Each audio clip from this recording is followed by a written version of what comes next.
Testing, testing. 1, 2, 1, 2. Can you hear me? Testing, testing. Oh, I apologize if that music was loud. It came in loud. It came in really loud on my end. Can y'all hear me? Yeah, I see a lot of congratulations. Thank you. Thank you. Thank you. Thank you. Yes, you can hear me. All right. Well, then I can say the thing now. Hey, hello. How do you do? Shady Doorags here. Welcome to this live stream. We did it. We did it, intellectuals. We hit 200,000 subscribers. Woo! It was December 2021 when we hit 100,000 subscribers. And now it's what is it? Oh, it's September now, September 2023, and we finally hit 200K. So that's fun. And the next question is, now what? Now what do we do? And it's something I've been contemplating, but I was like, yeah, let me do a live stream, get some people's thoughts on the matter. So as always, this is going to be, well, as usual, I should say, this is going to be a chill live stream. I'm just going to be talking to you guys. We'll play some Power Wash Simulator just to have something in the background going on. And as always, I will be reading chat. Super chats will get priority. So if you want to make sure your thing gets read, you can do super chat. Or if you just feel like donating to the channel, super chats are there. As well as the links in the description that lead to my PayPal and my Patreon. So yeah, it's August was interesting because what happened during August was for a while now, I've wanted to do one video per week, and August was finally, I had like nothing going on in August, and I could finally just say, okay, no excuses, one video per week.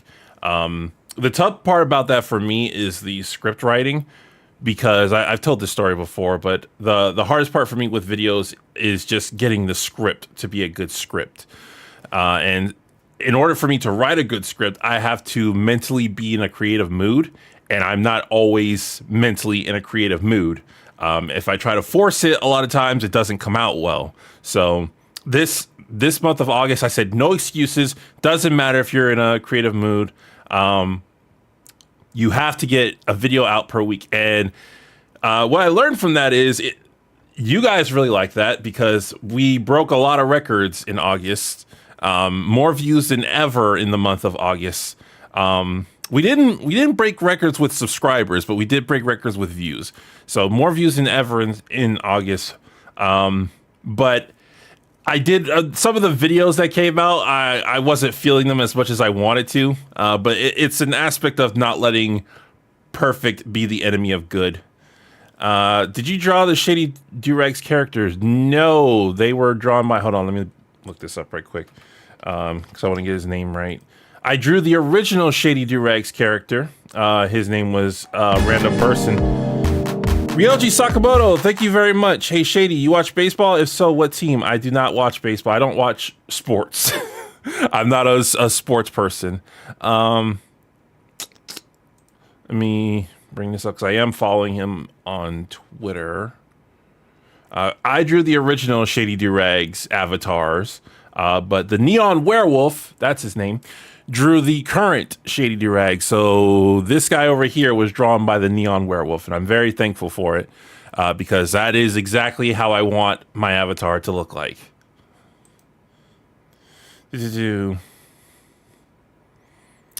you college action figures? I'm guessing that's supposed to say collect. I have a collection of action figures. I don't actively collect them, but I do have a collection of Justice League action figures. I think it's the New 52 and Miraculous action figures. But like I said, I don't collect them. Like, I just have them. Shady, big fan here. You play any Armored Core 6 yet? No. That reminds me. Second channel where I do gaming videos. I am working on it. So for those of you who don't know, I do have a second channel. It's called Shady 2 Rags. If you need help finding it, you can just go to my page, scroll all the way down, and it's at the bottom. You go to the Shady Doorags page, scroll all the way down, and it's at the bottom. already have some series on there, but I've been trying to start a new series. The problem is the current way that I've recorded uses 4K footage, and I really want the 4K footage. The 4K footage looks nice, but I didn't realize how much of a strain that was on memory, because my goodness gracious, 4K takes up a lot of memory. But what I decided to do, was I needed a new external. I would prefer a new internal, but it seems like the internals that when I look them up are very limited on memory space. So the externals are the way to go if you need like a ton of memory space. So I have to save up for a new external, and then because I already have footage recorded, it's already recorded. I just have to save up for it. I just have to edit it. And I have to save up for an external, and I need something with like 20 or 30 terabytes, and that's going to be pretty costly. Like, it's not as expensive as it used to be, because I remember back in the day when like you think to yourself like, who's going to need like 25 gigabytes? Lady Leomon, thank you very much. Hey Shady, big fan, started watching with your John Redcorn video. Have you considered a Shady Reviews horror series? Big congrats, you really deserve it. See you at 1 million. I've considered doing a lot of things, and I want to branch out doing a lot of things, but there's a bit of a balance there, which is kind of what this live stream is going to be about. Because right now what I'm doing is working, the reviewing individual episodes of cartoons. That's working, and you guys like that. You guys love that. You guys are requesting more and more from me to do that. But at the same time, I like doing other things, and also I don't want to get stale, because as YouTubers, we are fads and we fade out if we don't keep up. So it's like, what other things can I do to keep it fresh? But at the same time, I don't want to do something completely different and make you guys leave. There's a balance there. So like horror, I have no qualms doing, especially since I'm kind of obsessed with indie horror games. I really love the FNAF series, and I really love the Poppy Playtime series. I really love those. So yeah, I could definitely see that in the future. It's just I'm contemplating on where I want to go next, and this is also partially why the Shady Doorags channel exists, because the Shady Doorags is not just a gaming channel. It's where I'm going to be dumping stuff that I don't think is good for my regular channel, which I need to get on Miraculous reviews. I know that's supposed to be on that channel as well. Brooksy10, thank you very much. Hey Shady, never seen King of the Hill. It's not available in UK. Still watch every episode you put out. Can't wait for more Amber and Invincible 2 so you can rip her into her more. Yeah, Invincible and Amber. A lot of people asked me to talk about Invincible, and I just couldn't get behind it because I felt like I didn't have anything unique to say. Like, by the time I watched it, everyone had already gotten to it. And I know people don't necessarily, like, YouTube audiences don't necessarily care if you have anything new. They just want to see it in your style. But when I don't have anything new to say, it's harder for me to get into the script writing mindset. I was saying something about the second channel, but I completely forgot what I was saying. This is why I need to keep a notepad up and like write down what I'm saying. Shady, what are your thoughts on EFAP? On EFAP anniversary? I caught a good chunk of it. I don't want to say I caught most of it, but I did catch a good chunk of it. And from what I saw, it just seemed like typical EFAP, you know. I like those. I like the creators in that setting, but at the same time, sometimes they say things that frustrate me. AED, thank you very much. I'm sorry. No, I was reading the type of currency. Amer Yaser, thank you very much. Thoughts on the Killing Joke Batman comic, Mark Miller, and the Punisher controversies. So the Punisher controversies, I don't really have an opinion on, nor Mark Miller. The Killing Joke Batman comic is one of the greats when it comes to comics. It's like one of the legendary ones, because it goes so dark, but at the same time, it delves into the psychology that Batman fans really want to press on. Some people say that they interpret it as Batman killing the Joker in the end. I don't interpret it that way. Especially since like immediately after there's another comic with Joker in it. But I remember when I first read it, I was really taken aback of all the stuff that was happening, particularly what happened to Barbara, and how it really seemed like it, and it was for well, what I was gonna say, it really seemed like it was going to be a permanent thing, and it was for a while, which is not what permanent means. Like comics always have some way to revert back to the status quo, but for a while in comics, Barbara was completely paralyzed. So yeah, I definitely appreciate that comic. I never saw the cartoon. A lot of people said the cartoon had issues, particularly with that scene at the beginning. I did see that scene at the beginning. But yeah. Shady, congratulations on your milestone. Just curious, will you ever be balling? I played basketball in college. Okay, so the full story is I am 6'7" and I'm black. So a lot of people expect me to play basketball. Growing up, I never got into basketball because of that. Like I would get on the court, people would expect me to be good, but because I didn't play basketball that much, I wasn't good, and they would yell and scream because it's a competitive sport. It wasn't until college where I met my friends, who my friends didn't care if I was good or not. Like I went up, I sucked, and they would just laugh and we'd have a good time. So that was the only time I played basketball, and I don't play now because I don't. My friends from college, like none of us really live near each other. So those are like the only people I like playing with.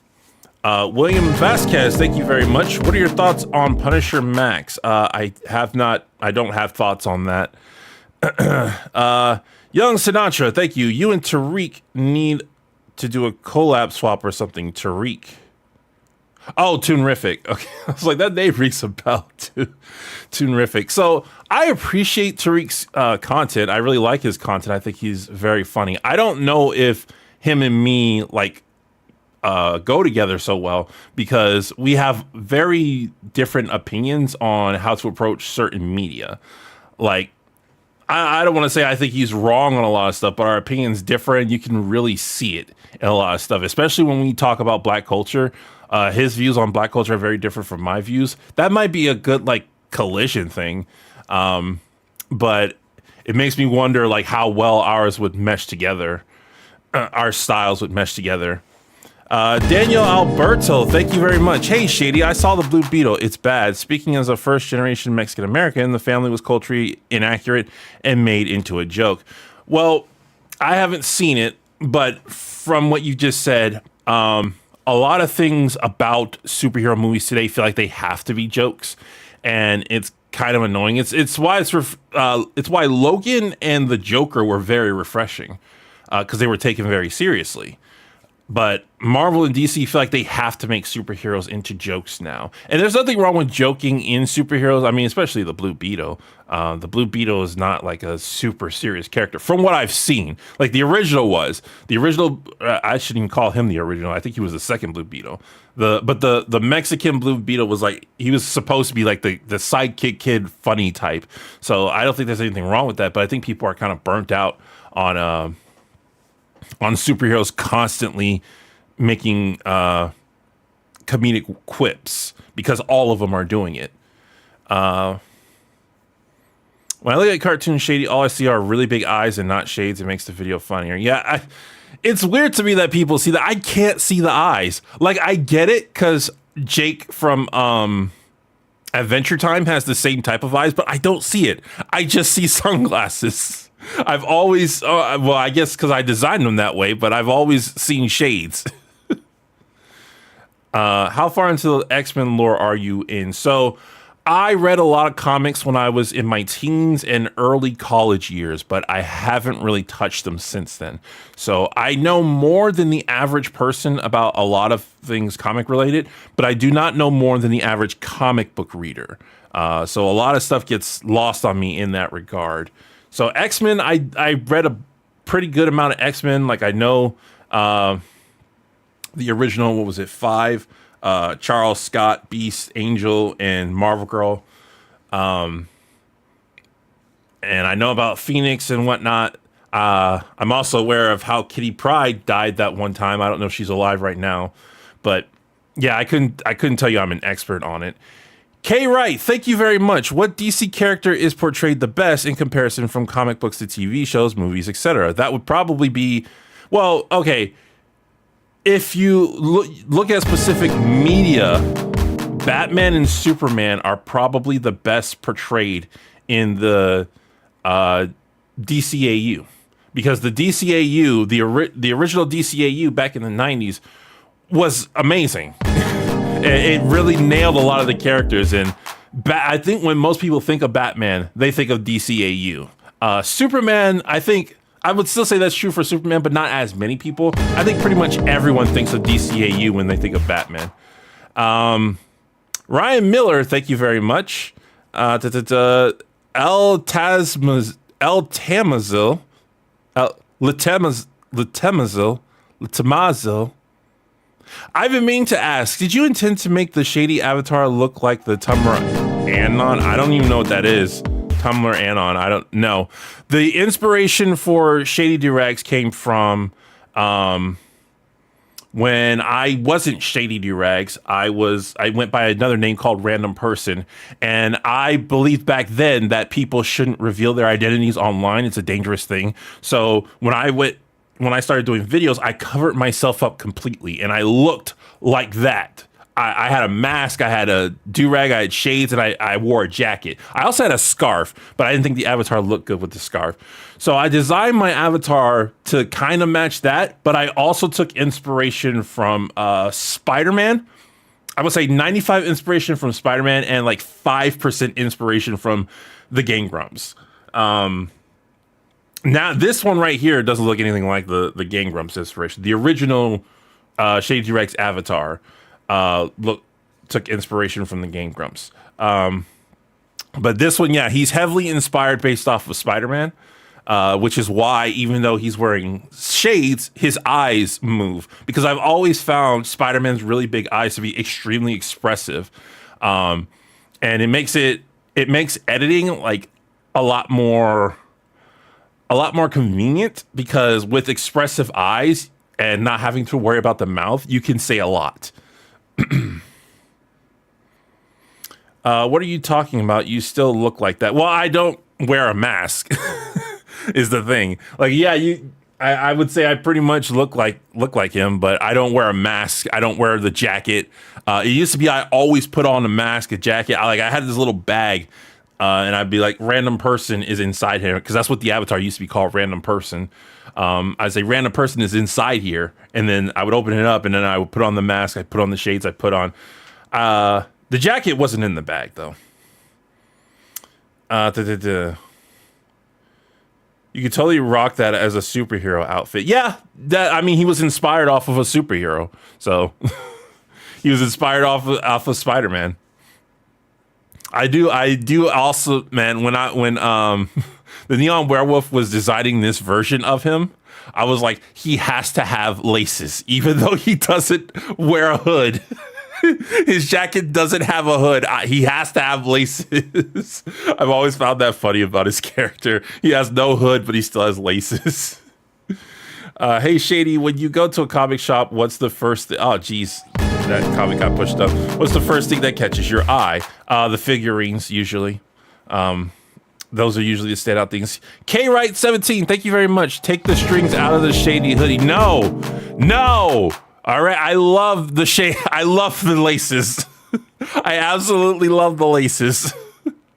Sean Kirkjian, hope I'm saying that right. Thank you very much. Sean's fine. Don't try the last name. Well, too late. When you get to the Titans Beast Boy video, which episode do you think you're covering? I imagine Beast Within, but curious if it'll be something else. I don't want to spoil that. I don't want to spoil that. It's pretty much all I can say. I can tell you some contenders. Some contenders are the Beast Within, the episode, the very last episode, the one with Tara's disappearance, and the tofu episode, because those are the ones that people have been asking for. Shady, will you make Avatar is better than Korra? So one video I've wanted to do, but I never got around to doing it, is discussing the opening scene from Legend of Korra. Because in my last Avatar video that I did, which was almost a year ago now, in my last Atla video that I did, I insulted the opening scene from The Legend of Korra, and a lot of people got defensive about it. And I really wanted to break down just why that scene is just so bad when you have knowledge of Atla.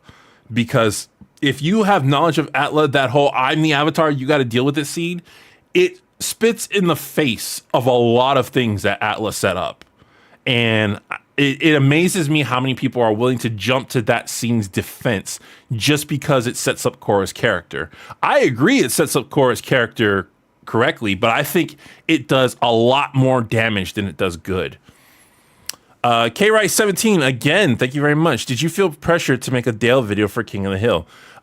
It was heavily requested, and when something gets heavily requested, I do try to capitalize on it, which is why I came out with all those messages of me saying, hey, a lot of people are requesting this, but it feels like I'm capitalizing on someone's death. I just wanted to be honest about that. But when a lot of people are making a request, it's not so much I guess it is technically pressure, but I don't see it as pressure. I see it as it's an opportunity. I need to jump on it. LRAK reacts. Love your content. Much respect for Camp Pendleton, USMC. So thank you. Currently sick on a Memorial weekend, so I've been binging your content. Oh, I'm sorry to hear that you're sick. Yeah, I was debating about doing this live stream on, I think Labor Day or Memorial. There's some holiday on Monday. I was debating about doing it then, but I was like, no, because there are probably streamers who I want to see who are probably going to be streaming. And also the 200K thing just happened. So I was like, I kind of want to talk to you guys about it. Because I was saying before, like, when you get bigger, it's like you don't want to fall off. I've seen really good YouTube channels just fall off, like channels that make amazing content and then people just get bored of it. So I have to constantly think, like, do I want to continue going in the direction and possibly risk getting boring, or do I want to try switching it up? Obviously, the correct answer is do a little bit of both, but then you start thinking, like, which direction do you want to go? Because one series, and I've made this clear in the past, one series that I'm in love with on my channel is the In a Nutshell videos. I love the In a Nutshell videos, but they don't get that much views. So if I were to do one, like, I would only be able to do one like every once in a while. But I do love making them because I feel like my comedy does really well in those videos. Ryan Miller, thank you very much. Yo, any plans for Rise of TMNT or 2012 TMNT? So with the current lineup that I have is pulling in views. It's really good. It's King of the Hill, Teen Titans, Daria, and Justice League. Those are like those four pull in really good views. Obviously, King of the Hill is at the top, but those four pull in really good views. I every once in a while will branch out and try some other kind of show. I was actually thinking about doing a Danny Phantom video. And I was gonna do a Danny Phantom video, but I decided not to and decided to do the Boondocks instead. But yeah, so a lot of shows are in my mind about maybe doing, but the four that you can guarantee you will see more of are King of the Hill, Daria, Teen Titans, and Justice League, because those always get good views. And if they get views, then I'm gonna review them. That's just the business part of it. Plus, I like those shows. All those shows I like reviewing, so there's no downside at all to me talking about them. Sup. Thank you very much. If you like indie horror games, you should definitely try Lost in Vivo. If you haven't already, it will scare the crap out of you. So I'm trying to get back into games. I always talk about this on stream because somebody always wants to know, hey, Shady, are you a gamer? I used to be a big gamer, and then I just kind of fell out of it, but I want to get back in so badly. I miss just loving video games. I really do. I miss getting addicted to a game and spending hours playing it. I did not ask to be cured of my addiction to gaming. I never asked that. I never asked for that. Recently, I've been playing SimCity 4. And I've been sucking really bad at it. But the other game I've tried was Frost something. Somebody had donated to the channel and said, I want you to try out this game. So I immediately went and bought that game with the money they donated. It was Frost something, and I've been playing that a bit lately. Would you please do more Ashton Britt, excuse me. Thank you very much. Would you please do more John Redcorn roasting someday? I suppose it's possible. Hair Today, Gone Tomorrow has been in my mind for some time. I just, right now, I don't like have any good material for it. Cause I like to joke when I do videos. Hair Today, Gone Tomorrow is like one of the episodes where I get so angry at because of what's going on in that episode. And it involves both John Redcorn and Nancy. Which show has the best life wisdom or reflection of real life, Daria or King of the Hill? Well, I'm still making my way through Daria. But I think Daria, actually. Even with what... I'm only on season 3 of Daria, but I still think Daria, yeah. King of the Hill is a little bit more over the top. The only thing Daria has on King of the Hill with being over the top is the musical. But that's kind of a meta critique, or not critique, observation. Kwright17, again, thank you very much. Are there more Kitty Monk and you collabs soon? No. I do not plan on doing edited video collabs anytime in the near future. I'll make like appearances on places. I've talked to some people about making some appearances, but edited video collabs I'm not going to be doing anytime soon, and maybe not in the future, but really definitely for the remainder of the year. Like, unless a really big opportunity comes my way, I don't think I'm going to be doing that, because the two collabs I did this year, the one with Just a Robot and the one with Kitty Monk, really threw me off my game. Because for once I wasn't in complete control, and I'm learning about myself that for me and my best works, I kind of have to be in complete control. With the jar video, I didn't want to be in complete control. Like, I approached him and I was like, I want both of our audiences to enjoy this, so I need his input on it. But when I got some of his input back, like, it didn't mesh with what I thought to be, like, for example, like a lot of the jokes he told, I didn't think my audience would appreciate. So I had to do a lot of rewriting. And with Kitty Monk, something similar happened where I would give Kitty Monk a joke and she would rewrite my jokes. And I would say, I don't think your rewrite is going to hit as hard, but that was her video. So she got the final say so on her video, just like I got the final say so on my video. So with that, I constantly felt like those two videos didn't live up to their potential because I wasn't in complete control. And that's, I don't want to sound like I'm throwing other people under the bus, because that's like a me problem where I have a hard time working with other people. And part of it is because I spent so long studying comedy in my own time. Like, I didn't go to school for this or anything. While I was in school, I would study comedy on the side and just appreciate like a setup to a joke and the different aspects of telling a joke, et cetera, et cetera. So definitely this year, I don't see any more collabs happening, edited video collabs. Like I said, I'll probably make appearances on things. I've been talking to some people about making appearances on things, but I don't see edited collabs coming because they completely throw me off my game. They stress me out a lot just because I'm not in complete control. That's also why I don't do sponsorships. Because even though I would like the money from sponsorships, they put you in somewhat of a container, and restrictions breed creativity. I understand that, but they also stress me out. And I don't like being stressed out. LRAK reacts, any Futurama content? Maybe you still got Zoidberg. I've been debating about doing Futurama stuff. I feel like I don't have anything to say because those new episodes are out. I know people want to see those new episodes. That they would love to hear me talk about those new episodes. But like, I watch them and I'm like, I don't really have much to say about them. Like, the new episodes haven't been horrible, but they haven't been amazing either. Where are the miraculous ladybug reviews? They are on the second channel, which I'm still behind on them. Yeah, like I said, I'm trying to get the second channel up and running. I want to do this new Let's Play. I want to get that started, but I need a new external. 02. Thank you very much. Would you prefer telekinesis over pyrokinesis powers? Yes, telekinesis has a lot more functions than pyrokinesis. The Pepsi in the comments, excuse me, thank you very much. Do you like the King of the Hill power scaling memes? I'm not really aware of the King of the Hill power scaling memes.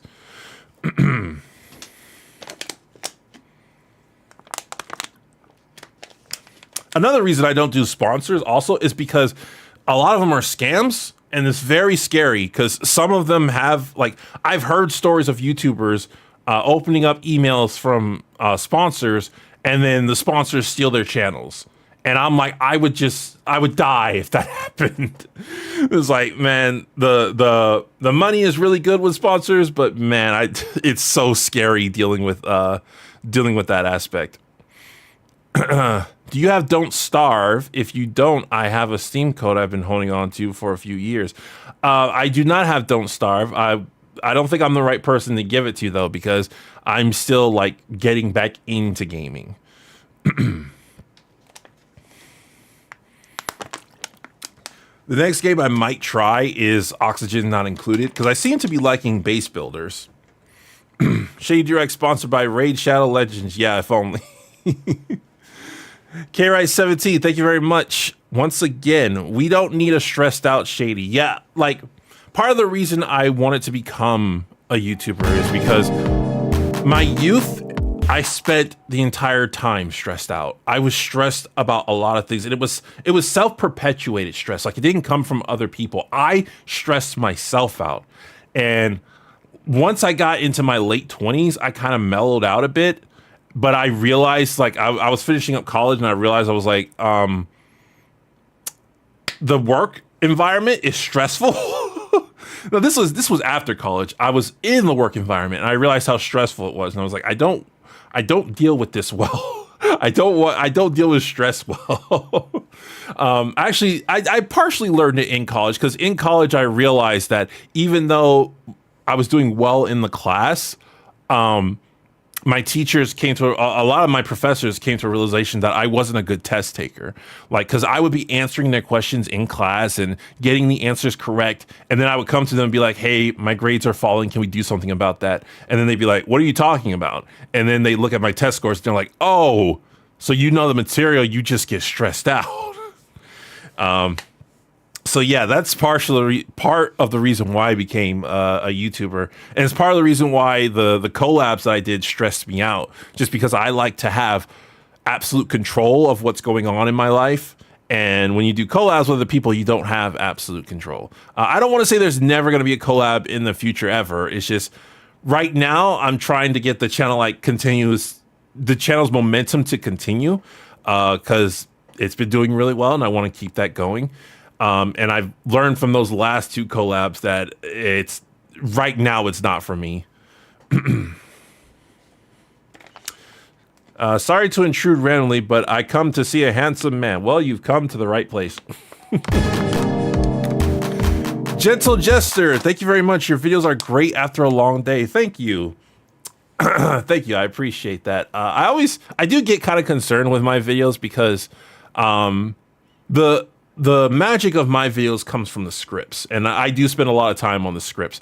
But in the back of my mind, I sometimes feel a little guilty because the editing of my videos doesn't take long. That might just be because I've been doing it for so long, and I'm so used to doing it.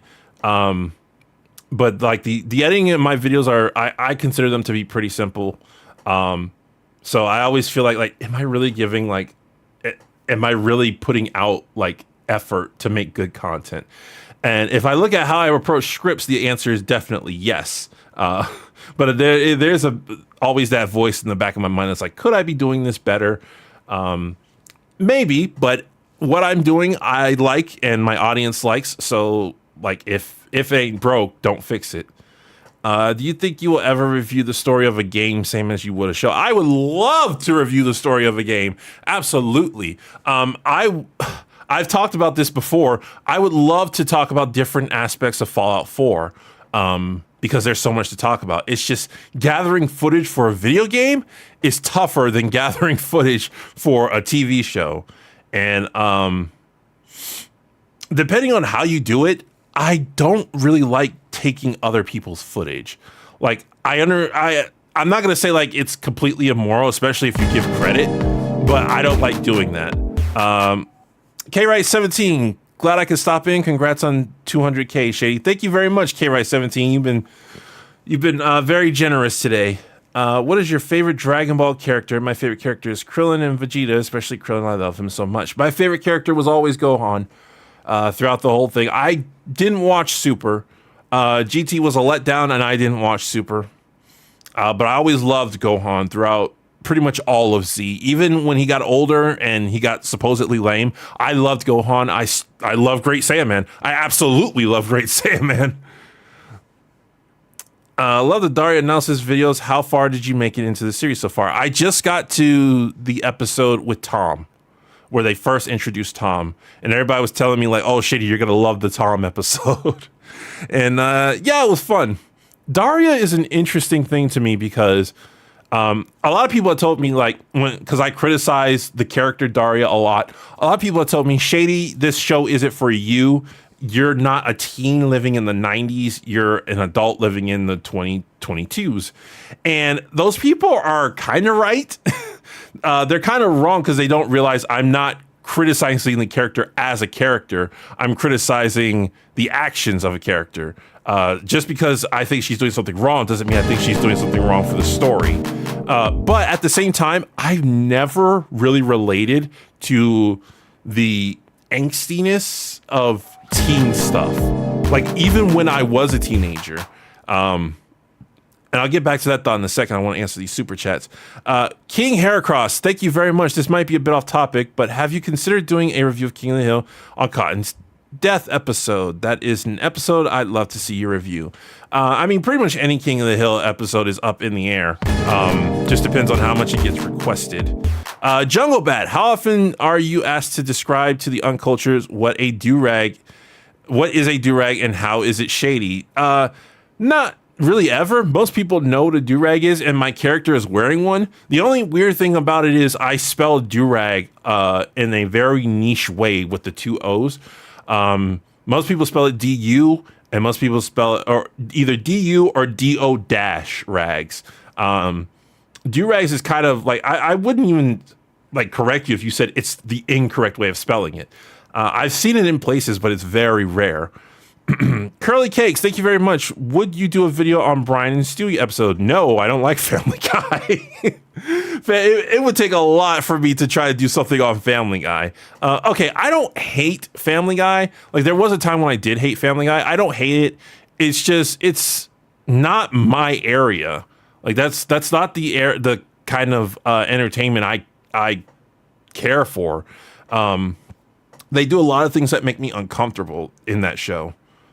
So what was I talking about? Oh yeah, I've never really related to like the angsty teen, even when I was a teen. And the reason for that is because when I was still a kid, like before I hit puberty, I used to watch these teen shows and they would always like do really, really stereotypical teen shenanigans. And like they would be doing like really angry, dumb stuff. And then one day I talked to somebody and I was like, why does this happen in like all teen shows? And they said, it's because they're going through puberty and their hormones are affecting their decisions. And I was like, oh, that's going to happen to me one day. And so as I went through puberty, I internally realized that a lot of the things I wanted to do were my hormones trying to dictate my actions. So I made sure I made it very difficult for puberty to affect me in that way. So I've never really related to the teen mentality where all their hormones are in charge of their decisions. So when people say like Daria isn't for you, they don't know how right they are. Like I've never let myself fall into that mindset. I've always been a try to make the most logical decision possible with your life. Have you considered doing a Bob's Burgers review? Yes, I tried to watch Bob's Burgers and it annoyed me. People tell me to go back and rewatch and like stick through it. It gets better, but like there's a lot of shows out there, and the ones that annoy you, like you hit stop pretty quickly. What are your thoughts on conventions? I would love to be a part of a convention someday. I'm pretty much a recluse right now. Like I pretty much just stay inside and work on videos or I'm at my computer all day, but I would love to, if I got bigger, like go to a convention, or if I got invited to a convention, I'd probably say yes. Well, it depends on like monetary stuff right now. Who is a superhero you don't understand the hype around? That I don't understand the hype around?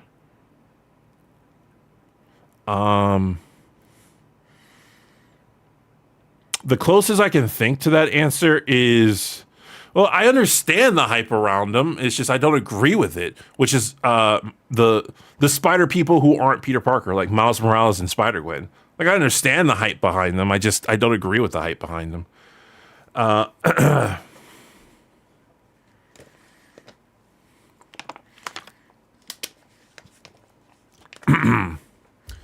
Goku, Naruto, Luffy, Saitama, Ichigo, Ben Tennyson, Gon Tanjiro, Deku, Goliath, SpongeBob, Gumball, Meliodas, Mark, Grayson, Miles Morales, Sonic from movies. It's how you character, not Mary Sue. Have you played Fallout 1 or 2? How about KOTOR 1 or 2? Oh, this is a super chat. I just started reading it. William Vasquez, thank you very much. Have you played Fallout 1 or 2? What about KOTOR 1 and 2? Would you review the story of these games? If I played them, sure. Fallout, I haven't played either of those. I've seen the story of Fallout 1 and, I've seen some of Fallout 1 and 2, and I've seen all the story of KOTOR. The person I saw who played KOTOR went the evil route at the end. I mean, when it comes to games, I have to get back into gaming. That's the thing. Because I do want to one day make a video game. Because I have a degree in computer science, and I've studied a lot, or I've studied some things, not a lot. I've studied some things when it comes to game development. I think I have what it takes to make a pretty good game, but I need to be in a position where I'm not worried about my channel anymore, because I'm constantly worried about my channel. Even though my channel is thriving right now, I'm always constantly worried about it. Lou KMJL, who's more evil between Boo, Frieza, and Cell? More evil? That kind of depends on your definition of evil, because Boo is psychopathic. He just does things without any logic to them, so he can potentially do the most evil things. Cell and Frieza are about on the same vein, but Cell does it for a reason. Frieza does things just to be cruel. So it is a bit of a debate on what you define as evil. My instinct wants to say Frieza, because Frieza doesn't have to do all the evil stuff he does. He just does. Geez, okay. A lot of these are coming. Not that I'm complaining. Johnny Silver, thoughts on Warhammer 40K? Everybody keeps talking to me about it, but I don't know anything about it. Curly Cakes, Huey Freeman constantly contradicts himself. I actually ended Boondocks not liking Huey Freeman. Huey Freeman felt more like a mouthpiece than like an actual character by the end of the episode. Nikki Exia GOV, do you know the way? I don't know how to respond to that. Sorry. I failed at yes-anding there. No Name TV, thank you very much. Vomit Warriors Unite. Vomit Warriors. Did I say something about vomiting? I might have said something about vomiting. I don't remember. 1001 Johnny, thank you very much. Yo, Shady, have you ever seen the anime Trigun? Very funny, fun action, and deep moral themes. Though, I think I'm supposed to say thoughts on the show. Oh, throughout the show. Okay, that's what it says. Very funny action. Yes, I have seen Trigun. I was blown away when I first saw Trigun. My goodness. When I saw Trigun, I was like, this is Man of Steel done correctly. Trigun, if you've never seen Trigun, it's... I don't want to overhype it, but it's really good. Trigun is an extremely good anime because it does the suffering paragon. I am a sucker for suffering paragons, especially if they're done right. Trigun does it so correctly, and I love how they approach it, and I love all the subtle things about it too. I love Trigun. Yes, I have seen it. Yes, I love Trigun. Do you have an opinion on the Injustice timeline? Not really. I'm shocked that it's as popular as it is. Evil Superman is not exactly a new thing, but for some reason the Injustice timeline like made it into a bigger concept than it was previously. RCD Games, thank you very much. If you got around to making games, would you make a game engine from scratch, or would you use an already existing engine such as Unity and Game Maker? My first game would be in an engine that already exists. I've dabbled in Unity a lot in my past, and so that would be what I'm most familiar with. I would stick with that. And then later in the future, maybe if I was more comfortable, maybe I would try to pick a game engine, but like game engine's not really what I'm going for. I want to make the art. I don't want to make the art that makes the art. Curly Cakes, you got any waves since you got a do-rag? I don't wear my do-rag all the time. I used to wear my do-rag all the time, and I had constant waves. I used to wear my do-rag all the time, but I don't wear it all the time nowadays. So yeah, this used to be my look everywhere I went. Shades. That's why I did it for YouTubing. So I was like, I'm not gonna get tired of that look. When I was in college, I went everywhere looking like this. I wore a durag. Didn't matter if my hair looked good or not. I always wore a durag and I always wore shades. I thought I looked extremely sexy in them. Amer Yeser, thoughts on autistic people in fiction? I'm one IRL. I mean, I don't really know anything about autism. Like, I just learned what autism was like a few months ago. I don't think I ever have anything against people of a specific personality or having a condition or anything being in media. It just needs to fit. It just needs to match. I have seen a lot of times people are like, these creatures are autism coded or something. And I always hate the coded route because you want to see yourself in media. And a lot of people, a lot of people kind of force that when it happens.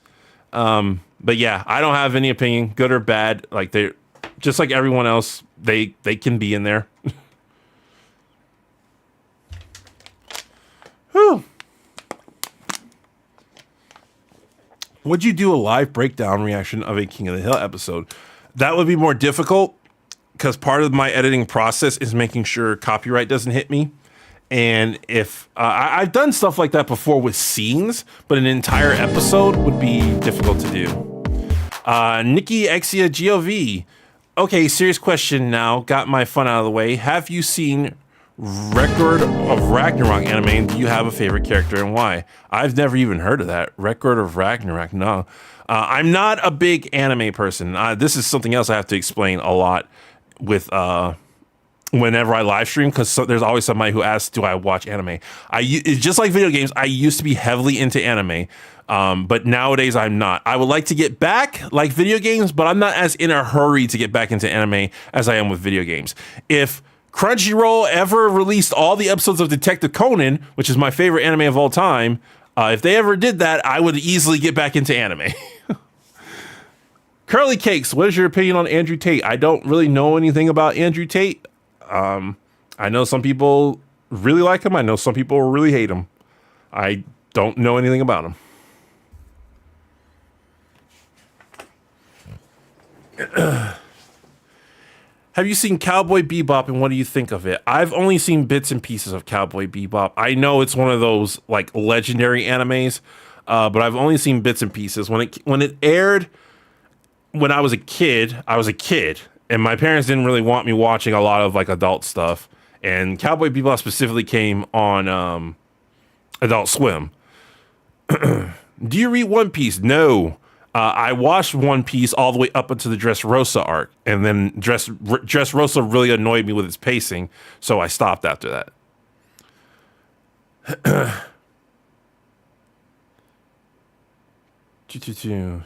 Have you been recognized in public yet? No, it's very difficult to recognize me in public because most people know me by the cartoon, and even if you recognize the Shady Doorags look, I'm wearing shades and a do-rag. So it's pretty much impossible to recognize me. Also, I don't go anywhere. So there's that factor.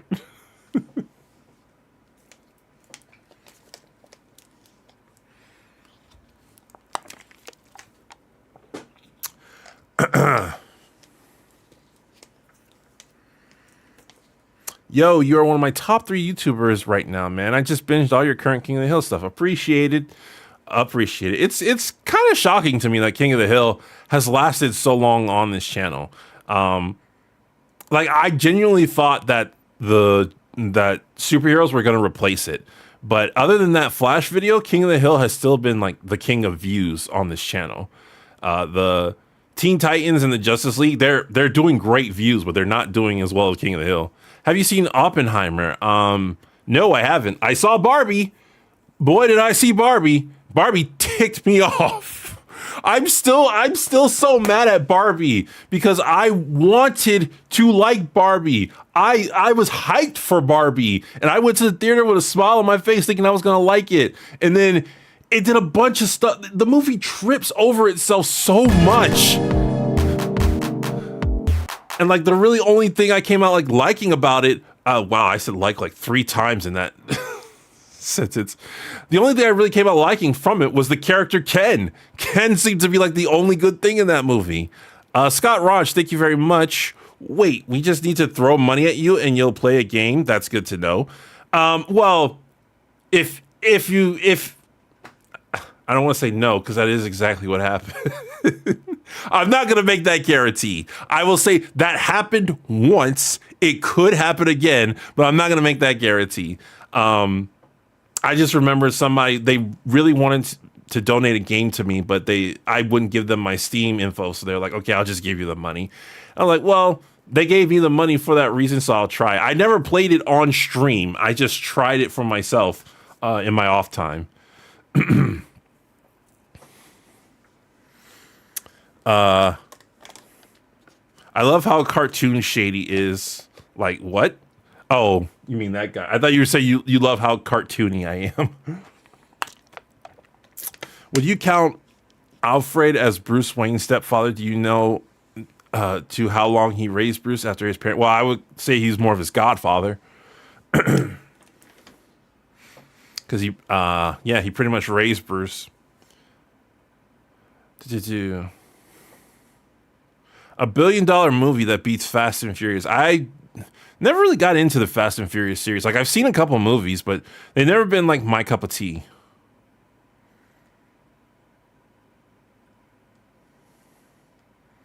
Have you seen Full Metal Alchemist? And on a scale of 1 to 10, how much do you love the small panda? I've never seen Full Metal Alchemist. I tried to watch Full Metal Alchemist, and I just got so confused. Because it was another one of those shows that came on Adult Swim, and I wasn't allowed to watch Adult Swim as a kid.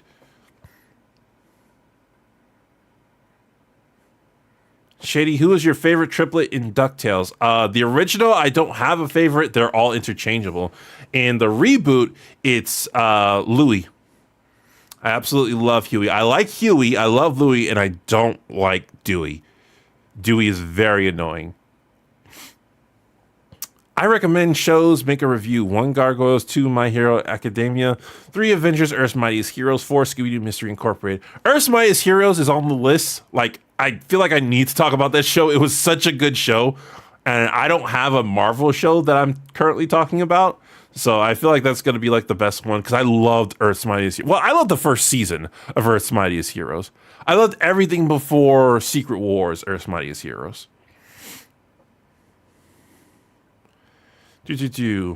Alpha Muskrat, congrats on 200,000, bro. Love this channel.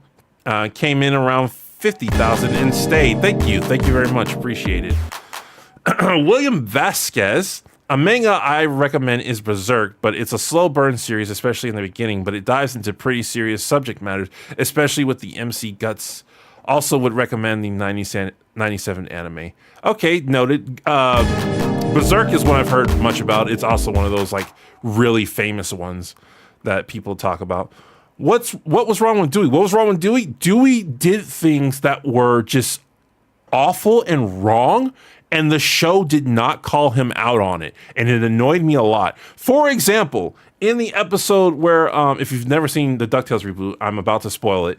In the episode where in the season, they're trying to find their mom, and he doesn't tell them. And like his reasoning kind of makes sense at the beginning, but later it doesn't. But they do call him out on that. Actually, that one they call him out at. So I can't be too too mad at the show for that. But then later, when they have the final piece and they're trying to figure out like what the spirit of Selene is, he puts the entire family in danger. And Huey makes a great point. He's like, we love our family. We shouldn't put them at risk just to get one more member. And Dewey just ignores it. He just ignores that advice. And it makes me so angry that the show doesn't call him out on it. Instead, Scrooge gets heat for something he did. I'm like, we're just going to ignore that Dewey just put everyone's life at risk, especially when Scrooge already knew the answer. Like, he didn't even have to do that. Lou KMJL, would you rather be a Saiyan or a Kryptonian? Probably a Kryptonian, because Saiyans aren't smart.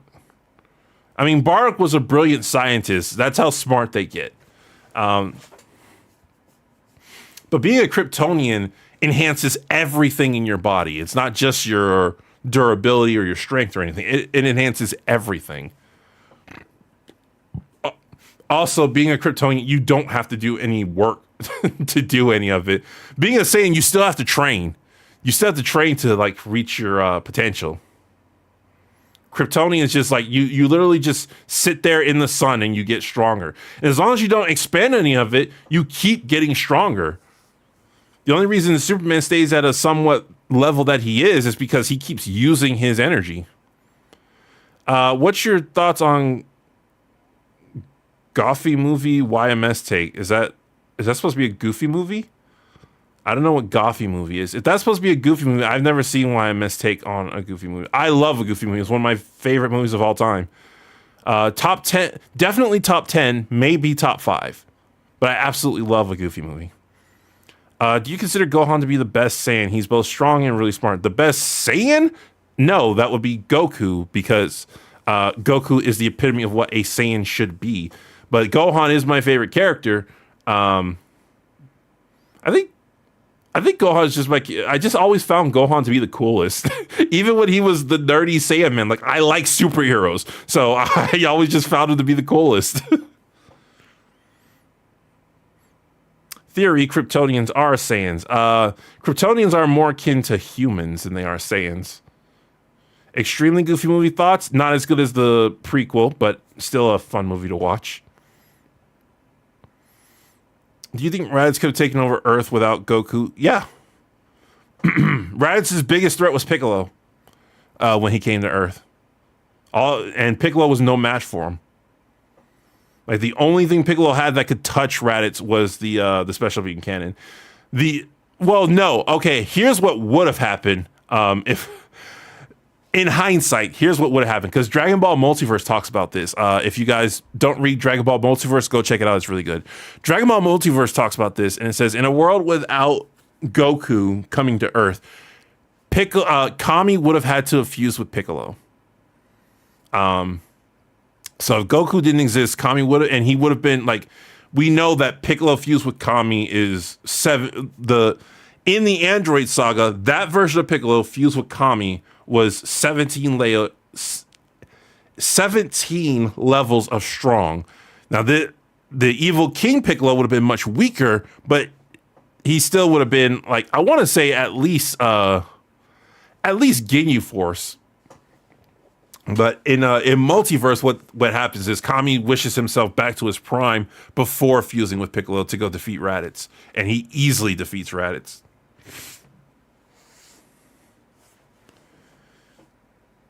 Goku is an adrenaline junkie with Superman-style powers, and that is dangerous when he gets in one of his gotta be fair to the evil murderer moods. Well, yeah, Goku's a hero, but he's got some non-heroic traits about him.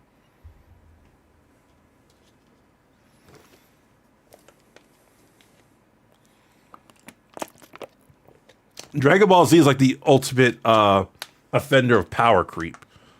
So he's like, Dragon Ball Z starts with Raditz, who is the strongest person anybody has ever seen, and then they immediately find out that there's two more who are 10 times stronger than him. What's the oldest animated series have you seen? I think I've seen one episode of Astro Boy, which is pretty old. What are your cartoon crushes?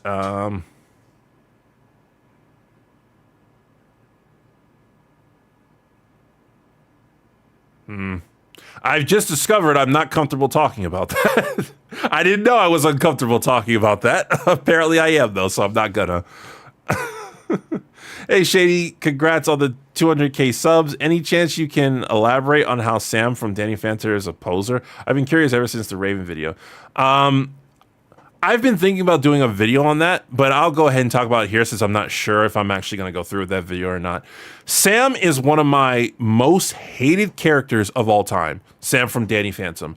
I detest Sam so much. She's number 2. She's number 2 of my most hated characters of all time.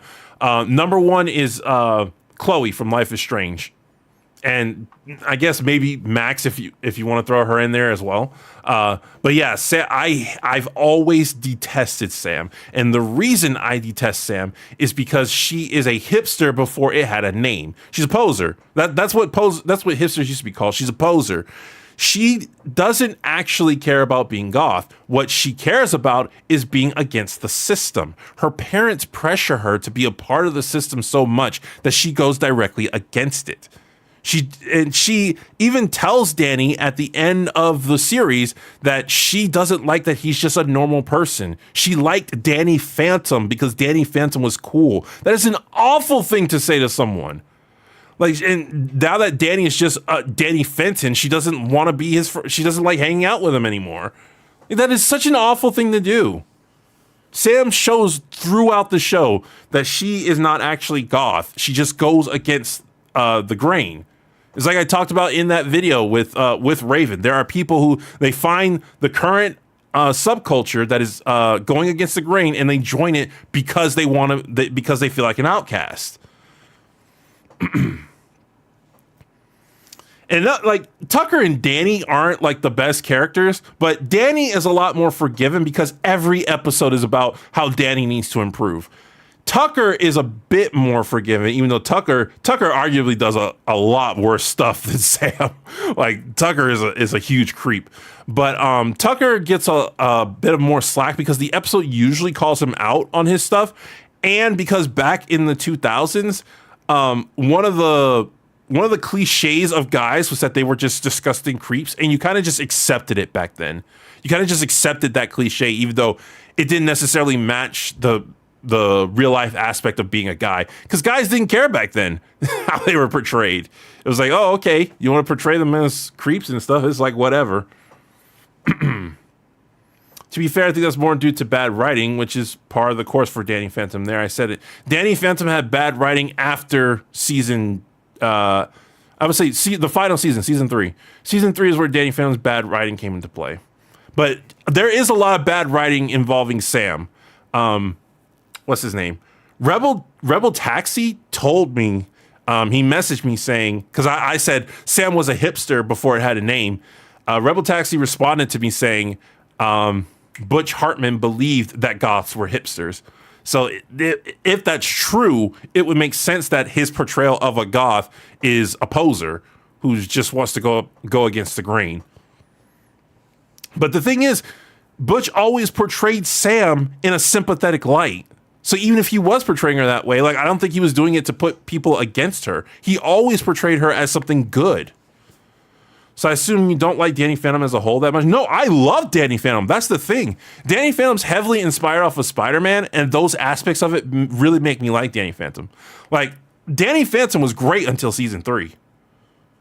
Are you a programmer? I have a programming degree. I haven't programmed in a long time. I've still got Eclipse on my, Eclipse, Visual Studios, and Unity on my PC, but I haven't programmed in a hot minute.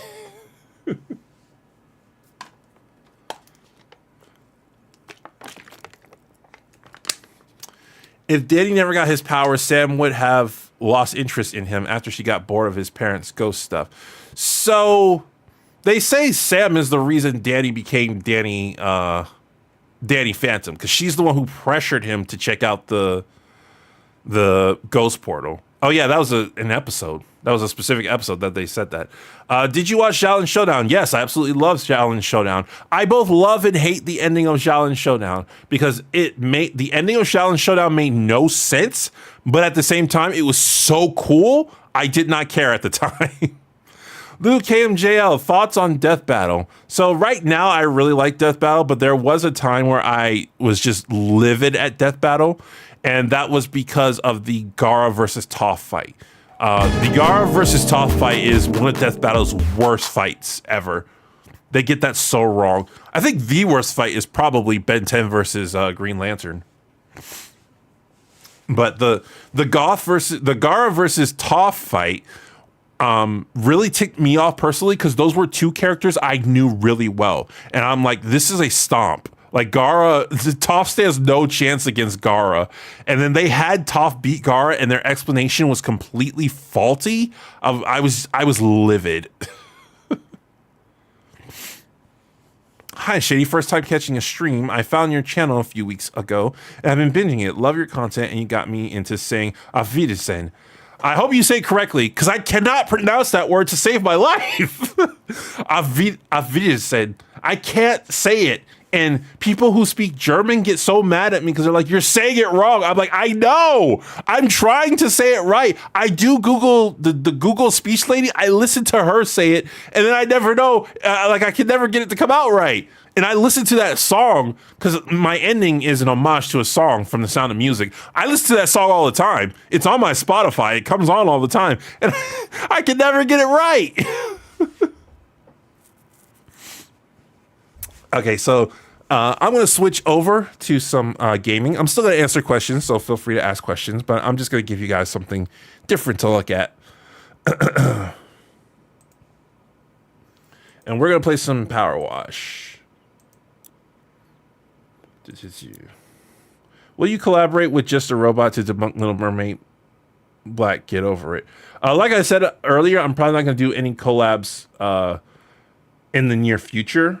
I'll be fine with making appearances, but I can't see myself doing a collab unless it's like a big opportunity, like a really big YouTuber really wants to collab with me. That's the only thing that could like tempt me. Okay, so I had to move the camera for this because it was in the way of stuff last time, so I put it down here in the center. What do I want to clean? There was a paintball course here before. Yeah, there it is. Paintball arena. So either the paintball or the Spanish Villa, both of those look fun. Hold on.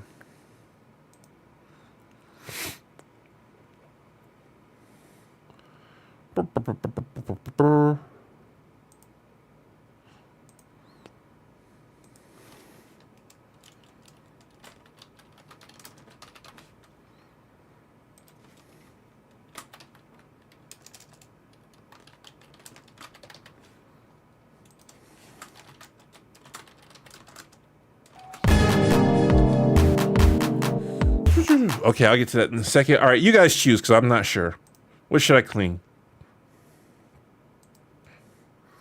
Okay, now where's that super chat? Come on. Shady, how long are your video scripts and how can you tell if it's good enough? How long are they? So they tend to be at least 10 pages long. But usually they're less than 15. I don't have like a set limit that they have to be. That's just what they tend to be. They tend to be between 10 and 15 pages long. How do I know when they're done? I go over them several times, and there are certain things I look for in them.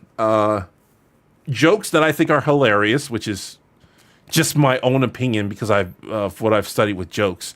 So I like there to be a lot of good jokes, and I like to make sure like what I'm saying is clear.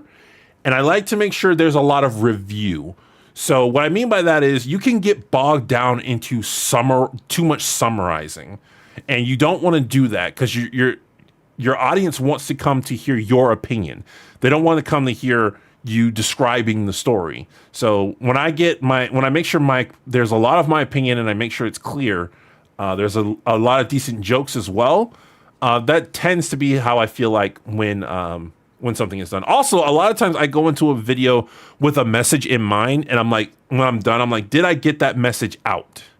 So like, if there's a lesson I want to talk, that's one of the reasons why I postponed the Danny Phantom video and went for the the Boondocks video instead, because the Danny Phantom video, I couldn't get my message out like I wanted. Like it just wasn't coming clear. So it's a lot of practice. If you want to, I've been asked this before, like how do you get good at making videos? I say if you want to get good at doing anything, start with the basics and work your way up. So with me and my videos, a lot of my videos comes from my knowledge of literature, which I studied in high school and college, and my knowledge of how to write an essay. So for example, with essay writing, you have an introductory paragraph, you have your separate paragraphs, which are all separate points, and then you have your finishing paragraphs. My videos are like that, but I make them entertaining. That's why there's always a section in the beginning where I'm like explaining why I'm reviewing this episode, because that's the introductory paragraph. And that's, you know, it's getting people's minds ready to receive what they're about to receive. So I'm gonna let this poll go for 5 minutes. It's on 2 minutes right now. And then we'll get started when the 5 minutes are up. Do you watch Ben 10? Not currently. I watched it when it first came out. I watched the original Ben 10 and I watched Alien Force. This poll's in the way. No, don't end it. I just want to make sure I got all the... oh, there's another one. Congrats on 200,000, man. You deserve it. Thank you very much, Lightning A98. Appreciate it. All right. So it looks like most of you want that paintball arena. We still got another 2 minutes, though. Have you played House Flipper? Kind of similar vibes to this. No, I have not. The main reason I always go to this when I stream is because I don't have to think while playing. When I play a video game, I always get sucked into the video game, and so it's hard to answer chat while I'm doing this. Sorry, Shady, I gotta go. All right, thanks for stopping by, Lady Leo, man. Lou, KMJL, once again, last super chat for today before I gotta go back to sprite animating, but how do you usually deal with burnout? Also, keep up the great work. Burnout is interesting because I typically don't get burnout per se, because I have a fairly decent work schedule. My biggest problem is creativity fatigue. I'm just not in a creative mood. But both of those things can be solved by doing something else. That could be like going for a walk, spending time with family, and how long it takes isn't like solidified. So sometimes I have to just spend days away from what I normally do to get back into the zone. So that's me specifically for creativity, but it can work for burnout as well. Like I said, I don't generally get burned out of my work. I just get like either lazy or creativity deprived. 1001 Johnny, thank you. Devil's Advocate. If Barbie is viewed as a criticism of modern feminism, which ends with Barbie leaving the feminist Barbie land, what are the still present issues with the story? Well, if you take that take from, that's not the take I got from Barbie, but if you view it as that take, as a criticism of modern feminism, which ends with Barbie leaving the feminist Barbie land, what are the still present issues with the story? Because there's a lot of issues with Barbie in that it's confused.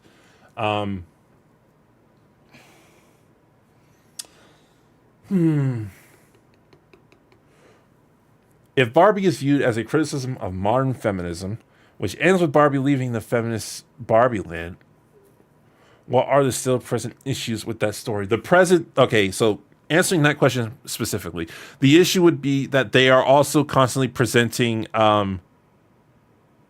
what's it called? Patriarchy, there you go, as an existing problem. And it would also be that they show how feminism is solving that existing problem. That would be the answer to that specific question. Again, I don't view it as a criticism of modern feminism. I think it was something that was embracing a lot of aspects about modern feminism, but it trips over itself in a lot of different aspects in trying to be fair about embracing modern feminism. All right, so it's Paintball Arena. I'm ending this poll. You guys said Paintball Arena, so let's go. We will start this job. Confirm. I've turned up the bitrate because every time I go back and rewatch these live streams, the bitrate sucks. I'm like, why didn't anybody say anything? Okay. Will you continue reviewing Teen Titans once you are done with the main team, like reviewing Haunted? I have no reason to stop. I like Teen Titans. You guys like Teen Titans? Tornado Sponge Productions, thank you very much. Hey man, congrats on making it to 200k subscribers. Can't wait to see what reviews you have on in Backburner. Yes, sir. All right, where should I start? I've never done this level before. There's a lot of little knick-knack things. I kind of want to start in a corner and then work my way around. Yeah, you're closed off, so... Ah! I'm not a sentimental person. Nothing could be further from the truth, but it's still going to be sad seeing all these amazing memories washed away. Okay, do I get a choice of washer, or are they sticking me with the... Yeah, I only get the Vista Pro. You want to hear some stories about them? You're probably going to tell me anyway. Do you have a favorite Cartoon Network bumper? Do I? I really love Cartoon Network bumpers. I don't know if I have a favorite. I just love them in general. I honestly don't know if I have a favorite. I'll probably have to take my shades off because last time, like, I couldn't see because of my shades. And once again, I have to apologize for sniffing into the mic. It's because apparently when I talk for a long time, my sinuses start acting up. Which I didn't realize until recently because of, like, recording and stuff.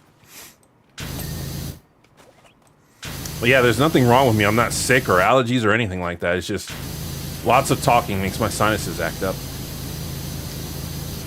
Will you ever do a Simpsons video, or is that too overdone in your opinion? It's not that it's overdone. It's that I don't have interest in The Simpsons. Like, I would have to watch The Simpsons and find something worth reviewing.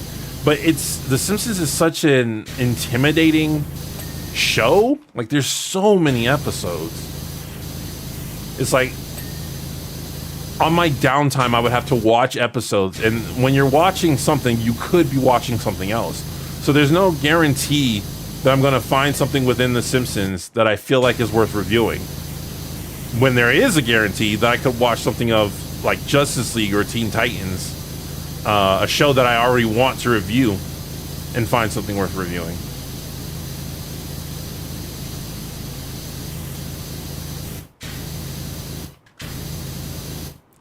So I'm not like, there's a part of me that wants to do, like, go back to some of the old stuff I was doing. Like, I don't do series reviews anymore, or not as much. I did that one on This World Can't Tear Me Down. I don't do those as much. But I do want to have some variety to the channel, so it's like, should I go and do them? Even though This World Can't Tear Me Down did not do well in views. I cannot believe This World Can't Tear Me Down didn't do well in views. Like, I was getting so many requests for that, and just like the first series, where I got so many requests for it, like, not a lot of people watched it. But I really thought it was going to be different this time around, because not only were people requesting that series, but they were watching my first video. So I was like, okay, well, if they're requesting and watching, I guess that's proof that they'll watch the second series. How do you like Samurai Jack, and do you think you would ever make a video on it? I can see Samurai Jack making the list.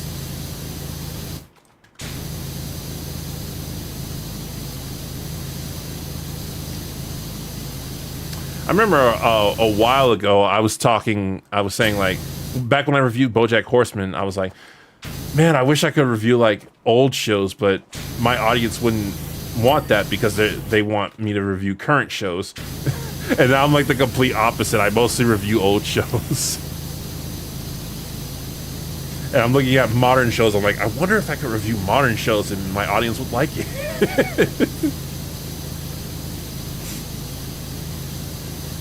What's your top Michael Jackson song, R.I.P. Legend? I don't listen to Michael Jackson that much.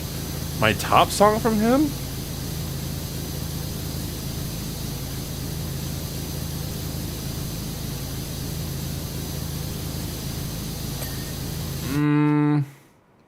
Off the top of my head, I want to say Billie Jean, but again, I don't listen to him that much. I would have to re-listen to his stuff.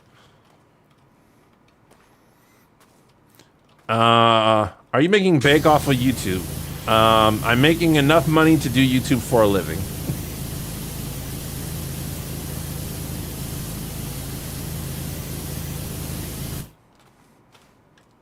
Congratulations on reaching yet another milestone. Best wishes from Saudi Arabia. Also, your Flash video is legendary. It is interesting, like I ask, like, I completely forgot what I was about to say. Never mind. Wow, that thought just completely left my brain. I don't remember what I was gonna say. Shady, what's your favorite anime? Detective Conan.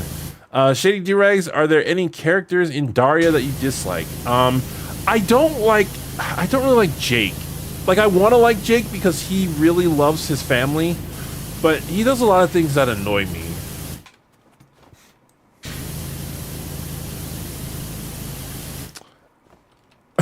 Little Jaden Yuki, thank you very much. Hey Shady, what are your thoughts about the different versions of Wally West, and which is your favorite? Maybe a dumb question, I'm just very curious to know. Well, the JLU version of Wally West is my favorite version of Wally, but I do like him in Young Justice. Like, I think he's great in Young Justice. Actually, yeah, Young Justice might be my favorite one. Because he's seen more as Kid Flash. Like, that's how I view him. I view Wally more as Kid Flash than I view him as Flash. I know a lot of people, like, there are a lot of people out there is like, he's the Flash, he's the best version of Flash. Barry doesn't have that much of a personality.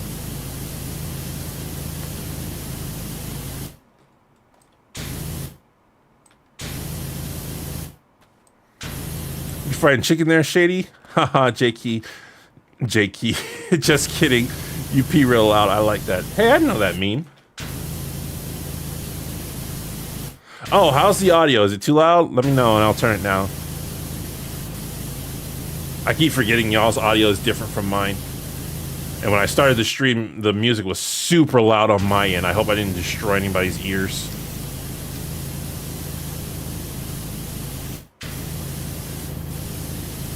Congrats on 200K. I keep saying 2K. 200K subs, Shady. Thank you very much. 200,000 subscribers has been in my mind for a hot minute. Because in my mind, I keep creating these safety zones where I'm like, if I get that many subs, then I won't have to worry anymore, and it never sticks. Because before it was 100,000 subs, I was like, if I just get to 100,000, it'll be a safety net, and I won't have to worry about, like, falling off. And then I've seen people with 100,000 subscribers fall off. I'm like, if I just get to 200,000.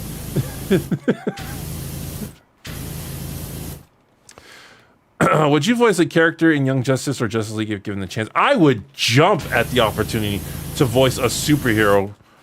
Well, okay, I'm remembering that a lot of things they do in modern times with superheroes I don't like.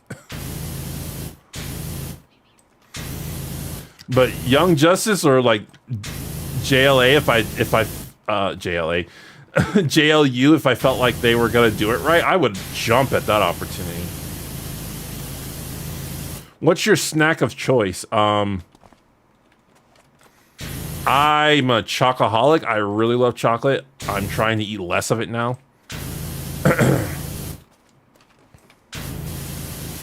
But pretty much just give me either like a Reese's or a Hershey's almond. And a nice glass of milk, and I'm good. Okay, so that's a different rock face. Let me focus on this one. I know it'll probably not make much views, but where there'll be more DuckTales 2017 videos. I do have at least one, maybe two more DuckTales videos planned.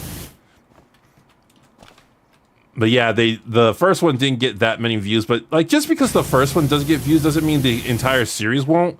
Like the first King of the Hill video didn't get that many views when I first did it. It was only when people in the first King of the Hill video, I was like, I don't like John Redcorn. People were like, why? I was like, okay, I guess I'll make a video about that. And then that video blew up. I was like, oh, okay. I don't see my ladder. I don't see my van either. Do I not have a ladder?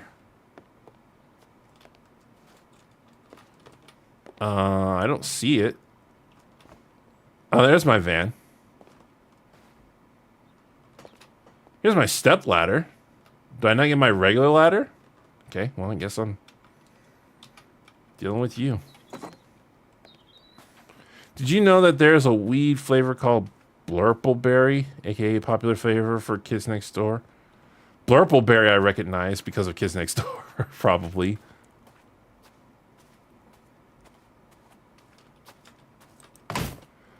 Content should be about the content you enjoy, not others, but if others enjoy, you struck gold.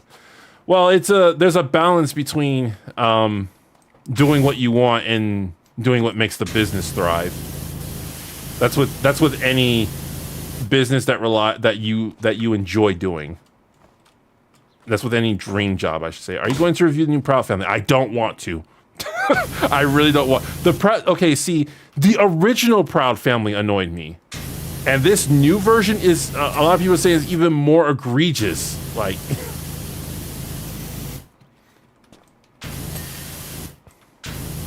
okay, these are all different surfaces. Which death battle do you love the most? Which death battle drives you very, very mad, almost not watching? Well, like I said, Gar versus Toph is the one that ticks me off the most. The one that I like the most, probably Harley versus Jinx. Harley versus Jinx is really, really good. I was never a big fan of King of the Hill, but I do feel bad about the voice actor that passed. Have you seen Invincible? If so, what are your thoughts? It's great. Invincible is a great show. It doesn't give me what I want from a superhero show, but that's fine. It gives me what I want from a drama show. And I think it deserves like all the hype it gets. I wrote a book. Would you consider doing a review on it later down the road if you're interested? It's Werewolf Navy SEALs going after terrorists. I'm not a book review channel. Also, I have a hard time with reading. I used to be. It amazes me how different I am from childhood me. Because I used to be such an avid reader when I was a kid. But now, like, I will read books that I am interested in. I'm heavily interested in the plot. And I will just fall asleep. Like, I don't fall asleep out of boredom. It's just my body is like, you're not moving. You're not on the computer. It must be time for sleep.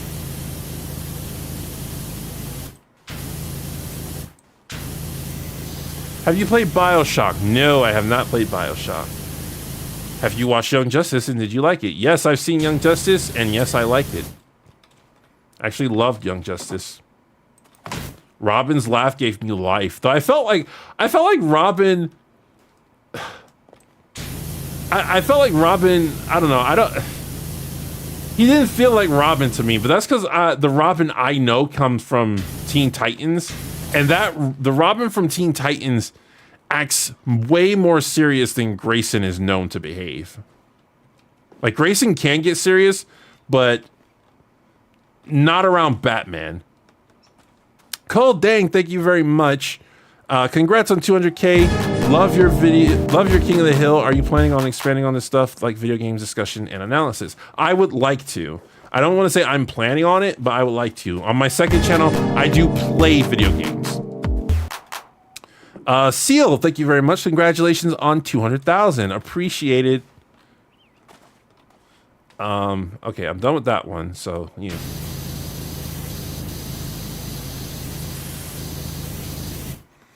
It's always interesting when you play this game because it's like, right now I'm washing off paint, but this cactus is clearly painted on, so shouldn't I be washing that off as well? Dejanay, Zoe, and La Cienega, plus that new girl from the Proud Family are the worst. Yes, yes they are.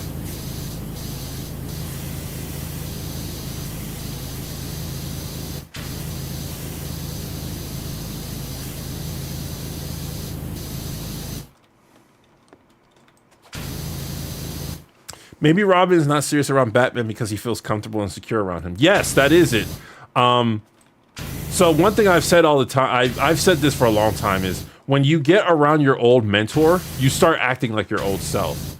It's just Robin from Young Justice feels weird to me because he's not super serious like Robin from Teen Titans.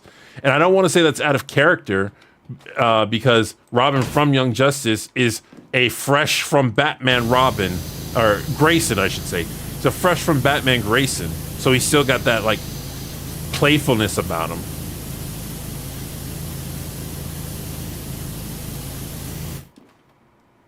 We'll post any more shorts. I've been thinking about, so shorts is something I've been thinking about, and it's interesting that you posted that face, because I immediately went to go do it as soon as I saw you mention shorts. Because one trick to shorts is you post a short clip from a video, and that way the shorts algorithm picks it up. Back in the day, I hated that. I was like, why would you take a video and make it into something it wasn't originally meant to be? Now I understand why, because it piques people's curiosity. Like, if I were to take one of my jokes and put it on shorts, that would more than likely make people be like, hey, this guy's kind of funny. Let me see the entire video to see what else he can do. So, might be having to call myself a fat hypocrite on that one, because I am tempted to do that. Now, shorts that are meant to be shorts, like I specifically create a short for shorts, I have some ideas for that. It's just they always get overridden by my, like, bigger... Like, I've had an idea for a short for a while now. The script is written for it and everything. I just haven't gotten around to it because I'm always like, well, I want to do a bigger video this week. I know my bigger videos grow my channel. I kind of like Starfire and Young Justice. She's as subtle as a brick, but in my opinion, she's an excellent representation of people on the spectrum. I don't recall Starfire and Young Justice. I think it's because I stopped watching once the time skip happened. Like, I saw like an episode or two, but then I stopped watching. It wasn't because I didn't like it. It was just, I think at the time I was just too busy for it.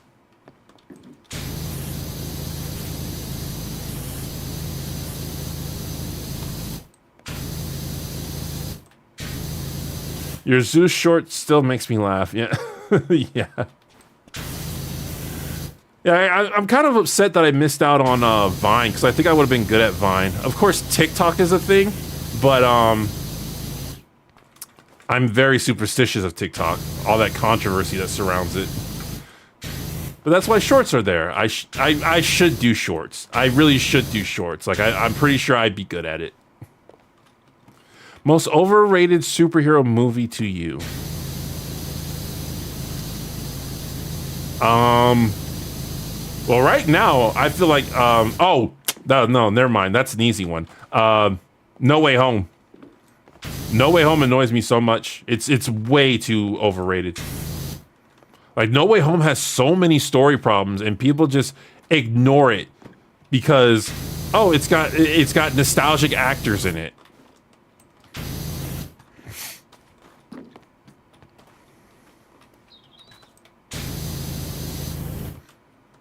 I just discovered your channel maybe 40 minutes ago. I've watched 3 videos. Going on my 4th, I'm so happy to be a part of this new community. Your commentary and canvases is so refreshing. Congrats. Thank you. Appreciate it. Ooh, my throat's starting to feel it.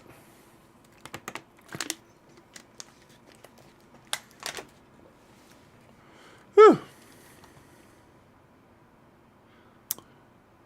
How long have I been streaming? An hour and a half. I have an idea to write a fantasy series where the hero has to go through a secret cult of witches and has a sword that absorbs and releases other people's magic.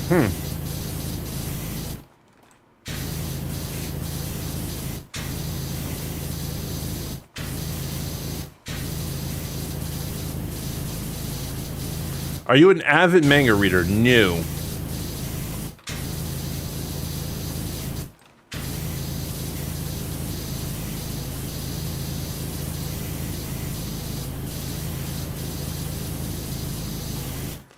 Isn't No Way Home that Spider-Man movie? Yes. The one with Andrew and Toby. Wow, I said the 2 names I didn't want to say. What's that other, the current MCU Spider-Man, that one.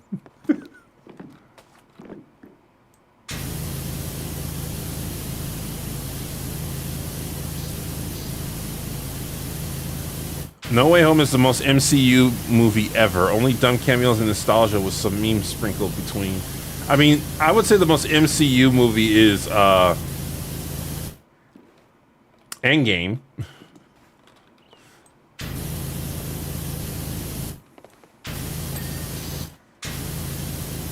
But yeah, No Way Home just annoys me with how well it worked in disguising its very blatant flaws.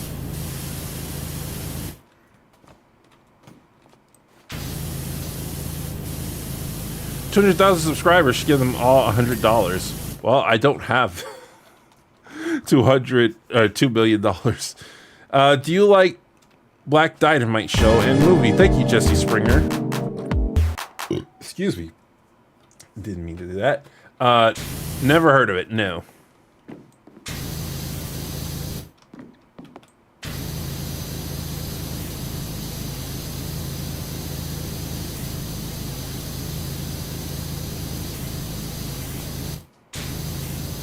Would you consider shows like The Boondocks and Airbender an anime or anime imitator or something completely? Well, I go by the strict definition of anime, which is animation from Japan. So, I realize that there is a certain style component to it, but that's the definition I go by. So, I would say Avatar and Boondocks are anime inspired.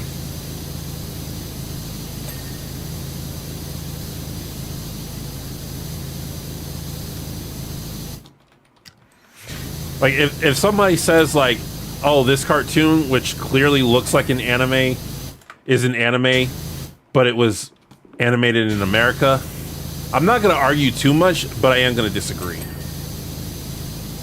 Because I get it, there's a certain style component to it, and some people go by that definition, but I go by the traditional definition, animation from Japan.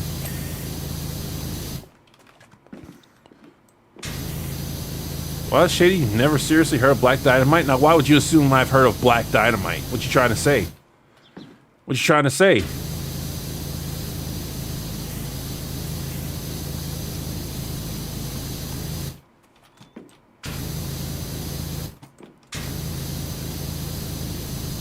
Atla and Korra have some anime inspiration, but not only are they not Japanese, they don't really feel like that much either. Well, yeah, they're more high fantasy. I mean, anime has high fantasy in it. Journey to the West is high fantasy. Well, that's not anime. that's Japanese. That's just Japanese folklore. What character has your favorite redemption arc or tragic downfall? That would probably be Zuko. I mean, I loved Jinx's tragic downfall, but like redemption arc would probably be Zuko.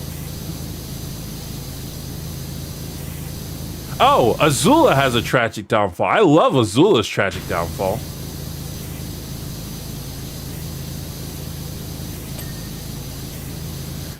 Jesse Springer, Black Dynamite is basically a parody of blaxploitation movie and very funny. Huh. Venom Bug, how do you feel about heroes that kill? Well, when I was a kid, I didn't really accept heroes that kill because, Wait, are you talking about, like, is there a show called Heroes That Kill that I don't know about? Or are you just talking about, in general, heroes that kill? Because it depends on the setting. Because the reason DC superheroes don't kill is because they already acknowledge that they're vigilantes. But they're just trying to bring the criminals to justice. Taking their lives would be taking justice into their own hands. With the exception of Wonder Woman and, you know, other heroes, but the main exception is Wonder Woman because she is an Amazonian princess who believes in killing her enemies.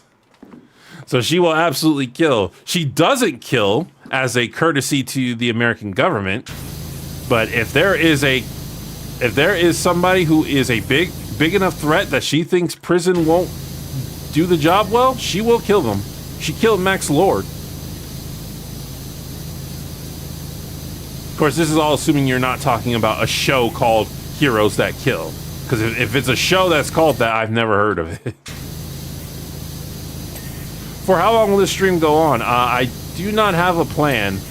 I usually try to end streams when I finish a project in Power Wash Simulator.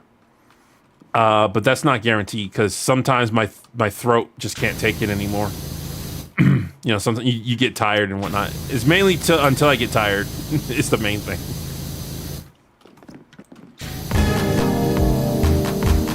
The Apex Predator, you introduced me to King of the Hill. Thank you. You are absolutely welcome.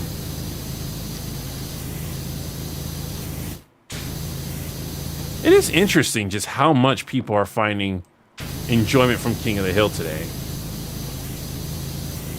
Like, I've seen other channels, they start talking about King of the Hill, and their channels also start doing, like, really, really well.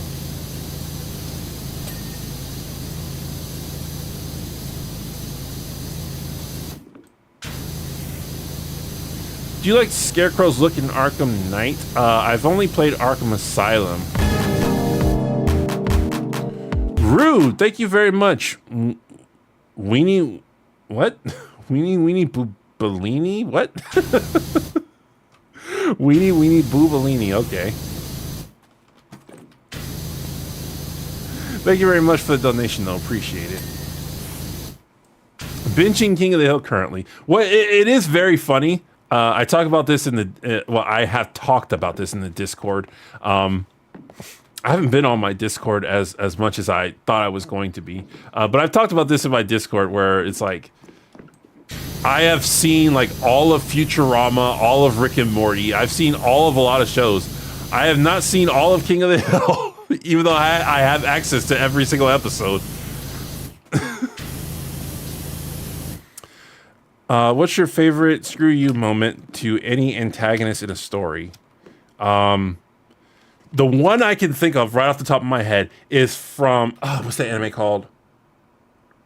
I can't remember what that anime is called. It's a classic anime.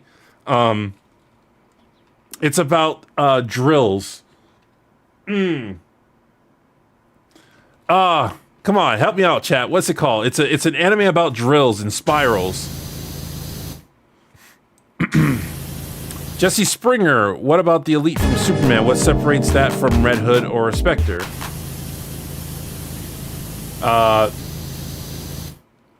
Well, Spectre isn't working on American government. Spectre is working on a different authority which approves of death and torture.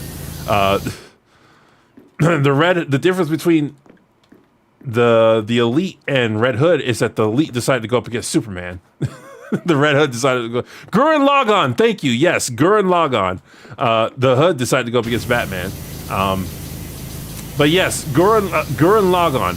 That's one of my favorite screw you moments to an antagonist. When Rasu gets punched in the face. It is such a great moment where Rasu gets punched in the face.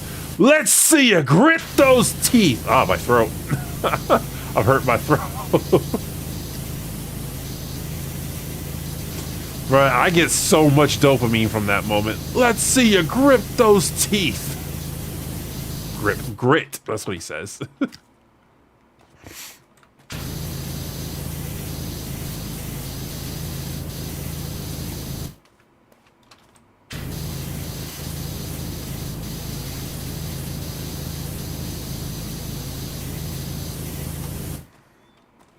What character would you roommate with? Probably no one. I had to share a room my entire childhood, and when I finally got my own place when I was in my 20s, I was like, how can I ever go back? Like, that's one of the reasons why I'm so antisocial, is because I didn't really have my own space until I got into my 20s.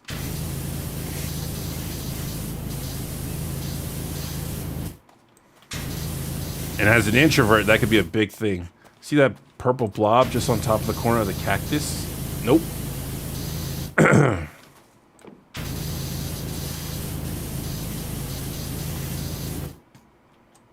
That's probably my favorite spot here from back when we're the Muckingham Mancy.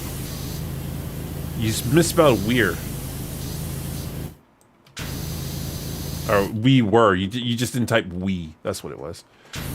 Mingy Miss Captain of the Dragon Slayers had sprung out of the fort with only one thing on his mind: my demise. I'm an antisocial extrovert, which, yes, those do exist. I keep trying to explain to people that introvert and antisocial are not synonyms. So I instinctively surge into my signature role forward. Like, I don't mind people use them as synonyms that much. Like, I use them as synonyms from time to time. But when somebody's like, you can't be antisocial, you can't be an extrovert, you're antisocial. I'm like, no, that's not what that means. An introvert just means you like to preserve energy. An extrovert means you like to release energy.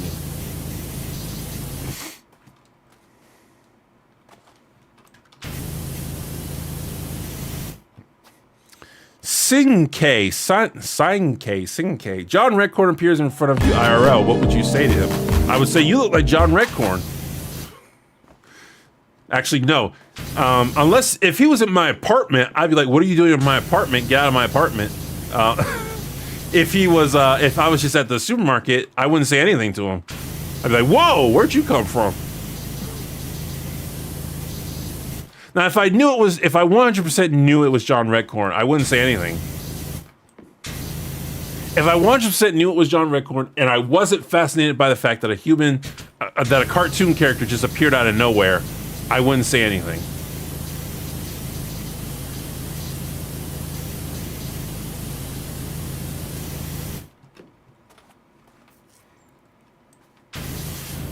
What kind of video game would you make? There are all sorts of video games I would like to try and make, but I've had a video game idea since college. And I don't want to say what it is out loud because somebody else might try and beat me to it. Oh, this minecart isn't done. I thought it was done. Okay, I don't like when I have to jump to get something and you put a roof over me.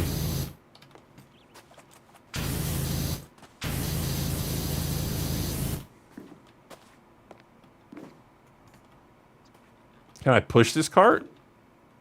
No, I can't. The second most tragic character I've read about is Angron the Red Angel. Okay. If you could have any fictional item, what would it be? Probably something that gives me immortality. Sinkei, that's fair. Take some extra money. Lots of heart. Thank you. Appreciate it.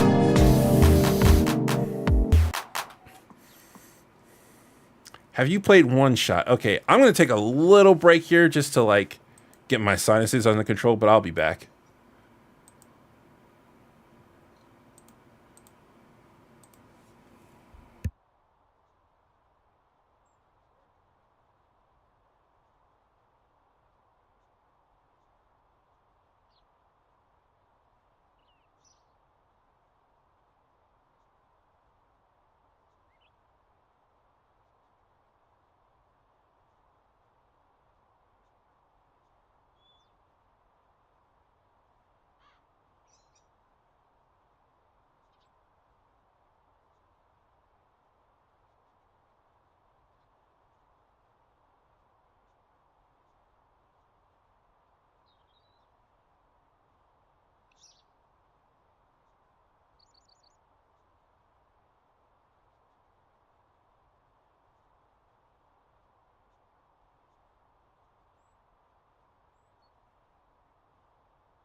Oh, there we go. Okay.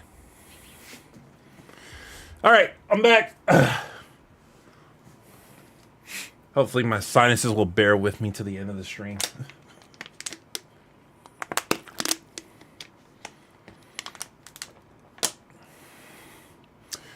Won't the real Shady Doorags please stand up? No, that's too much work.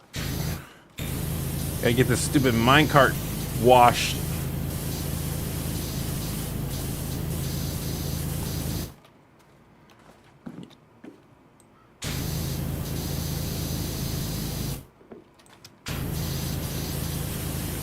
And I gotta wash under it.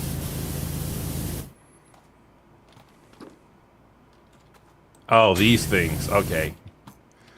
Yeah, alright. Alright, so let's do the track first.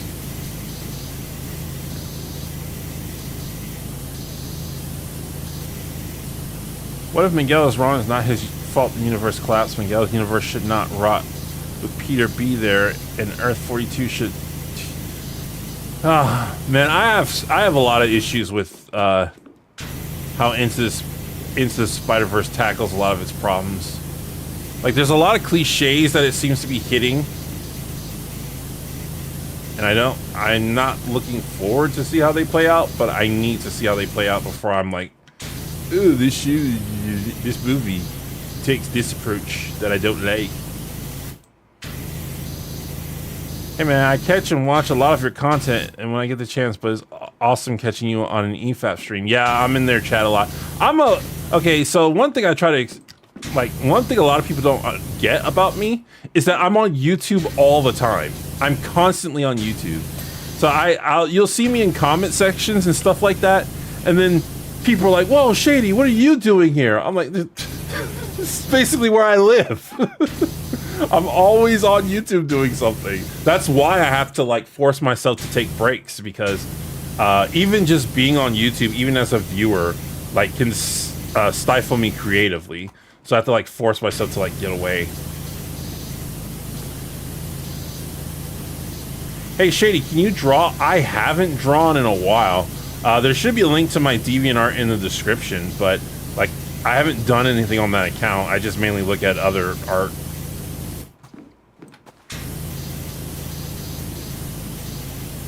That's another thing I would like to get back into, drawing. Alright, are these two tracks the same? No, they have different lengths in their bars.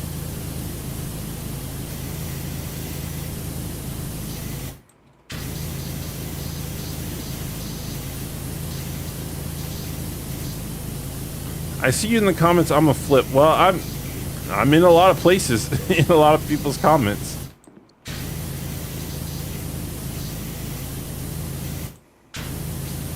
Which kind of makes me, it kind of makes me feel a little bit bad, because as somebody with a verified account, I have this big glowing check mark next to my name.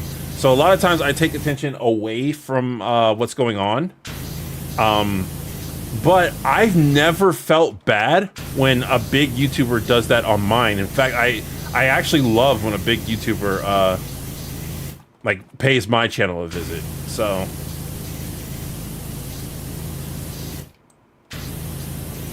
But it can feel kind of awkward when you like come into a stream and then people are like, oh, Shady, let's talk about Shady instead of talking about what's going on in the stream.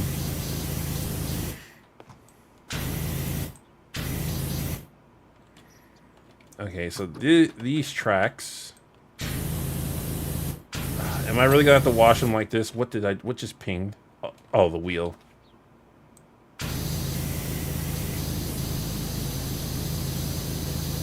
Are you kidding me? I have to clean that one too? I saw someone ask if you played One Shot, and I wanted to make a comment about it. One Shot is really good game to go into blind. Maybe I'll check it out. I just got SimCity 4, so I'm probably going to be looking at that for a little bit. Because I've wanted it for a while, but I try not to buy too many frivolous things for myself. Because most of the funds I earn from YouTube go back into YouTube. If, well, I pay for my living, of course, you know, rent and food and stuff, but a lot of it goes back into YouTube.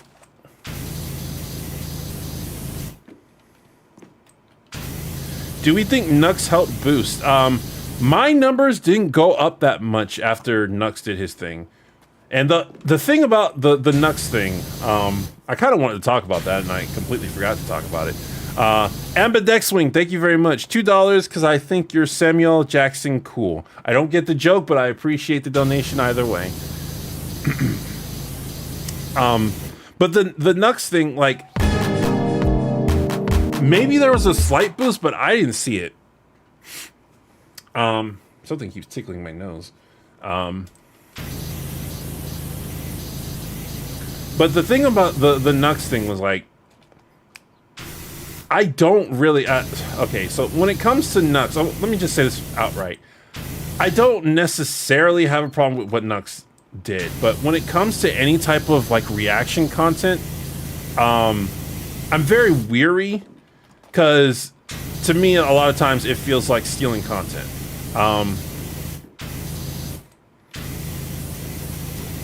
And what I want to say about Nux is, I think he could have done a better job transforming the content. Overall, I'm not going to say like he stole content, but I think he could have done a much better job transforming the content. Because there is a lot of times where it's just my video playing, and it's like, okay, I guess I'm just working for this guy now with no pay. And Nux said something that a lot of people in my comment section said. I mean, overall, he agreed with everything I said in the video, but there was one part he didn't agree with, and that was the part where I said I didn't like the ending.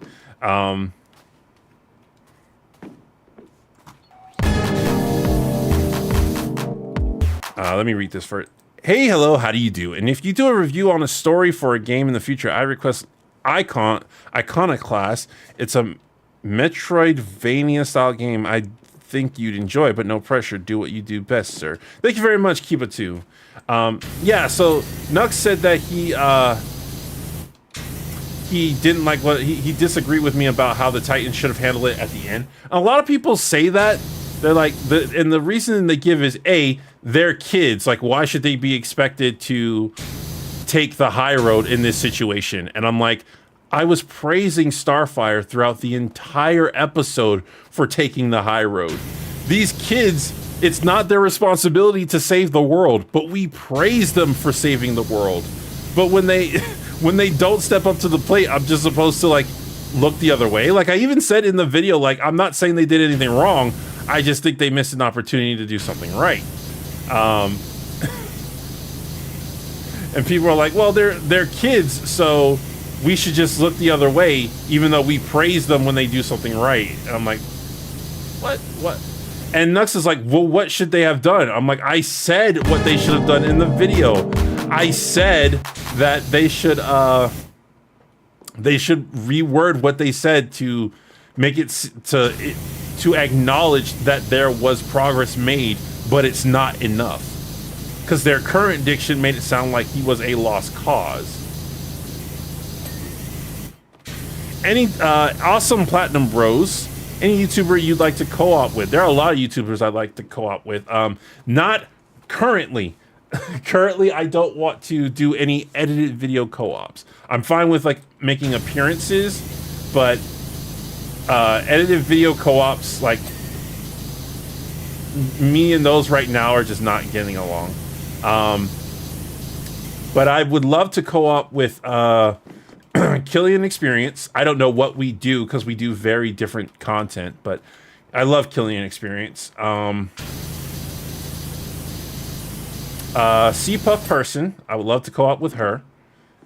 We actually do very similar content.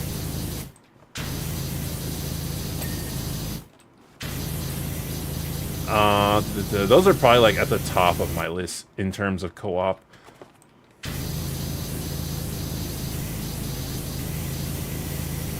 Titan's response is understandable, but it could have been better. Yeah, I mean that's what I say. Like I don't think that I'm repeating myself, but I don't think they did anything wrong. I just think Starfire was doing everything absolutely right that episode, and they missed an opportunity for the rest of the Titans to join in.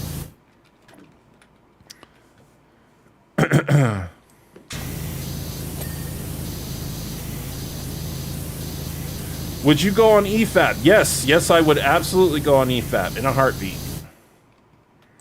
See, that's, to me, that's not like a creative project. That's an appearance, because that's a podcast. So I wouldn't have to really be thinking creatively. I would just be like saying my opinion.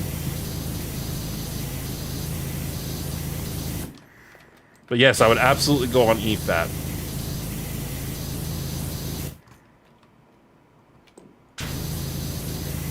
That's another question that gets like constantly asked in the stream. Like, would you go on EFAP? I've already put this in the Ask Shady channel on Discord, but have you seen Evangelon? And if so, what do you think of it? I have not seen Evangelon. I've heard of it, but I've never seen it. Most underrated Batman villain.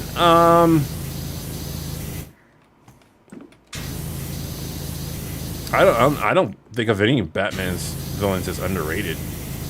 I don't have an answer for that one. Is there a comic book character that you wish would reappear on the big screen? My choice would be Silver Surfer. Reappear. I'm kind of superheroed out, so I've been superheroed out for a long time when it comes to this, like, the big screen. I've been superheroed out a lot. The only character I consistently like seeing is Spider-Man when they do him right, which is almost never. The only one that gets it right is Spider-Verse.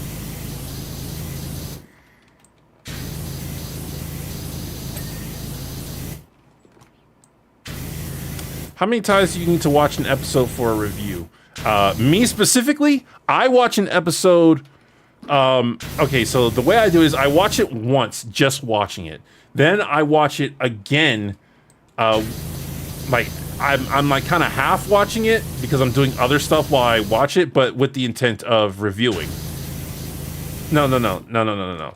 I watch it once, then I watch. No, I don't half watch it. No, I watch it once, then I half watch it for technical reasons because I have to get footage and stuff.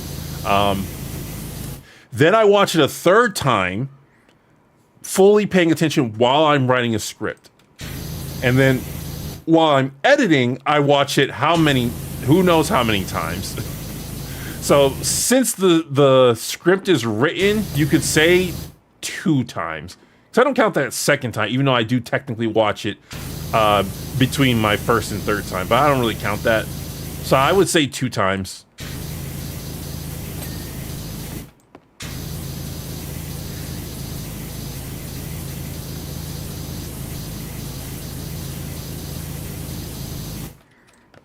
Seems like everyone has superhero fatigue. I mean, kind of, sort of, but I think it was Mahler who said this.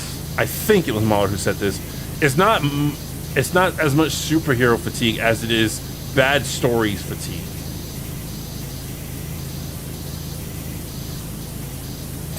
Like the people writing superhero movies right now only know how to do certain things.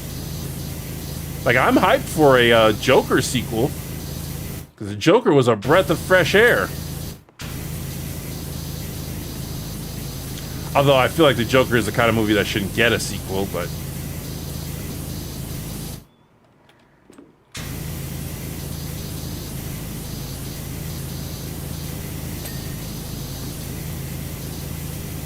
Hi, Shady, just wondering, are you planning to play Infamous Second Son? Just wondering, I just finished watching you play Infamous, starting in Infamous 2. Take care, just wondering. I probably will eventually. But it probably won't be for a while because I have like 5 games ready for Let's Plays. And I'm going to be playing them one at a time.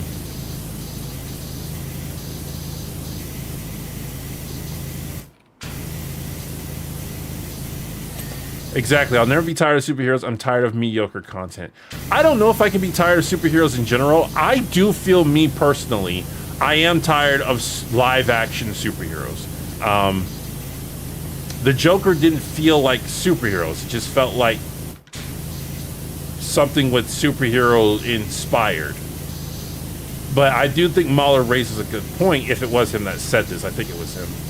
When he says most people are tired of script fatigue than they are superhero fatigue.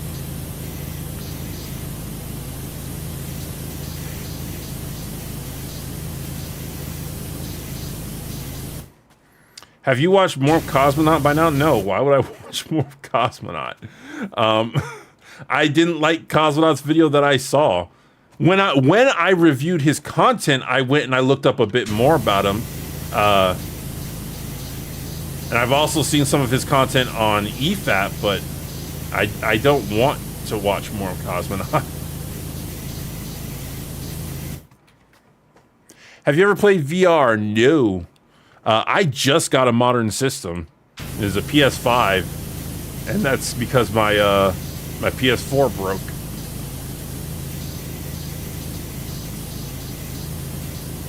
These tracks are taking forever. What is going on with these tracks? Hey Shady, good job on the videos. What do you think of the game Prototype? I haven't played Prototype. I know there's that huge debate of who would win, Cole or the guy from Prototype. I don't think Cole would win that though. As much as I would root for Cole. Have you seen HBO's Spawn series? If not, I really recommend it. No, I have not.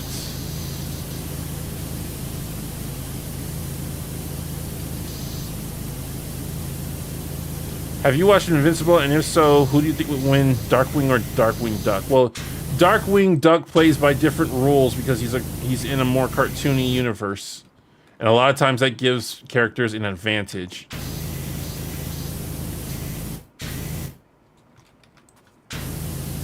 Here we go. Here's where all the grime is. Okay. So I got that one. So with that, I should be able to see like some clear grime on this side now.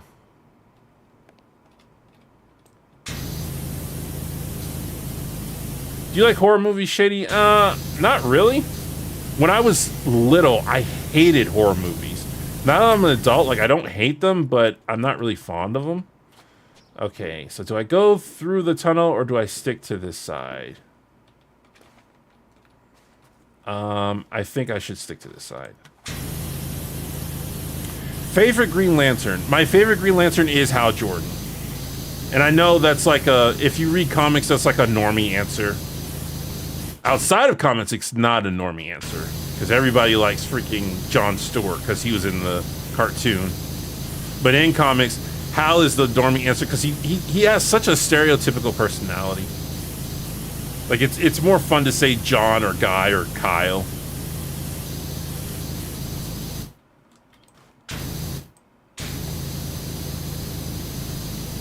The gap between Alex Mercer and Cole McGrath is pretty comical when you dig into it. Yeah, the thing is, like, Cole is really powerful in his universe. He's not really powerful as a fictional character in general. Unless you count him as the Beast, but I don't know if Second Son goes into the evil ending or the good ending. More than likely the good ending. Because the Beast was like this unstoppable juggernaut. And they had to work around defeating him. And if you played the spoilers for Infamous 2, if you played the Infamous 2 Infamous ending, you become the Beast, so.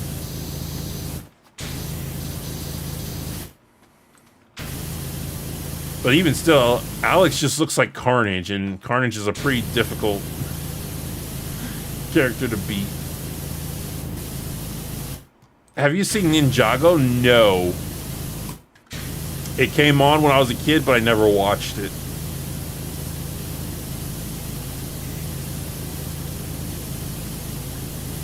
Now, if we're talking about Evil Cole, who both is the Beast and got a power boost from the second race spirit, then yeah, he'd probably stand against Alex Mercer at full power. She also said, like, I think maybe the Beast could do it.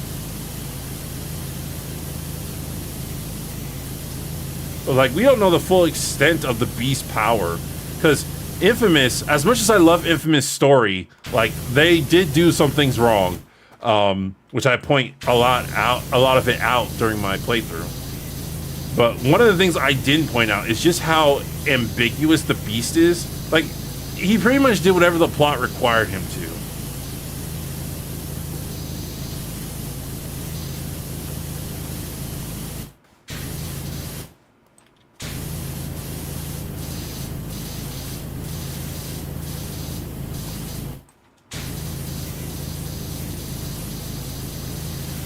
And I believe Death Battle is going to do an Alex versus Cole fight. Like, they advertised it last year. I thought it was going to be the first fight they released, but I couldn't find it on YouTube, so I was like, okay, maybe I just imagined that. The Beast was more of a plot device, yeah. And not even, like, not necessarily even the best plot device.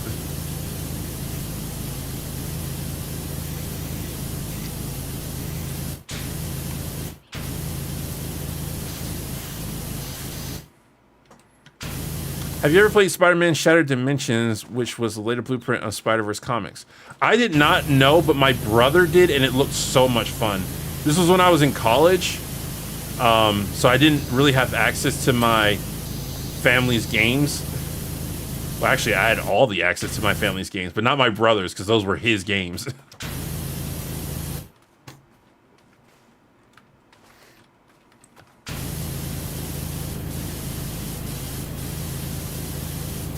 Oh, do I have to get on top? I don't have a ladder. Oh no, here's some blotches over here I missed.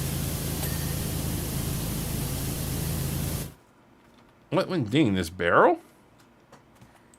Speaking of purely out of curiosity, have you seen MLP Friendship is Magic? Yes, I have some reviews on that, which suck, so you probably shouldn't watch them. I stopped at the first episode where they started the school, because I was already like the show started going downhill in the season 5 finale of My Little Pony, where Starlight becomes a good guy, a good character.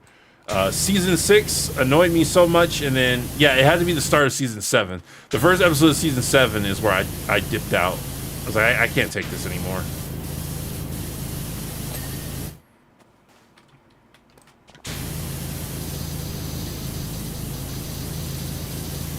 Show you the type of dude to try and find meaning message in Johnny Test. I would. I absolutely would. Is that a challenge? I am that type of dude. I legit am.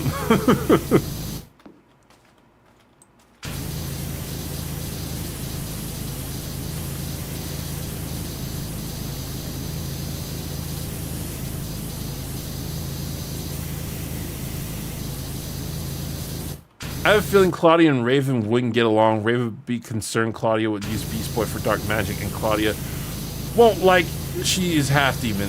Well, the thing is, Claudia is... So I've only seen up to season 3 of Dragon Prince, but from that show, Claudia is basically evil, because she justifies so many evil acts. And I liked her in season 2. She seemed very complex. Raven would hate Claudia because Claudia is basically she's doing dark magic. Well, yeah, that's what they call it in the show, dark magic. She's doing dark magic, and Raven does not approve of that. Like, she does not approve of sacrificing innocents to make your magic work. Specifically the Raven from Teen Titans. I don't know the Raven from the comics that well.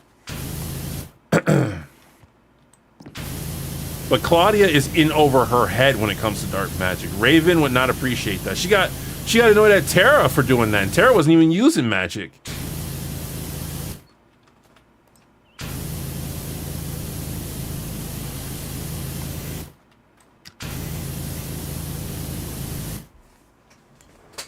Don't get me wrong, Superman would destroy Alex, but not without some kind of fight. Supes would insta-beat Cole if he wanted to. Again, I said this before and I'll say it again. Cole is powerful in his universe. He is not powerful as a, like, fictional character. When Death Battle does the Alex versus Cole fight, it's gonna be a stomp. I don't know anything about Alex, and I know that. I know it's gonna be a stomp.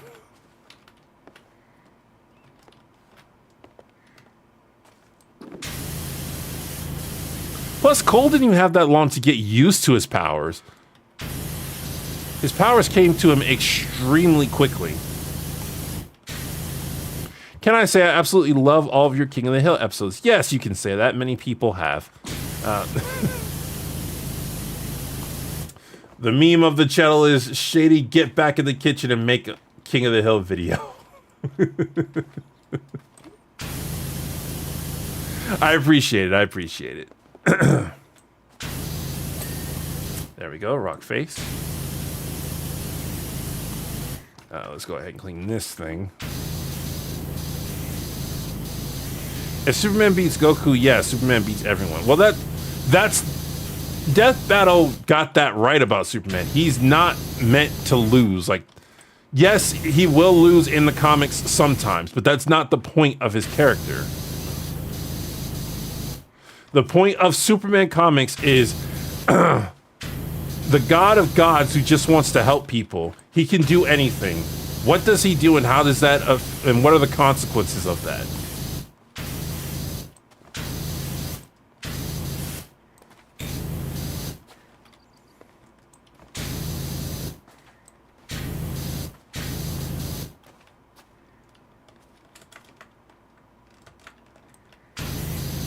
Hey, Shady, love your content. Really been enjoying the Daria content, though, as per most people, your King of the Hill stuff was what the algorithm threw at me. Love that, too.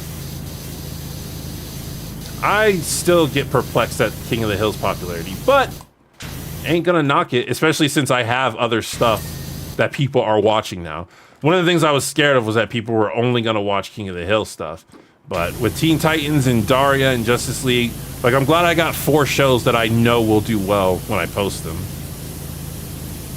Even if they don't do as well as King of the Hill.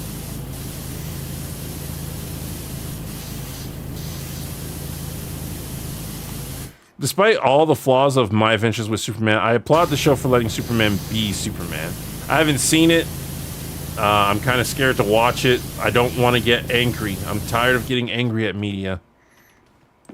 At current media. Old media is like... It's just fun because it's been there for so long. But I'm tired of getting angry at current media. Like, She-Hulk took a lot out of me. Velma took a lot out of me.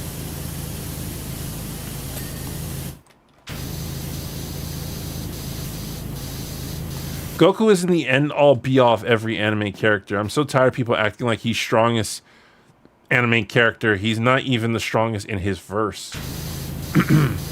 Well, the reason people feel that way is because before Super came out, Goku was like the strongest in his verse. Super changed that. Because every enemy Goku came across, he eventually beat. And people have been living with Z way longer than they've been living with Super.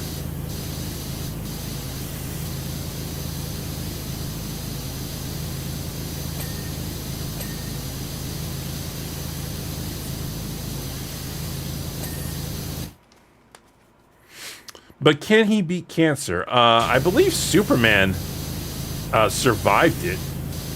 Superman has some kind of super cancer and it caused him to explode. But he landed on Bizarro World. And he survived and built a rocket and came back to Earth.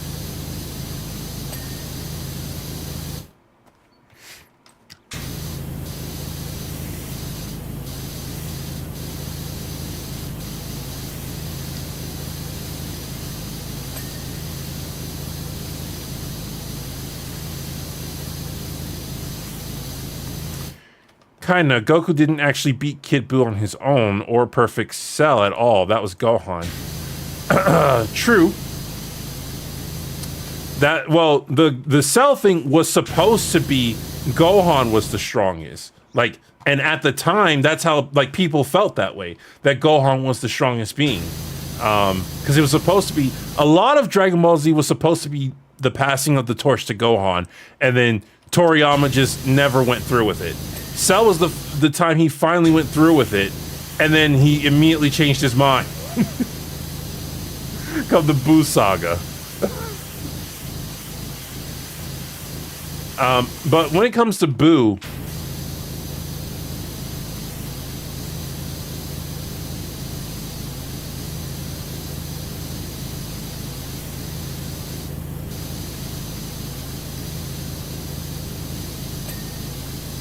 yeah, it's still kinda when it comes to Buu, because it's like he did have the power, but because he was alive, his body couldn't handle his Super Saiyan 3 mode.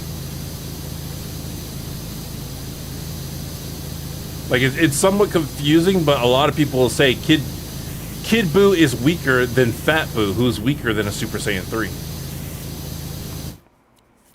What was the original plan of DBZ? Well, I don't have any documentation that says this, but from storytelling clues, you can tell that they wanted Gohan to replace Goku as a passing of the torch type of deal. But they kept reneging on that. They kept bringing back Goku to save the day. Like, there's so many times where it's like, this series is now about Gohan, and then Goku comes and saves the day. Dragon Ball Z starts with, like, Gohan, every character being in awe that Gohan can reach the power levels that he can.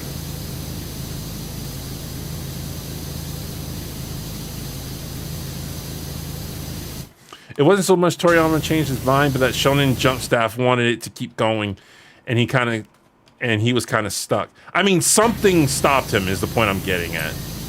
Not necessarily that he changed his mind, but like something made him change course. But using context clues, you can tell there's a clear passing of the torch going on. Why is this post not getting clean?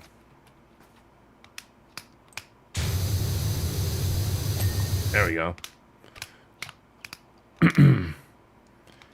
Kid Buu's weaker but harder to fight due to him being crazy. Yeah, that's the notion I always go with. That Super Buu with Gohan absorbed was the strongest. Kid Buu's the hardest to fight because he just doesn't care.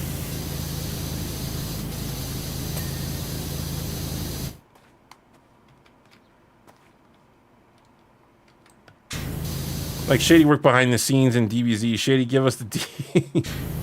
Somebody asked this. Like, they asked me, how can you be so sure what the author had in mind for their creation? And I told them, it's like, you can never know 100% sure. Like, even if the author says, this is what I had in mind, they could be lying. The best thing you can do is look at their works and learn to tell the signs of what an author means to say. But it's pretty much always you're guessing.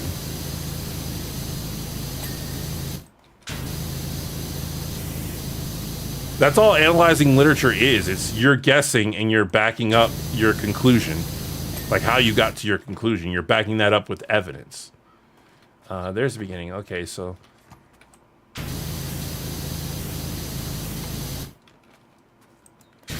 I didn't mean to do that. Okay, so we got this playground, that playground, all this stuff in the middle, and then this wall. So I guess keep at the wall.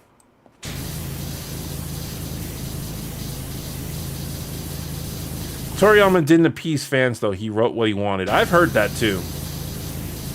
Also, Toriyama's a sadist because he gave Cell spots and had to consistently draw 3 different cells with 3 distinct types of spots.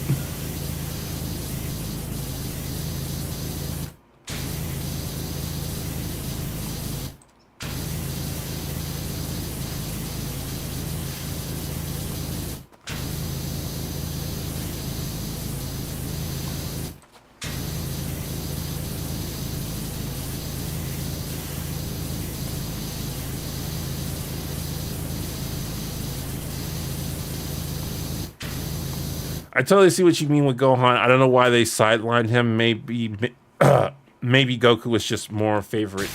I mean, that's what it seems like. That's what it seems like. Yeah, my watch is messing with my wrist. I can take this off.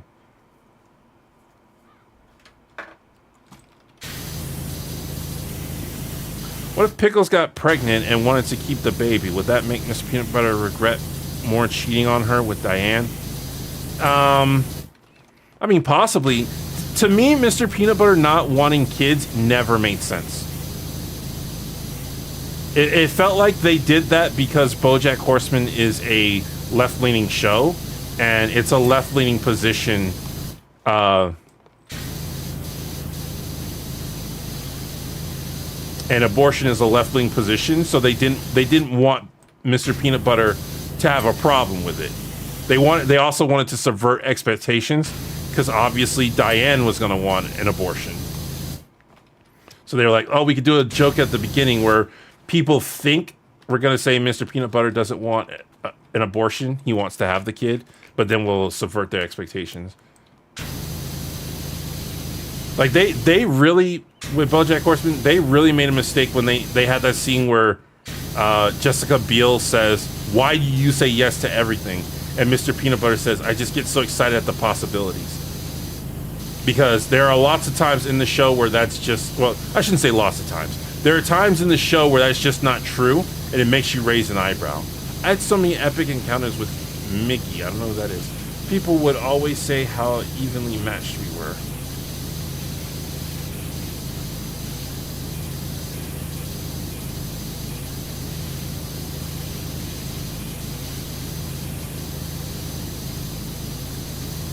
I came to celebrate. Now we're talking about abortion. Well, Jedit, that's one of the reasons why I'm kind of happy I got away from BoJack Horseman, because it was a very political show, and it was very left leaning, and I wasn't. So a lot of times it would cause uncomfortable conversations that people didn't like my opinions about.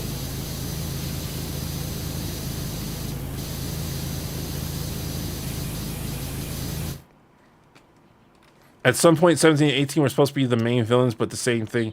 Well, pretty much every villain in the Cell Saga was supposed to be the main villain. 19 and 20 were supposed to be the main villain, but people didn't like it, so 17 and 18 were supposed to be the main villain, but people didn't like them, so Cell became the main villain.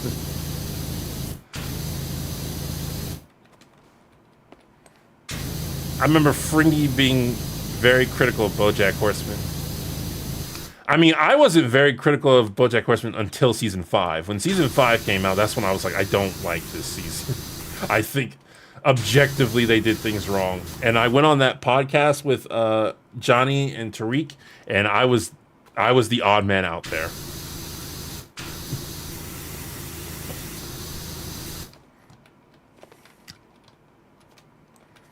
I thought you were left leaning. See, a lot of people think that. That's one of my big things that I have. Like, people just assume I'm left-leaning. Partially because as a cartoon reviewer, like, most cartoon reviewers are left-leaning. Even though, like, I make jokes about being right-leaning all the time. And I have a live stream where I'm like, why I'm not woke. Because I want to make it clear I'm not left-leaning. Like, I don't want it to be a big thing, but it is a big thing. Because whenever I'm like, hey, I'm right-leaning, people are like, what? You lied to me? I'm like, I never lied to you.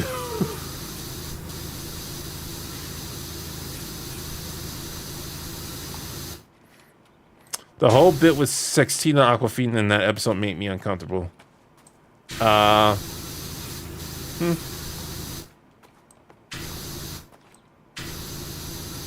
Didn't like how they wanted to spin her actions as a good thing. Well, the point of that episode is that they were like automatically pro-abortion.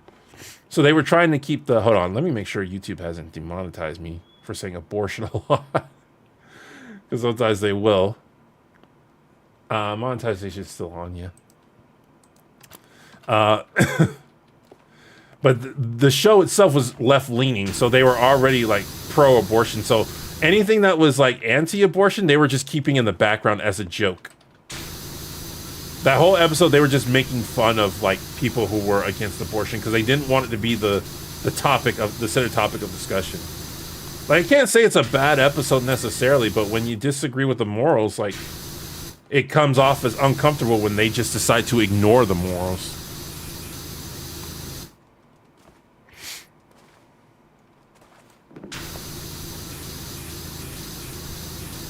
Have you seen Oppenheimer? No, I have not. In BoJack Coma, his eyes dilated when Beatrice was eaten by the tar. He was genuinely broken. She died and never expressed he missed her. Well, I think he was just terrified. Like somebody just died in front of him. That whole episode was terrifying about him confronting death.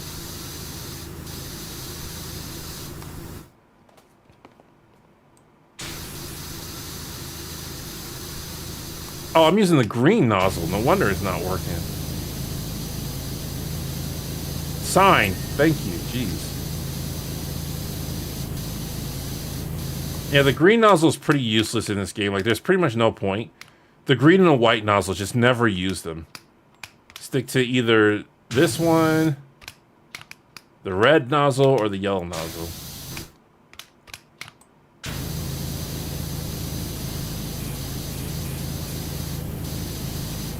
What King of the Hill episode you hated the most? Probably Miss Wakefield. But I'm not sure about that one. There we go. Would you review a South Park episode? I would have to get into South Park. A lot of people want me to review South Park. I would have to get into it. I think when people say they don't like their media to be political, it's rather referred to the current political messaging in shows. Nobody is annoyed about BioShock for being political. When people say they don't want things to be political, okay, so mainly where this conversation stems from is writers being bad at disguising their want to push a political message into a story. That's where that comes from. Shows can be political. They can even talk about current political times, but you need a good story behind it. And when people see you manipulating them in your storytelling, like when you don't do a good job hiding it, they start to get upset because people don't like to be manipulated. So when people are like, what do you mean you hate politics in media? Politics have always been in media. Like, they're not wrong, but they're responding to the wrong criticism. It's not that politics are in media, it's that you're doing a sucky job at hiding your obvious want to push a political message, and you're sacrificing a good story to do it. I want to be immersed into a story. I don't want to see the finger wagging at me as I watch. Christian animated movies, yeah. Well, Christian movies in general were like that.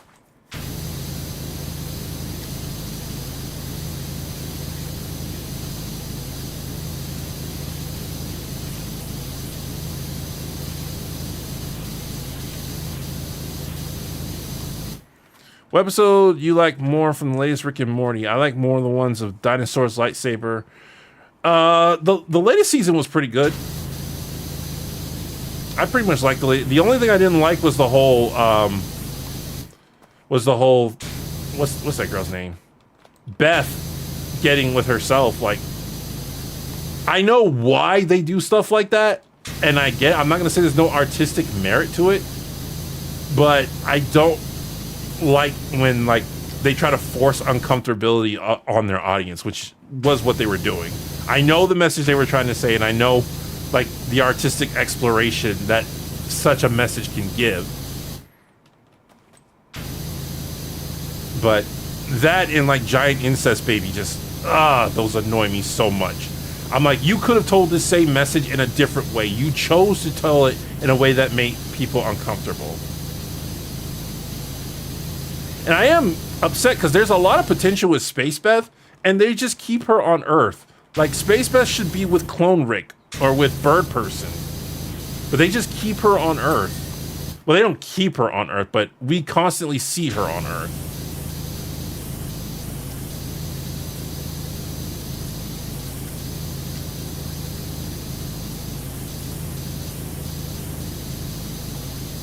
There's a lot of political, religious agenda anime, and it's quite literally everywhere, yeah, and it can get really tiring when it's just made as a recruitment propaganda for a specific beliefs. Yes. Tell a good story. I've said this before, like, the message behind the art doesn't matter as much as the act of portraying the art. Which one of these do you think is the best? Nintendo Switch Online, Xbox Game Pass, or PlayStation Plus? Well, I don't play any of those. So, I couldn't really give you. I grew up a Nintendo fanboy. Like, my family was big Nintendo and big Sony. But between those three services, I wouldn't know. Because like I said, I just got a current gen system, and like I'm mainly using it for YouTube.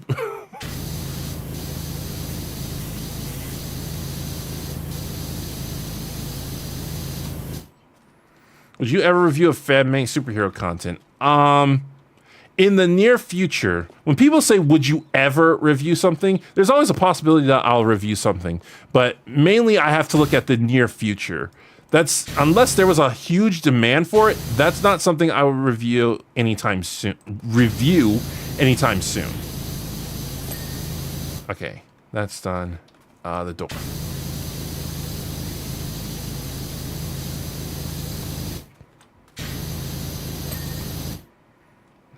All right, I think I got, I saw something, the sign.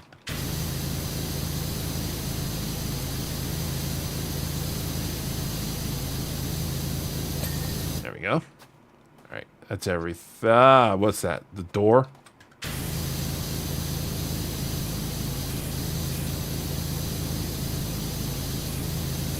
Who is your favorite King of the Hill character? Cotton.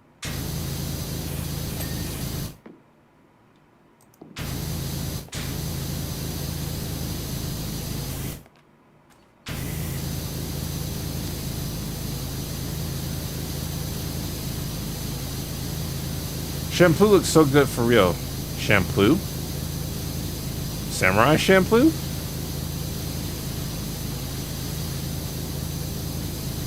Or is that Champloo? Why is the sidewalk not being washed? Oh, is it the front? Is that what it is?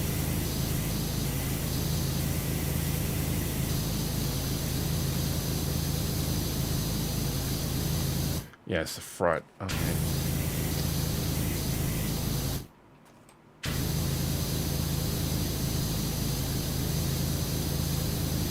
What's your favorite Daria character? Jane. I absolutely love Jane. Jane has such good like I love Jane way more than I love Daria. Like that is so apparent to me because the thing about Daria, like Daria's hilarious, but she's in denial about a lot of stuff. Jane fully confronts herself, and when she's in denial about something, she quickly admits that she's in denial about something. At least from the episodes I've seen so far. Also, I think Jane has the funnier lines. Like, Daria's funny, but I think Jane has the funnier lines.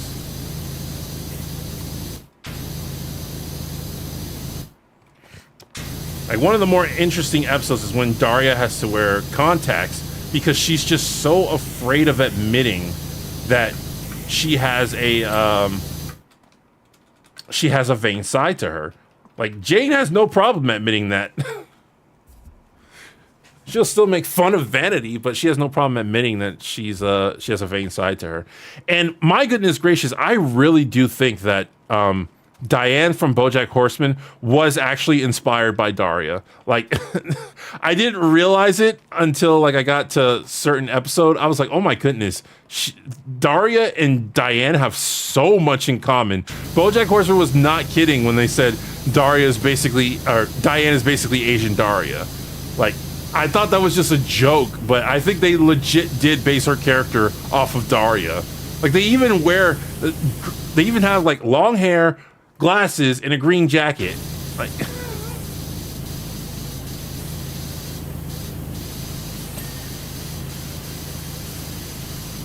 will you ever do a video on whether you think Dale knew about the affair or not? Probably not. I can tell you my thoughts, which is I don't believe that theory. I wouldn't see the point of doing a full video on it. Like, I would have to find like evidence, which is all over King of the Hill, that he just didn't know. Has there been any Daria episode where Daria was in the wrong for action? There have been plenty of them. That some of them the episode will call out. One of my absolute favorite ones. Well, the episode itself isn't that good, but I like how the episode addresses Daria, which is Daria and what's that girl's name? I can't remember her name. Daria and the black girl, they get invited to an elite school, to join an elite school because they both have really good grades. Daria immediately, like when I saw that, I was like, oh, Daria's gonna be happy because she's going to a smart person school. Daria immediately is negative because she thinks she's gonna be made fun of for not being as smart as the other kids. What is that girl's name? Jody? Is that her name? Well, I'm gonna call her Jody for now. Jody is ecstatic because, you know, she's going to a smart school. They both go there, and it turns out at first it seems like Jody's right, that these smart kids are gonna be different from their classmates. But then it turns out that Daria's right, and that these smart kids are just like other kids, except they're smart. So they still like have cliques and pick on each other and blah, blah, blah. But I love how it ends because Jody tells Daria, like, you can't just be jaded all the time. You can't just sit there and expect the world to give you disappointment all the time. Because you'll miss out on new experiences if you do that. And Daria admits that, yeah, that's not the correct mentality to have, but it's the one that's working for her currently. So she's sticking to it. Like, I really liked that message, that even though Daria was right about those specific kids, that keeping that mentality was hurting her.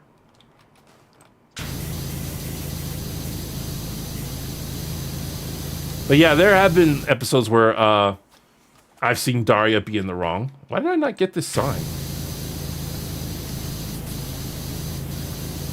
Do you still hate Redcorn, or has your opinion on him changed since your video? No, I still hate Redcorn. What's your favorite animal? For a while, it was the red fox, but I think it's switching to the red panda. Because the red panda is just as adorable as the red fox, but the red panda doesn't make the weird noises that red foxes make.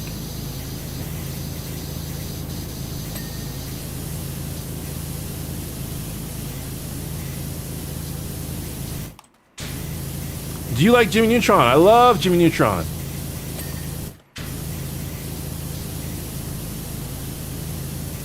Daria has a lot of self-defeating behaviors, but as it turns out, that's a defining characteristic of the young. Yes, yes it is.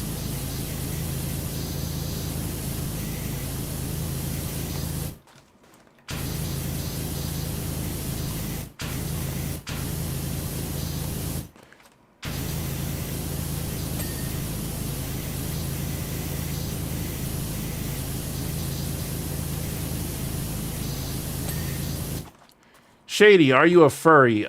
Depends on your definition of furry. Because, like, when I play D&D, I do play some anthropomorphic characters, and I was for a while obsessed with kitsune, but I don't know if I can say that anymore.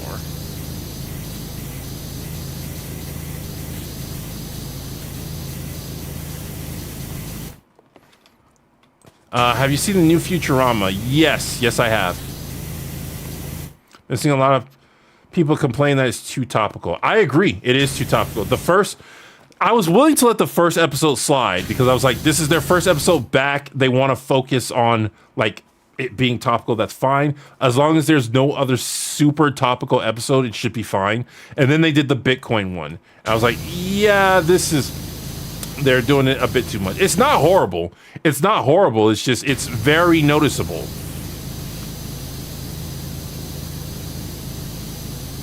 I think all the voice actors are doing a great job, but Fry, you can notice a difference in his voice. His voice is a lot more raspy. Leela and Bender and the rest of them, they all still sound exactly like how they did. There is no perfect perspective. The fact that we are all unique means we all have one-of-a-kind piece of infinite puzzle. When we work together, we share our perspectives, beautiful things, our happiness. Yeah, I can agree that there's no such thing as a perfect perspective. The best thing you can do is be open-minded, but not be gullible.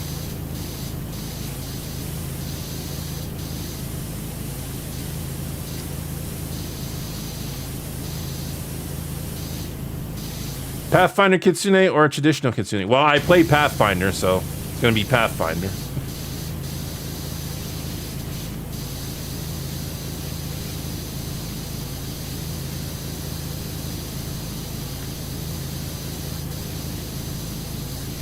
I thought DiMaggio wasn't returning as Bender. Originally, he wasn't, but then they negotiated and he did.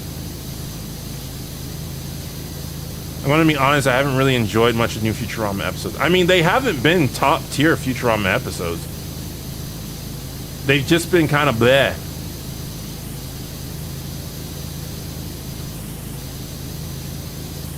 And I almost threw... And you want to know something that kind of sucks? A lot of people... Well, I shouldn't say a lot of people. Some people complain in the original Futurama. The only original characters that we are following are Fry, Farnsworth, and Bender. Because after the late Philip J. Fry, we went to a different universe. So that Leela is no longer the Leela we know. And none of the characters except for those three are the three we know. After this Futurama, the only original character is Farnsworth. Because he went to another universe again. So the characters that we're following, except for Farnsworth, none of them are the characters we started out with.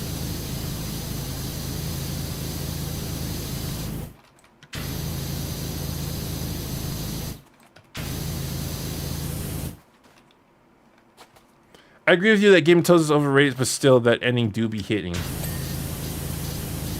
Who is the best Samurai Jack character, and why is it the Scotsman? Well, you answered the question. It's the Scotsman. I mean, I think Aku and the Scotsman are like neck and neck.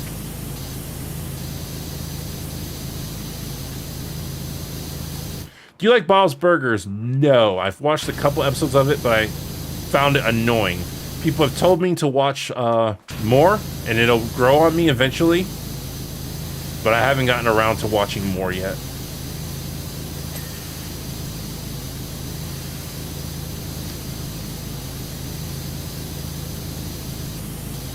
Have you seen anything about mythology, Shady? I've seen the Disney Hercules movie. That's Greek mythology.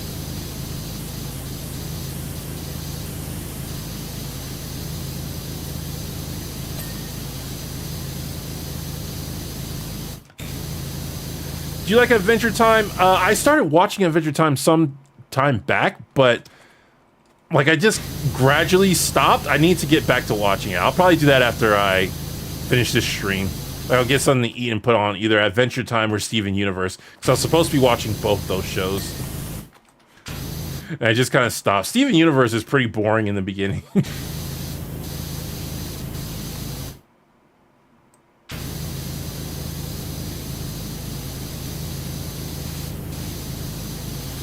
What are your thoughts on the Proud Family reboot? I've only seen one episode of the Proud Family reboot. And that's the episode where Penny is rebelling against her family and Sugar Mama has to punish her. And like I said, I had problems with the original Proud Family. So this new one, which is even more in your face, like I don't want to deal with that.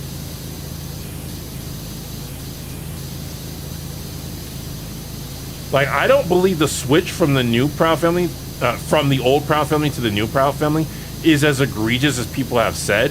Like, I think the topic they just talk about is more egregious.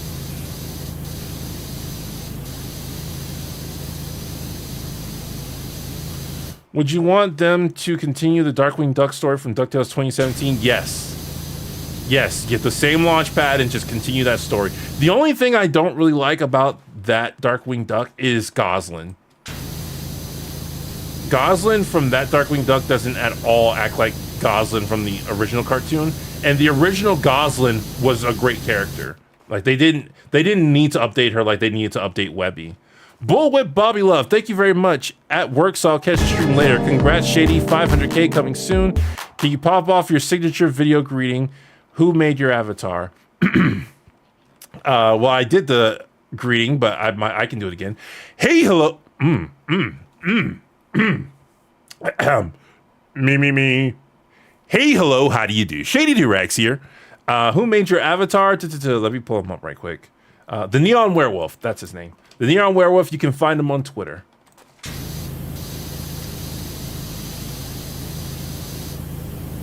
What movie made you tear up, Shady, my lad? So it used to be difficult to make me tear up, but then I watched a movie called Facing the Giants, which was a religious movie, and that broke something in me because after that, it became really easy to make me tear up at stuff. So there's actually a long list of movies that makes me tear up. Moments, really. Like, there's a lot of moments that make me tear up. But that didn't start until I was around like 17 when I watched it. And the movie Facing the Giants was it broke the dam pretty much.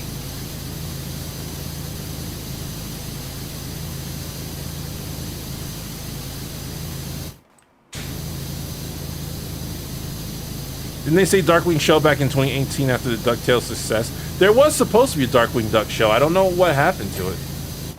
If it's still going or not.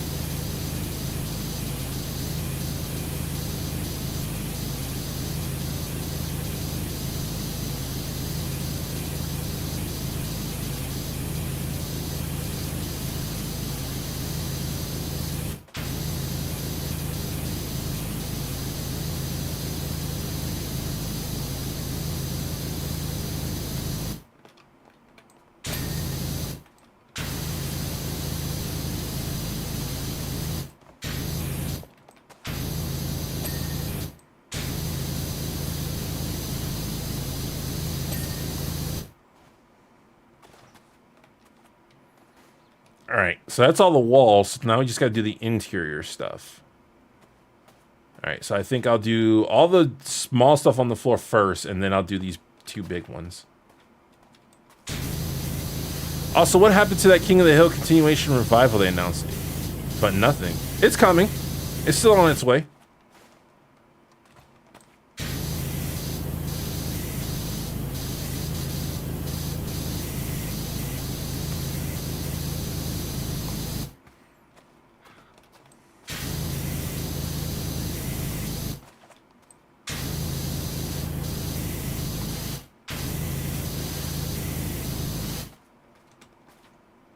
Oh, that's a shadow. I was like, why is that dirt stain not going?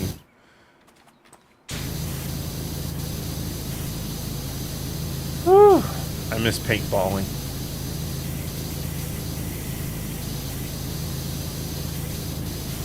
What is a genre that really doesn't work for you?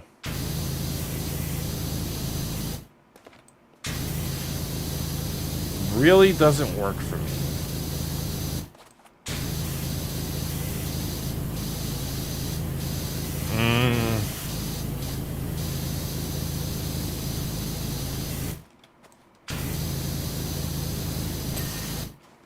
I guess teenage drama? That might be one.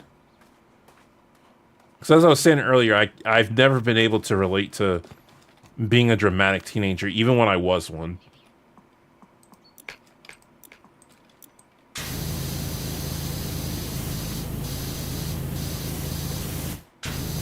Then again, I guess Daria is a teenage drama, so I guess that's not true.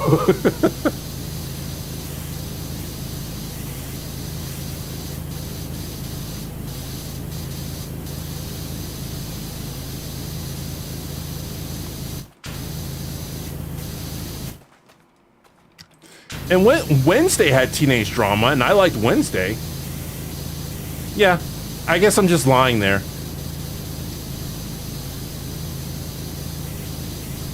Did you watch the Miraculous movie? No, because I'm behind everything with Miraculous.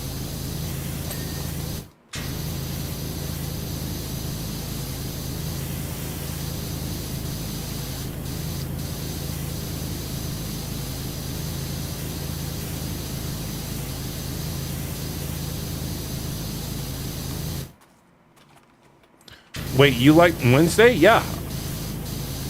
Wednesday has some serious problems, but I really liked it.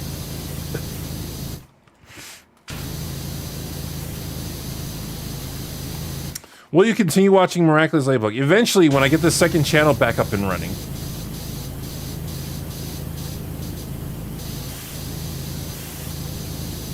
You thought everyone hated it. I heard nothing but good things about Wednesday. Like, that's the reason I watched it, because everybody was saying it was a good show. course, that was when it first aired. I didn't hear anything about it after it aired. Like, once it got to the finale, I didn't hear anything about it.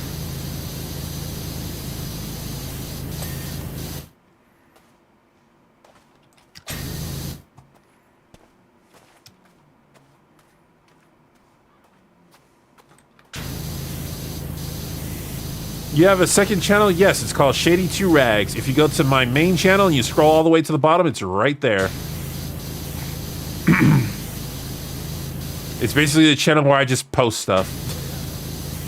Right now, it's only got games on it, and it's only got Let's Plays on it and one review of Miraculous, but really, it's just the channel where I'm going to be posting whatever I want. Wednesday from Addams Family. Yes, that Wednesday.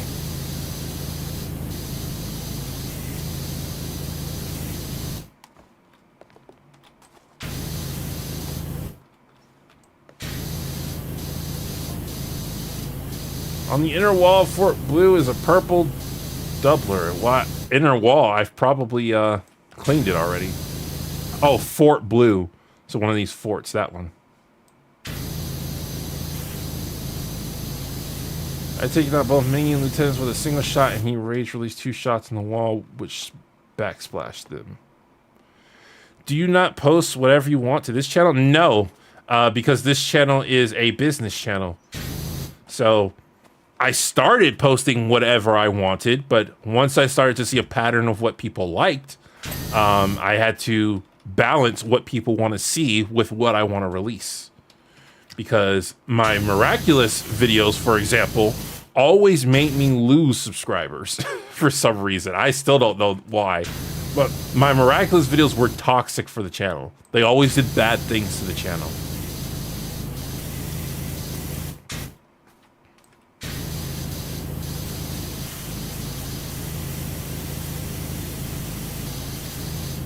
Do you think Bobby and Connie will get back together in the reboot? I feel there's a spark between them. I didn't know they broke up.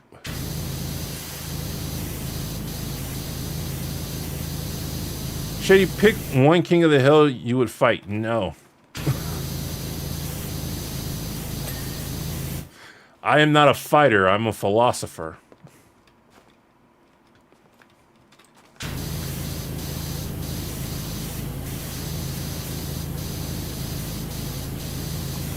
Finally get to join one of these. Congrats on 200K, Shady. Keep up the great work. Thank you.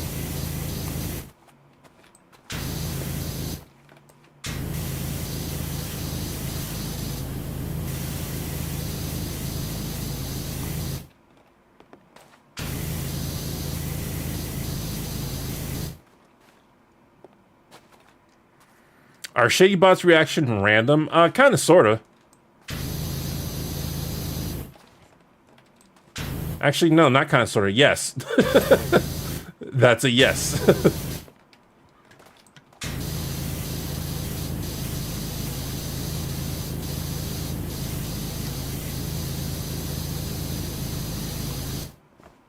One day I'll figure out VTubing. And I'll just do that instead.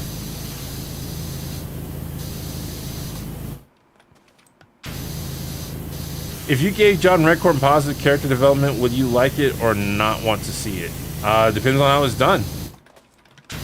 It just needs to be done well for me to like it.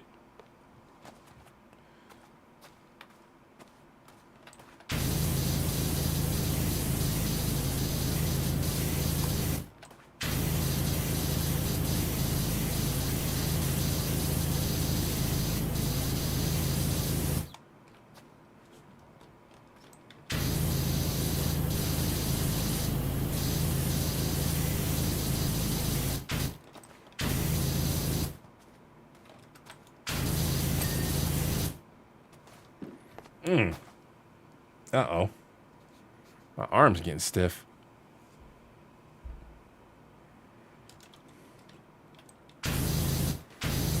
Pretty sure Shady's bot outfit isn't low cut enough for VTubing. Excuse me, but Shady bot is the 920th sexiest VTubing outfit you will ever see in your life.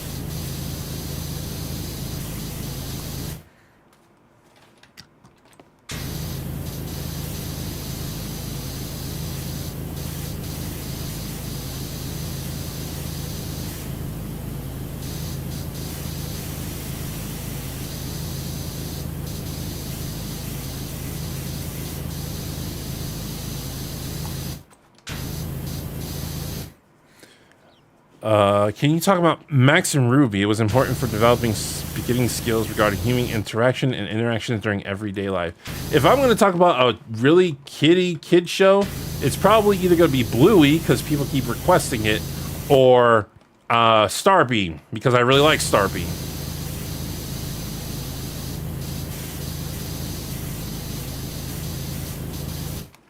Solar, thank you very much. What's up, Shady? Love your stuff, especially your character analysis messages and your King of the Hill and BoJack Horseman. R.I.P. Hardwick.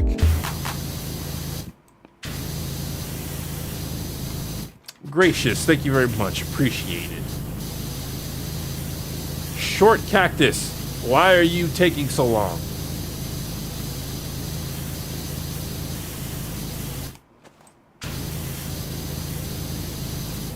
There must be something on the back. Oh, right here.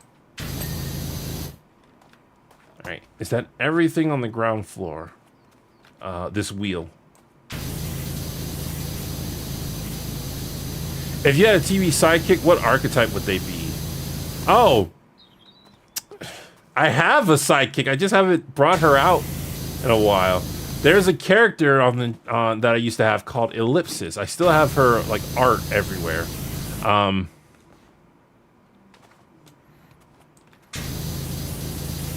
And she was she was silent, loyal, and she was a fangirl. But she was very clumsy and very what's it called? Incompetent. There you go. She was very incompetent. But I haven't used her in a while.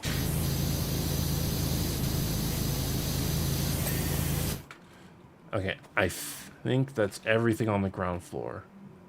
So let's go do... I want to do Blue Fort first.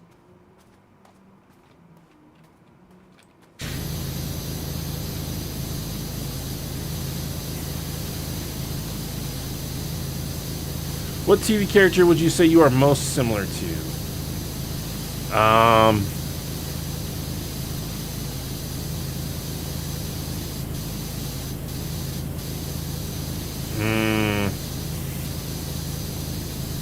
I don't see myself in a lot of TV characters.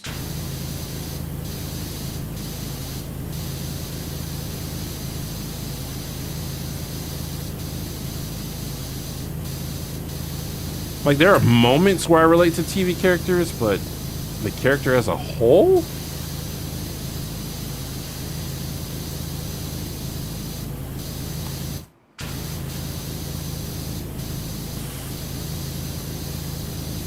I guess technically Sheldon from Big Bang Theory, but there's still a lot of differences between me and Sheldon.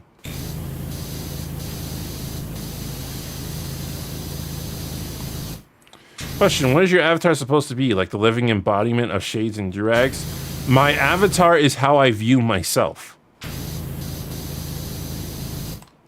When I think of myself, that's what I see.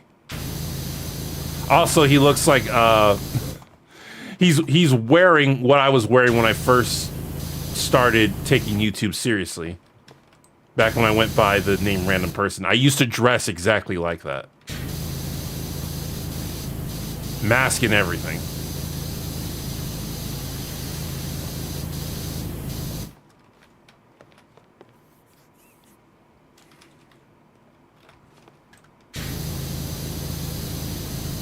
You're a lot more likable than Sheldon. Yeah, Sheldon has no charisma. I learned how to be charismatic by working in retail. Sheldon's also, I think he's supposed to be autistic as well.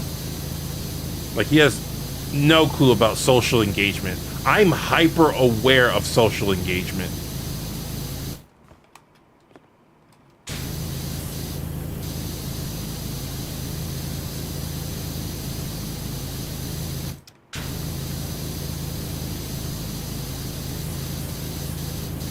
Yeah. Starbeam? No, Starbeam. Starbeam is a, it's a superhero show, but for little kids. Did you watch season 2 of Green Eggs and Ham, and will you do a review on it? I've been getting requests from people to do that for a while. I did see season 2, and I tried to write a review on it, but I couldn't get a good script to come out.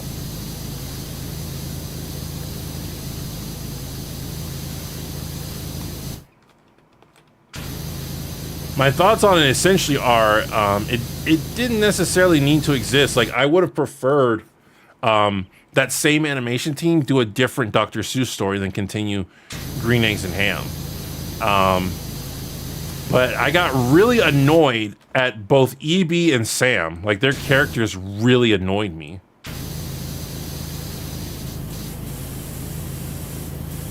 Wait, I thought this was the blue fort.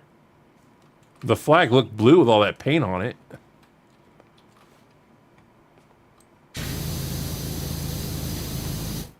What's your favorite prehistoric animal, Shady? I'm not sure I have one of those. I'm gonna say the Stegosaurus, but that answer could easily change.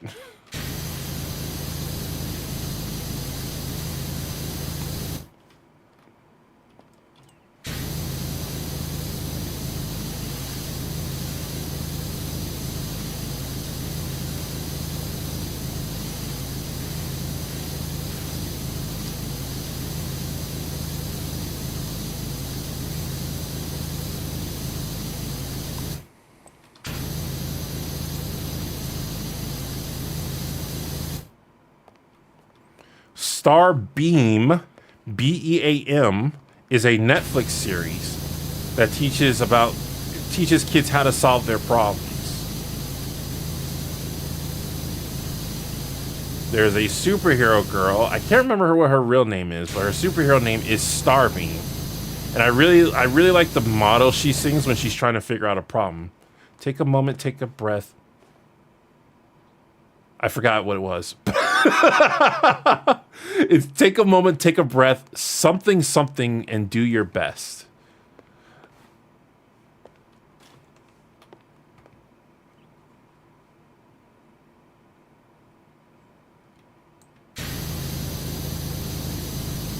I haven't seen it in a while.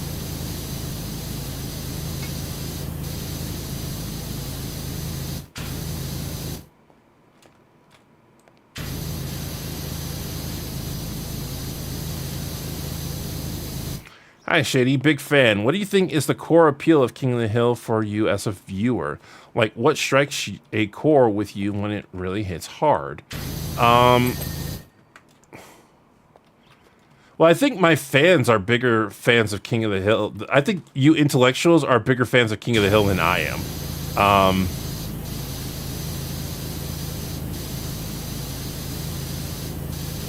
I think what really hits hard is, for me personally anyways, that even though Hank isn't always 100% right, he's a good man with integrity. And I think that speaks to a lot of people.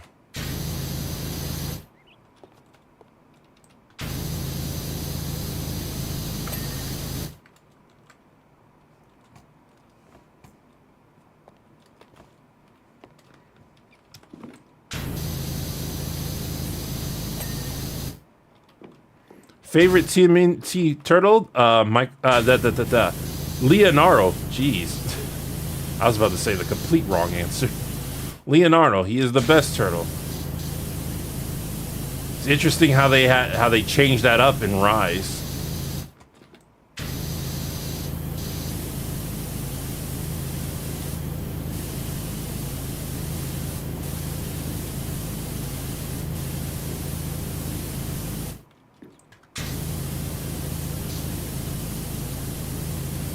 So you say you like FNAF earlier. What about the series do you like most? I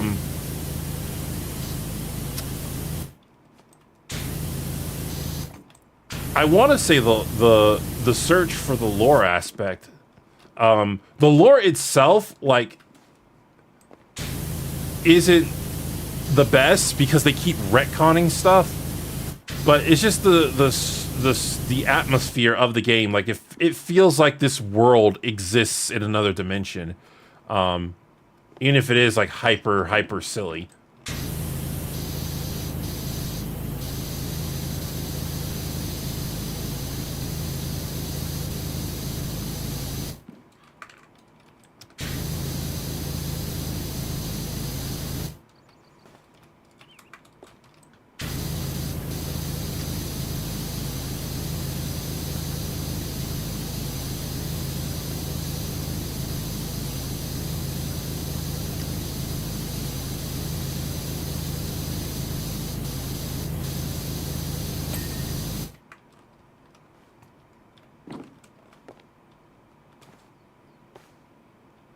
I don't like the characters Ben Schwartz voices. Well, I mean, I like that version of Leo, but it is very like not Leo. they made a different character. I like his Sonic. Why is Shady Doorags so awesome? Is it just a justice of the world? I'm not sure what you mean to ask by that. The reason Shady Doorags is so awesome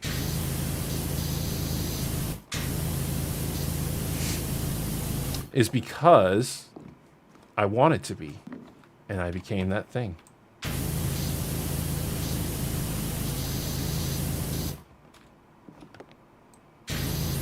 No, I need to watch the... What are y'all doing? Go away! I thought I got all the individual pieces on the ground. How did I miss y'all?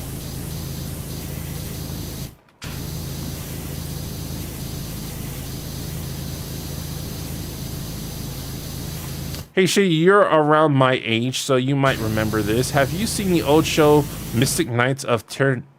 It was my fave back in the late 90s. No, I have not. You think the third Sonic movie will be good? I think it will be as good as the first two. Because the thing about the Sonic movies is they have blatant problems, but they were better video game movies than what we've gotten in the past, so everybody is forgiving of those problems. Just to see a... why am I bringing that? I don't need that. Just to see a property that appreciates a video game character. Like, the first Sonic has very blatant plot holes.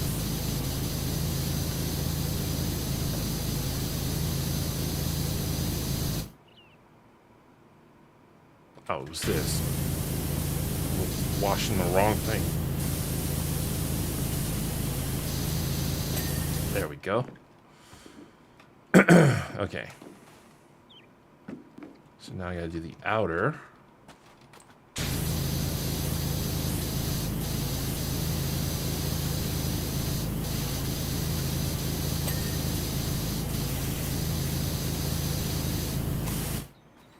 Have you seen the D&D show? I think it was a 90s show. I did not know. I was born in the 90s, so a lot of shows that came out in the 90s, I won't necessarily have the best memory of.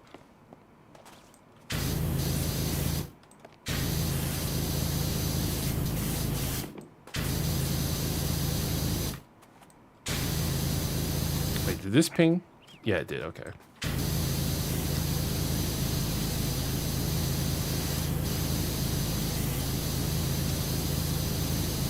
Never met an actual power washer who actually plays this game.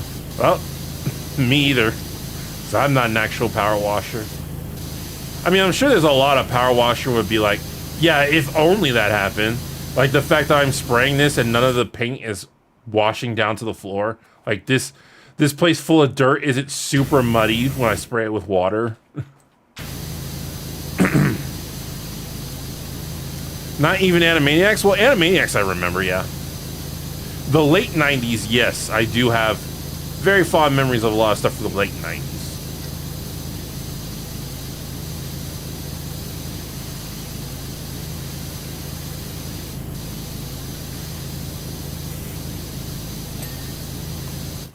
Although the Animaniacs is kind of cheating because I rewatched it when I was in college. I rewatched a lot of it.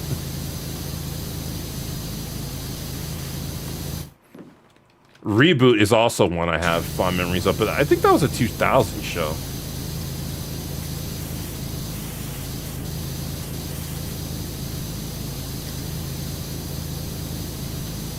Like, I watched a lot of shows in the 90s, but unless they were little kid shows, I probably don't have, like, the best memory of them. Like, Tiny Toons, I did watch. I did watch a lot of Tiny Toons, but I don't have the best memory of it. But certain shows like Blue's Clues, I absolutely have memories of.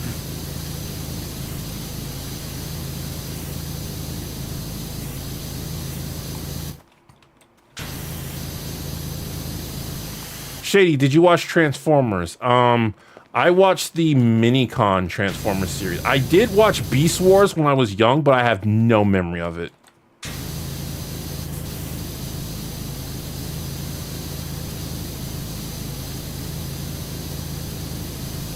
Reboot the CGI show? Yeah, that one. Although, again, Reboot is cheap because I rewatched it completely when I was in college. I rewatched the entire series. Reboot is such a good show, man.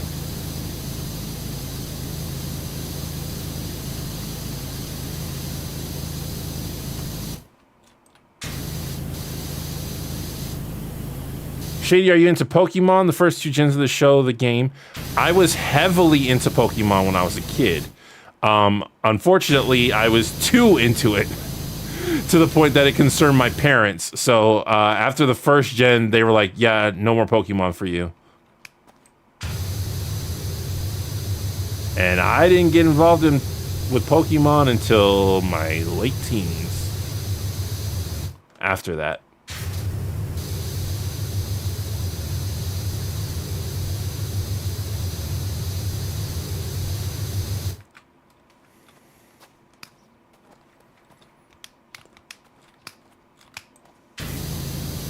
I feel like there's a big patch of dirt I'm missing somewhere.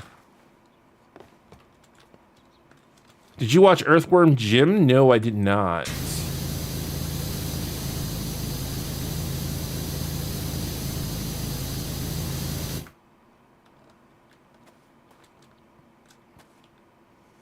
I feel like there's a big patch of dirt that I'm just not seeing. Is that it? Are you glad Ash is retired? I wouldn't say glad, but kind of melancholy. Like, I'm sad, but I'm also proud. Because I was part of, like, I did follow the first season of Pokemon. And I was very obsessed with it. So hearing that Ash was on his final journey, that, like, I felt something. I felt very intense emotions.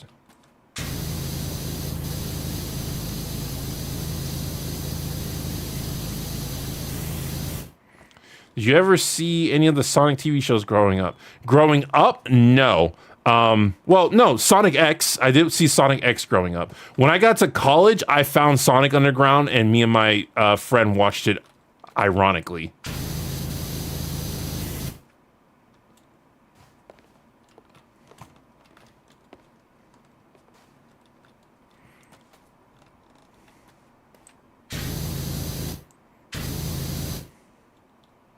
Okay, I'm not seeing the dirt here. Ah, here it is. There we go. Got it. Okay.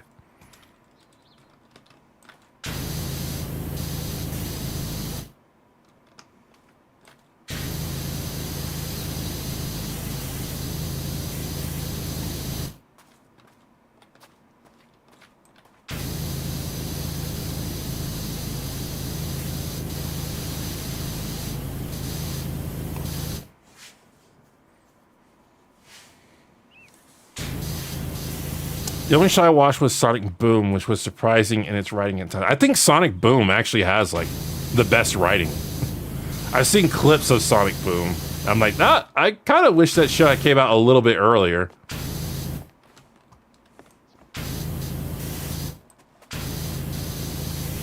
Any plans? Batman episode reviews? Justice League? I mean, Justice League is on the list. Batman, I'm pretty sure a lot of people like, but I know more about Justice League than I do Batman and Superman the animated series. Like, I've watched the entirety of Justice League many, many times. Shady, who's your favorite King of the Hill character? Cotton Hill.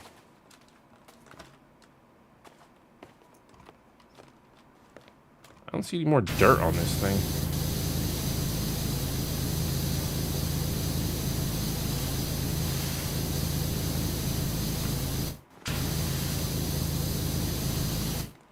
Why you no done?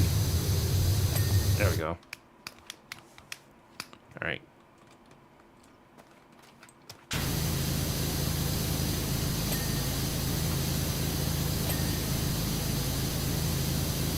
Who's your favorite animatronic and what do you think of the movie coming out soon? My favorite animatronic is Glamrock Chica. Because Glamrock Chica is actually nice.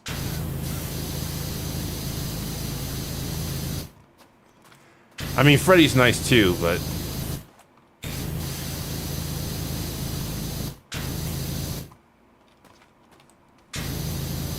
I will be seeing the movie in theaters when it comes out. I'm trying not to get like super high expectations for it, because it from the looks of it, it really does seem like it's just going to be a cheesy movie. And I just want to take it for what it is. If I get my hopes up too high, like I'm not gonna enjoy myself.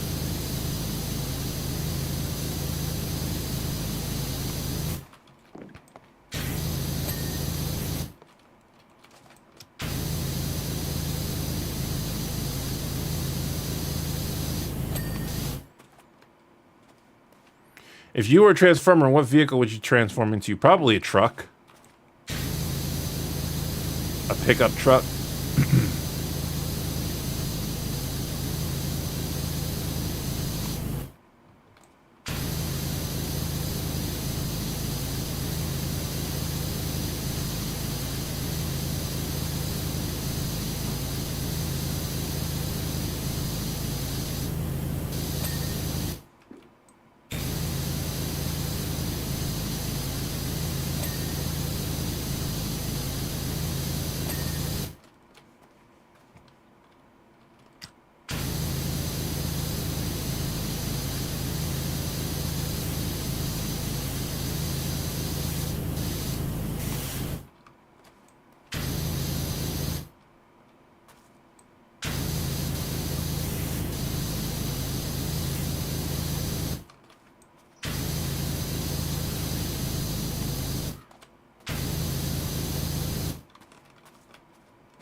So you can work for any supervillain as a thug. Why would I want to do that? What supervillain do you pick?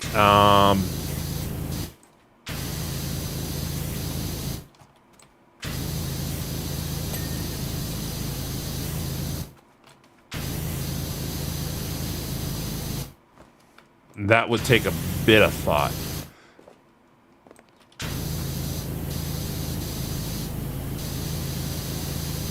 It would probably be in some kind of story where the villain has it good.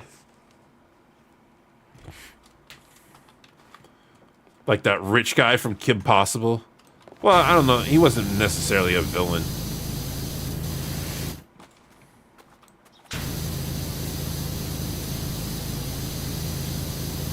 Do you have a guilty pleasure show / movie? Something you know is terrible, but you still enjoy it? Something I know is terrible? I feel like I've answered this question before, but I don't remember the answer. Is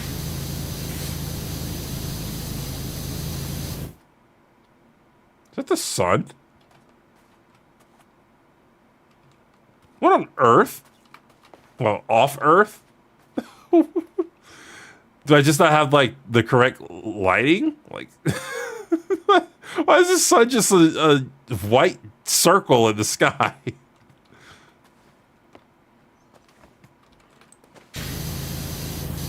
Oh, I was cleaning this.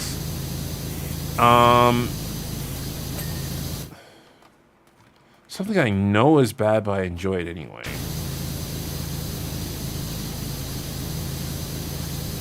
I know there's an answer to this, but I'm drawing a blank.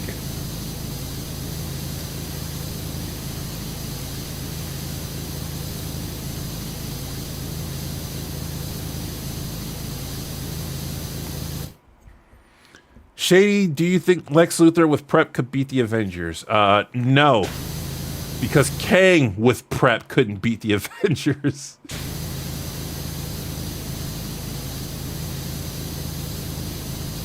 Lex's weakness is his ego.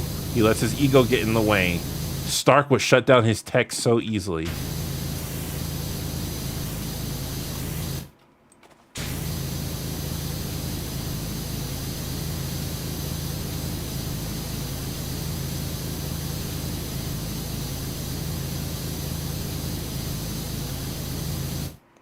Code Lyoko is actually pretty bad. The first season needed work, but I love Code Lyoko after what's her face became real.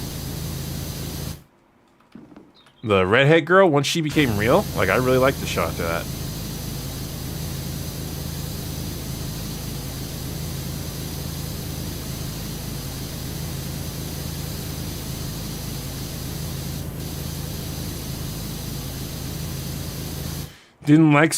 Didn't Death Battle do Lex versus Iron Man in Iron Man 1? Yeah, but Lex didn't have prep time. But that's the thing though, Lex usually doesn't win even with prep time, because he has all the prep time he needs for Superman, and then he still winds up losing.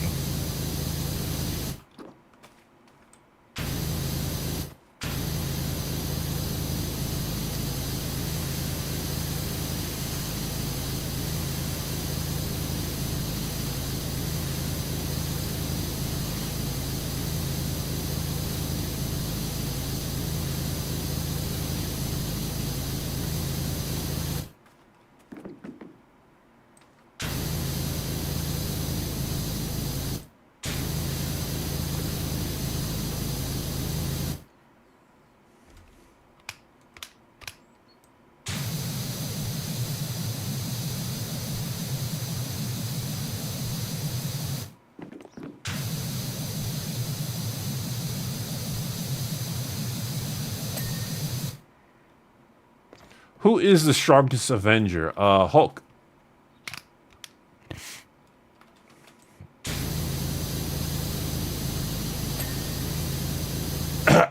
Oh, my throat is really feeling it. But I want to finish. We only got this fort and that fort over there left.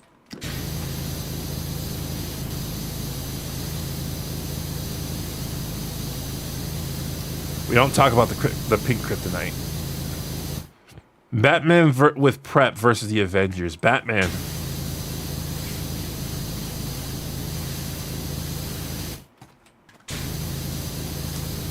Batman's like, if you could give Batman, if you could name Batman's superpower, it's problem solving. He takes what he has and he solves problems. So if you give him prep time, he can defeat pretty much any foe with it.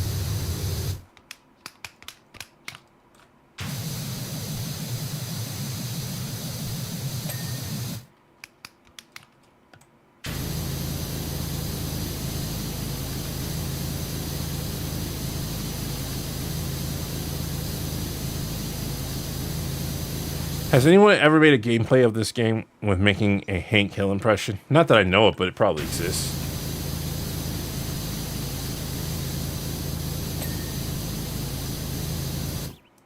Batman's indomitable will and money. See, it's a lot of people think that they're like, oh, if I had $1 billion, I could do what Batman could do. And I'm like, no, you couldn't.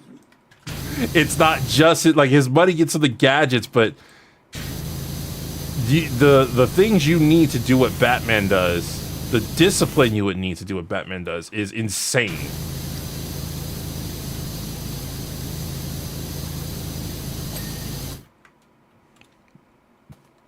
All right. So I think that's, oh, I saw something. Post. Another post. Jeez.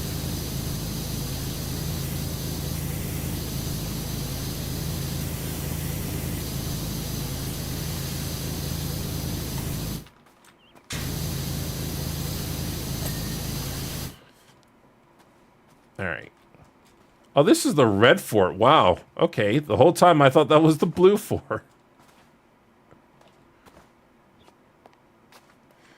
All right. I guess this time I'll do the inside first just to be different.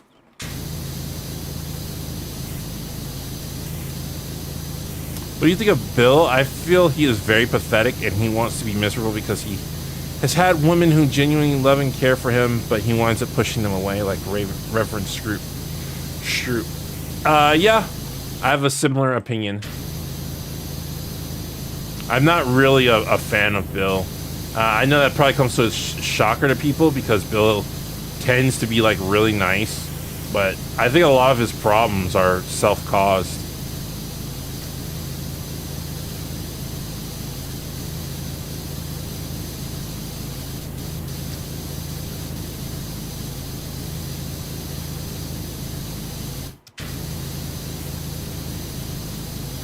I feel like generally DC heroes are OP compared to Marvel, which generally prefers to have their heroes more grounded in reality. For example, DC never feels like justifying their heroes flying. This is a topic that often comes up on this channel when I talk about this. The difference between Marvel and DC. DC is about gods protecting humans. Marvel is about humans getting superpowers. That's the difference between the two. So yes, DC in general is more powerful than Marvel. In the comic Avengers versus the Justice League, they discuss this at length, the difference between the two. How it feels like when the Avengers go to the DC Earth, they feel like the Earth has been taken over by gods. And they don't like that. They're like, these guys are overreaching. And then when DC goes to the Marvel Earth, they're like, wow, the heroes here suck. They do not do enough to protect their people. Life really is too short. You don't have to seize the day. You see, Miggy told us the other day that this is to be the final bout ever. I just wish I told him what he meant to me before it was too late. Aw, that's messed up. Whoa, they had death in this game. That's the first time I've seen that. I suppose I could still drive to Sparkleton and drop in on him, but with the price of diesel, he'd be lucky. Oh my goodness. Half of me was like, or they're probably just setting you up thinking that he died, but really he just moved away. And that's exactly what happened. That's a freaking typical joke. As Shady Doorags, I hate when people call Goku a bad father. Well, you're probably not going to like me then. Because I definitely feel like Goku is a bad father. I think people over-exaggerate how bad a father he is, but I think the fact that Goku didn't realize that Gohan had a mental block before he could defeat Cell shows how little he knows his son. And the thing about Goku is he treats everyone like a friend. Everyone. That includes his family. The only one I seen him not treat like a friend was when he first met Goten. But everyone else he treats like a friend. He treats Chi-Chi like a friend. He treats Gohan like a friend.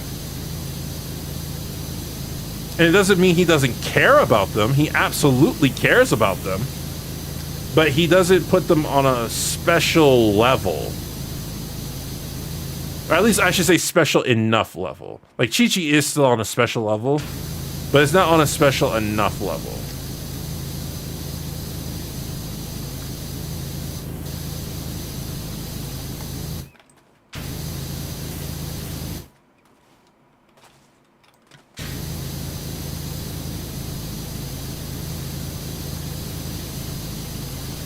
And Super came in and made it very, very worse. But like a lot of people get mad at Chi-Chi because, and I feel for this because Chi-Chi knew when she married Goku that he was not parent material. She knew that. She just deluded herself into thinking he could become good parent material. He did literally when she asked him to marry him, he didn't even know what that was. He thought it was a type of food.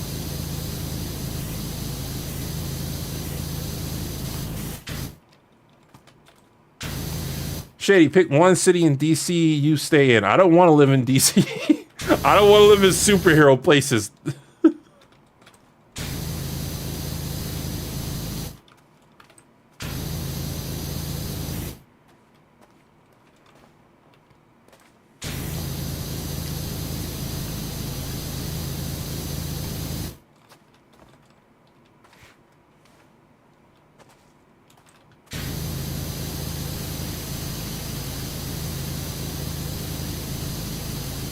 But Goku died twice for Gohan. Hold on, what'd that say? But Goku died twice for Gohan. The real reason Goku gives Cell, he knew Gohan dealt Cell. Yes, he knew Gohan could deal with Cell, but he didn't know Gohan well enough to know he had a mental block that was preventing him from unleashing his full power. Jeremy Starr, thank you very much. Look, digital green paper. Green paper! I love the green paper joke. I to this day think that was one of my best jokes.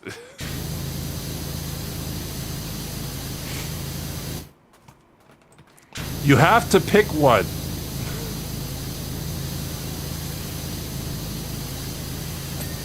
Well, DC is just like us, except like it doesn't. I think it's just missing New York. No, it has extra cities. That's the difference. DC is just like regular Earth. It just has extra cities. So I guess I live in the city I'm living in right now. Have you ever seen an anime called Odd Taxi? You might like it. I've seen some clips and it's definitely interesting. New. I have not.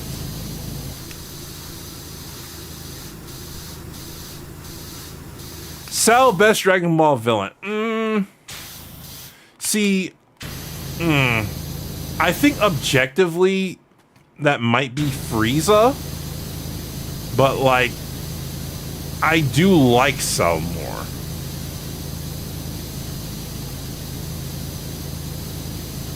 Like, Frieza had such an intimidating presence. Cell had to become a threat, but you could make the argument that that's what makes him a better villain, because he started off as weaker than the heroes and then rose to become a challenge to them.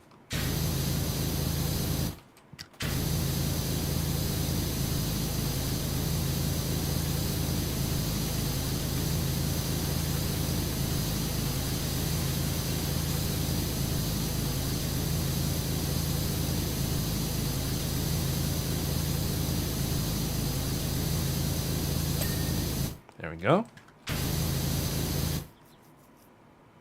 He knew Gohan had something holding him back. He just didn't know what it was. Somehow a soulless machine understood what it was before Goku did, despite only meeting Gohan like twice. Yeah. This is true. Like, when people talk about Goku being a bad dad, they often come across as they're saying Goku just didn't care about Gohan. That's not the case. He does care about Gohan. He does care about his family.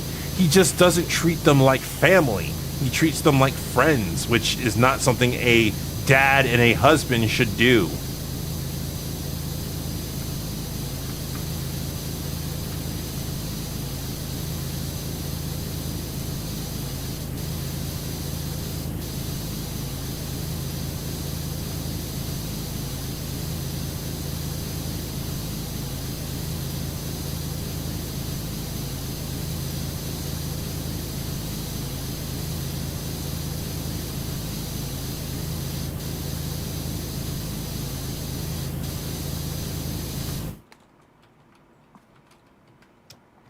Bulma or Chi-Chi? I mean, as far as more attractive, Bulma, but that's because Chi-Chi stopped caring about looks once she got married to Goku. If you're talking about personality, probably still Bulma. It's just Bulma is super annoying in the Namek Saga. Like, she is beyond annoying in the Namek Saga, but like after that, I would even say even before that, before and after that, like, she is extremely useful.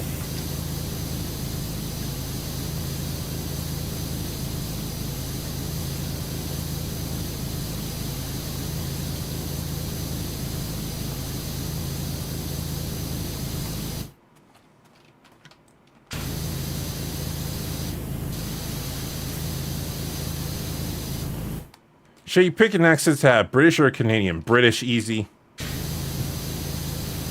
I love British accents. I love British accents. I love Irish accents. I love Scottish accents. And I love Australian accents. What is that sun going through? I must have like the lighting turned to low or something so I could run the game, because I feel like the sun is not supposed to look like that.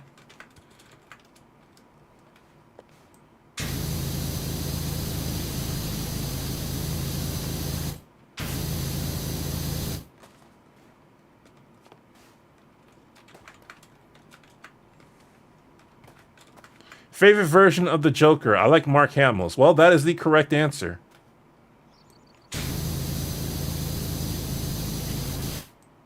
Although technically Mark Hamill played multiple different Jokers. But yeah, Batman the Animated Series is the correct answer. Actually, the one from Batman Beyond is the correct answer.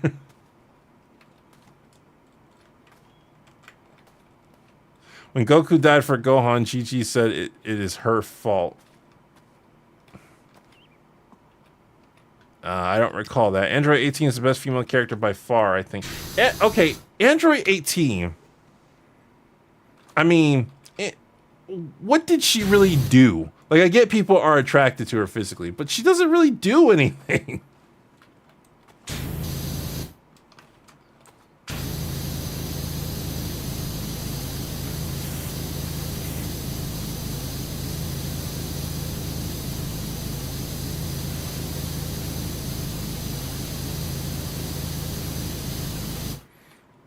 Have you watched the Rhino and the Red Bill animated short? No, I have not. This fort refuses to get clean. There we go. See, I had to say something so it would prove me wrong. All right, everything in here done? No, this wall. Okay.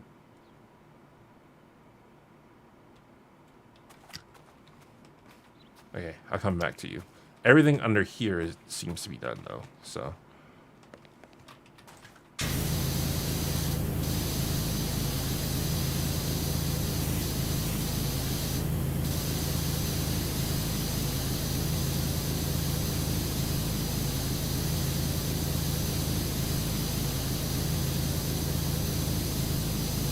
Android 18 is a good mom while keeping her edge. I mean, but what edge? She was just super calm.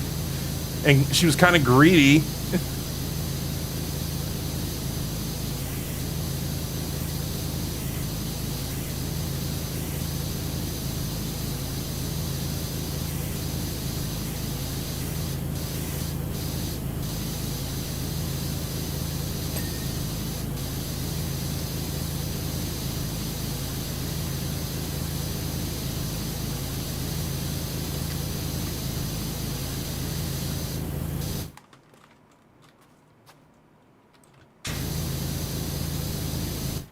Shady, what is the worst movie adaptation of a comic you ever saw? Man of Steel.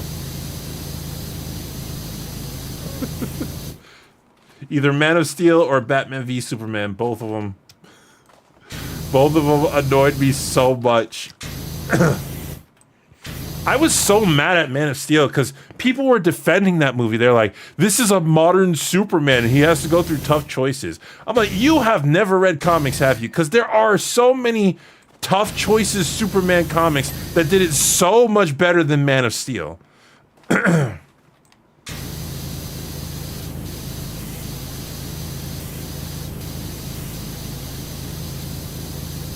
also, Man of Steel annoys me so much because there is so much missed potential. Because in Man of Steel, Martha gives the speech about how it's okay when things are destroyed because they're just things. You know, people are who you should be concerned about. Now, you would think with her giving that speech, they would use her to threaten Clark. But they don't. They just use random people in the corner.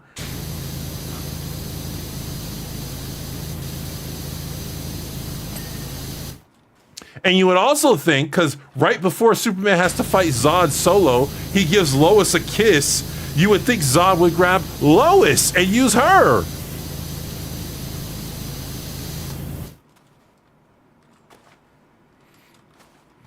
But nope. There's another ramp here. I didn't know there was. I would have did the ramp first. I didn't know there was another ramp here. Wait a second. Why does this fort have one ramp and this have two ramps? That's unfair. There's two exits and entries for this one. Somebody had a power washer.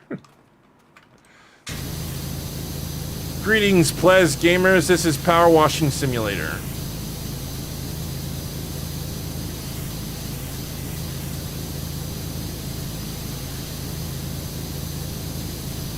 I was trying to get the ramp done and out of the way because it is very annoying.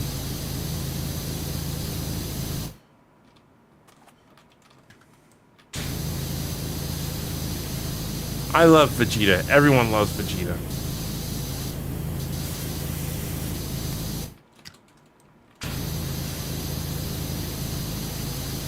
Blue team donated more.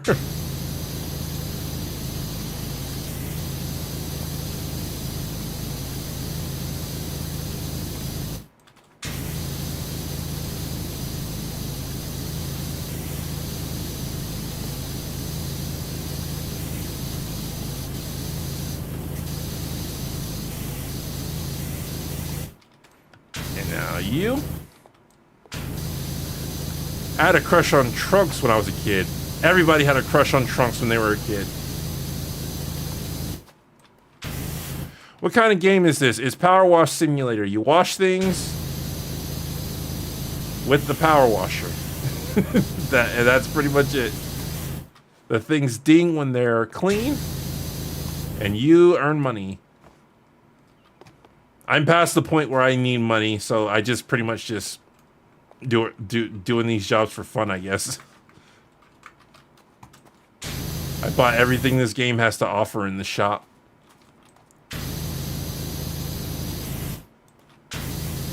Yeah, see this right here? I can't see what else needs to be done. That's why I was trying to get the ramps out of the way.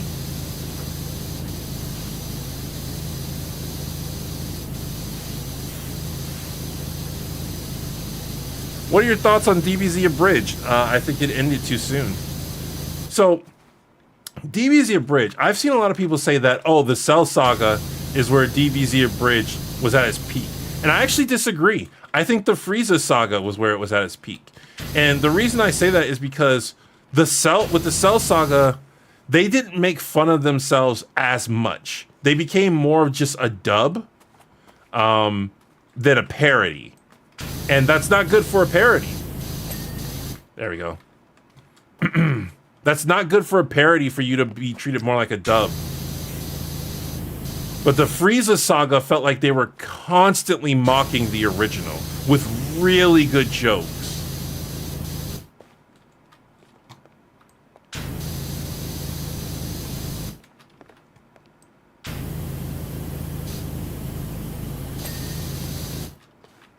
Ba-ba-ba. What are your thoughts on Krillin? He is my favorite character. Krillin is one of the most, like,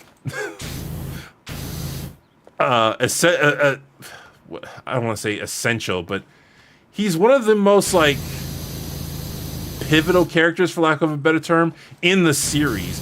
Like, the reason Team 4-Star makes fun of him so much is because of the pivotal characters, he's the weakest. Like, Yamcha is not that pivotal. That's why he doesn't get made fun of as much as Krillin. Like, Team 4-Star said this. Like, why do you make fun of Krillin so much? Easy, because Yamcha isn't around enough.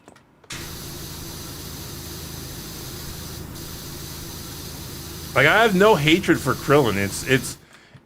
It's fun for people to make fun of him, but, like, when you analyze the character in the story, you can see how important his character is. Why the green nozzle? I did not choose the green nozzle.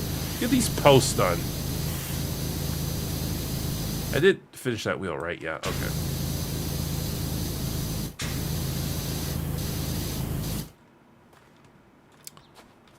I see what you mean about TFS. They definitely started feeling more like a dub than an actual parody.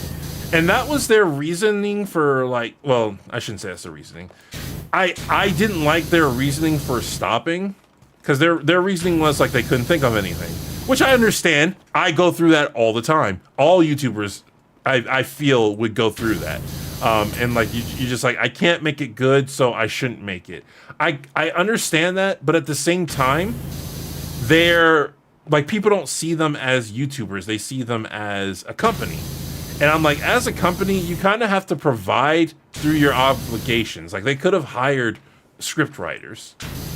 I made a video about this when they first quit. Like, I was like, you guys could have hired script writers.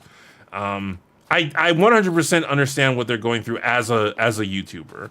Like, and any other YouTuber like I would be like, okay, I get it. You can't do it well, so you're not gonna do it. It's just when I see you more as a company than I do as a YouTuber, I'm like, you probably should have came through on your obligations.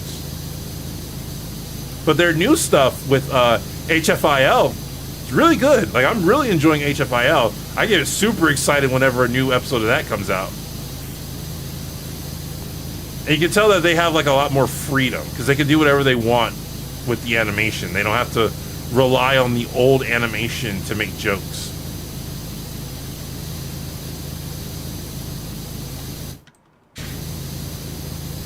I'm asking about it. I've never seen a game like this before. This is new to me. Basically, the gist of the game is you have a power washer and you just wash stuff with it. It gives you a similar satisfaction feeling to coloring. I didn't realize I was linked so far to the right there. It gives you a similar feeling to coloring. So it's very satisfying to watch and do. The controls work really well. Like the controls are mapped out to an extremely satisfying degree.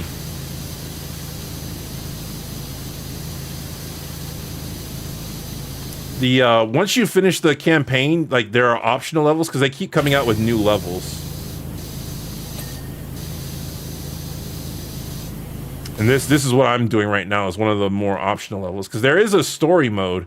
There is a story to this game about a corrupt mayor and missing cats and a volcano. This right here is like an added story mode. I don't know if it's leading up to anything because I haven't played all the levels in these extra jobs. But the actual story mode of the game does lead up to something. But you power wash stuff. This whole place was dirty. I'm just finishing up here. You power wash stuff, you earn money, and that allows you to buy better tools. I have all the tools and all the equipment, so I'm not really saving up to wash anything. It's an easy game to play for a streamer who wants to focus on chat. That's why I constantly play this game when I'm streaming. Because it gives you guys something to look at, but it also makes it so I can read chat easily.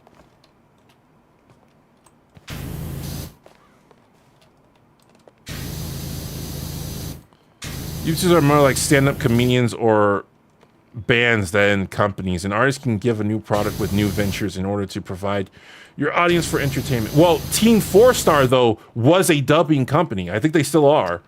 Like, they weren't just doing YouTube stuff. They were doing a lot of other stuff under the name Team 4-Star. They had a lot of resources that a typical YouTuber doesn't have, and a lot of connections a typical YouTuber doesn't have. That's why a lot of people were seeing them as a company more than YouTubers.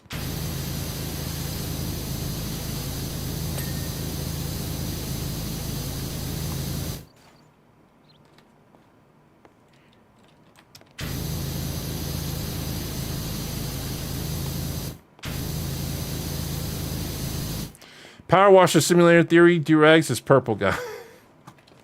I mean, you don't have to make theories on Power Wash Simulator because the full story came out, and once you get through the full story, like you figure pretty much everything out, except for the gnomes.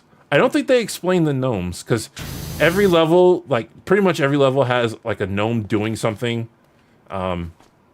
Almost every level, not every level. Like here, there's a gnome in here.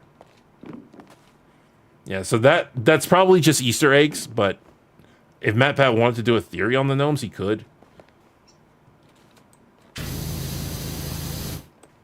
But yeah, because when you play the story mode, you unravel a bunch of mysteries and stuff.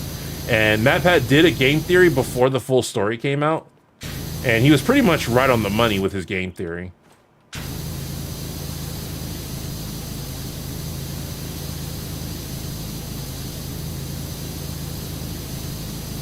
Krillin defeated Vegeta, Frieza army, and Captain Ginyu.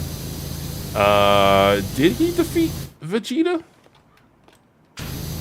Gohan defeated Vegeta, didn't he?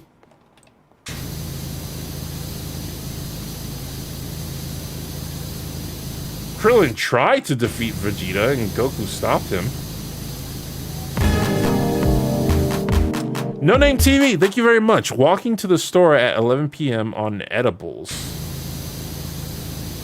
Okay. Have you seen The Matrix? Yes, I have, but I haven't seen the fourth movie. Why is this floor not done?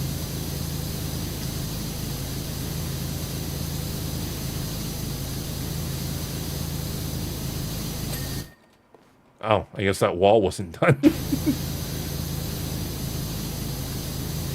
I'm 99% done, so most of the stuff... I got most of the stuff.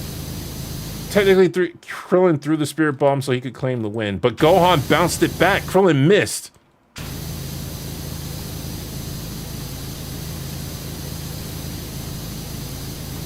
Krillin missed and bounced back, and the spirit bomb didn't even defeat Vegeta. Gohan defeated Vegeta by turning into an Ozaru. An Ozaru.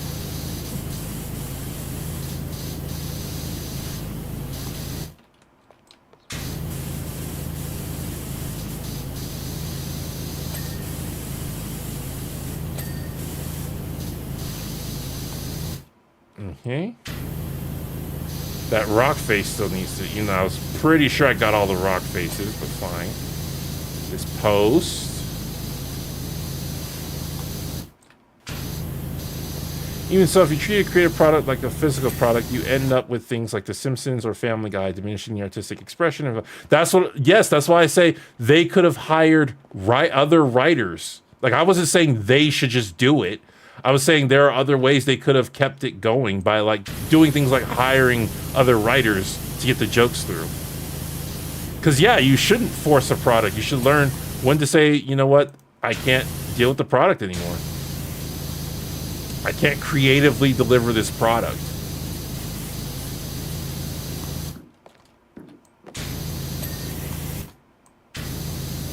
Mind post.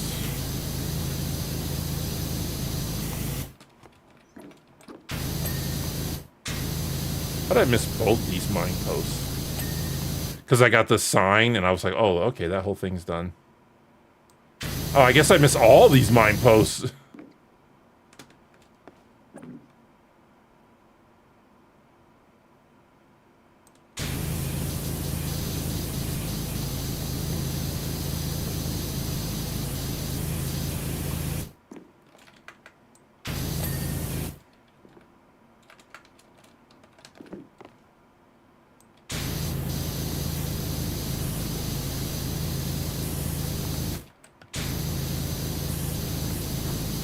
I'm not 9% done. I'm still...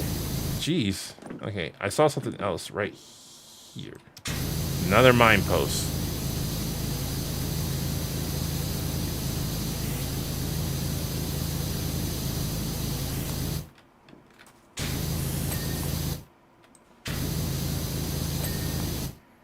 Okay, that's done.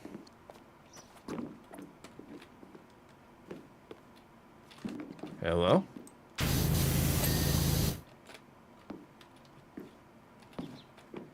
Thought I saw something else. I'm looking at the top left, by the way. When there's that blue bar tells you how done something is. When it's fully blue, that means it's completely done. If there's a little bit white, that means it's not completely done.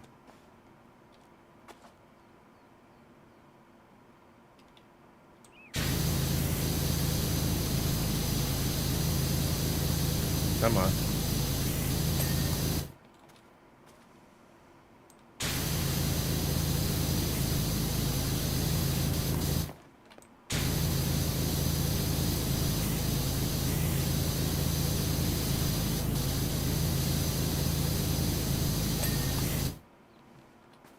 Golly, I missed a lot, even though it's 99% done.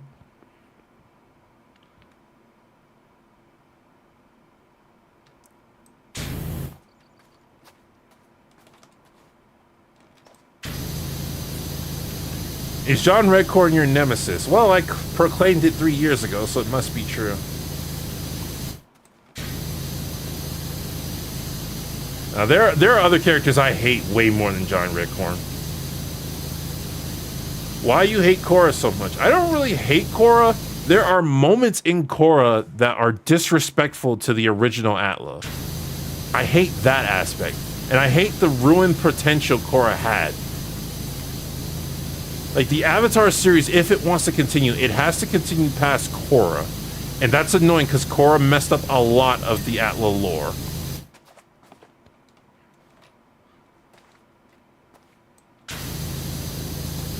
Like, the character Korra is only really hateable in Season 1 and Season 2.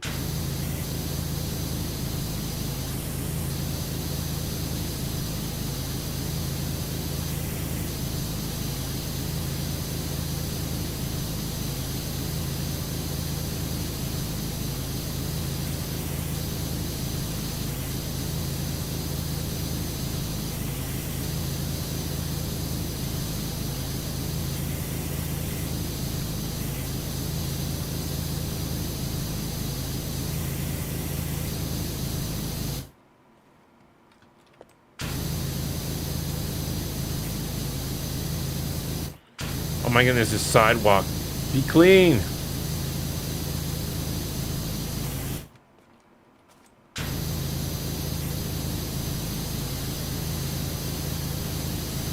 Which do you hate? Which DBZ character do you hate? Would you do a playthrough of FNAF? If I thought it was something that people really wanted to see, like a lot of people, yeah, I would. But like, it wouldn't be fun to watch me play FNAF because even though I've never played a FNAF game in my life, I've watched so many playthroughs of it. Like, I know everything about FNAF. Well, not everything. The only playthrough of FNAF I haven't seen is that VR game that came out that was about delivery.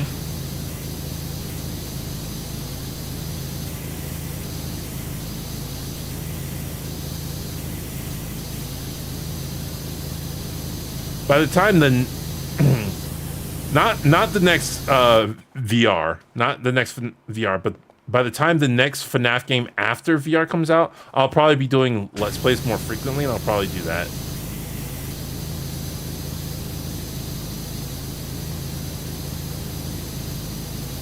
Okay, why can you not?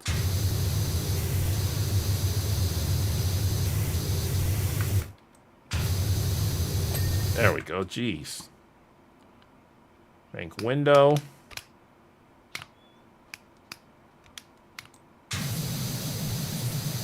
First video game, Shady? Very first? My very first video game? That's difficult to say. Because my dad played video games when I was a baby. So I probably grabbed one of his games. I remember owning Super Mario Brothers and Duck Hunt. But I don't have too many memories playing them on Nintendo, on an NES. My earliest memories of video games is like games from either the Sega or the Super NES. I want to say a very old version of Ridge Racer, maybe? Desert Strike for the Sega. Sonic the Hedgehog for the Sega.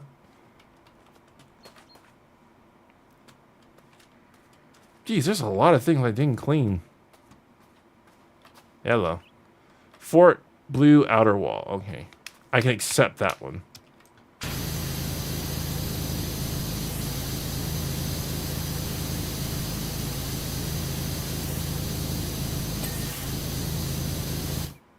Oh, Special Delivery is AR. Okay, yeah. Special Delivery, the AR one, is the one I haven't seen a playthrough of because I don't really care for it.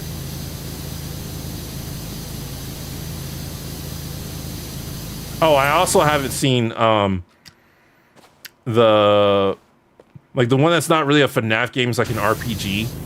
I haven't seen a playthrough of that one.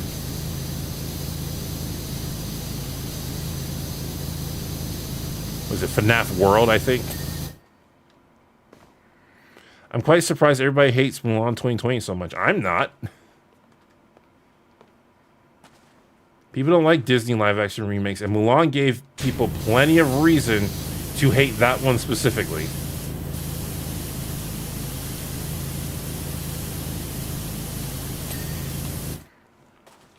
Okay, that's done.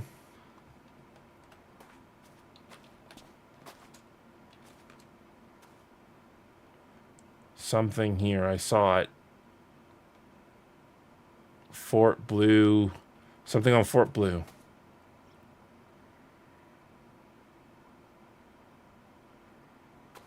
window frame. Didn't they film near a concentration camp? I believe they got permission from the concentration camp or from the Chinese government, one of them, to film there. I think.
Do you read FNAF books, and what do you think of them? No, I do not read FNAF books. I think it's extremely ill will of the FNAF team to insinuate you should read books to understand the lore better. Like, actually, well, hold on. Plenty of properties have done the thing where you need to read other content to understand the lore better. But I think I don't like how FNAF does it because they know the lore is what, like, people are there for.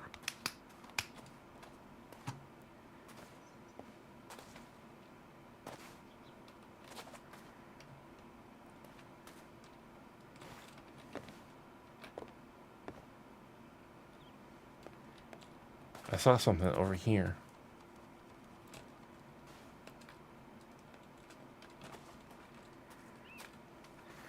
There is a list, by the way, that tells you what needs to be cleaned, but I don't like using it. I feel like it's cheating.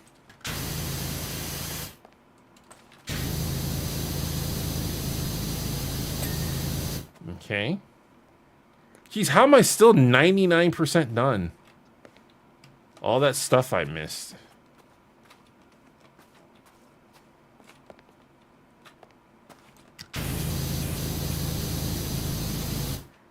Have you played Observation Duty? No, I have not.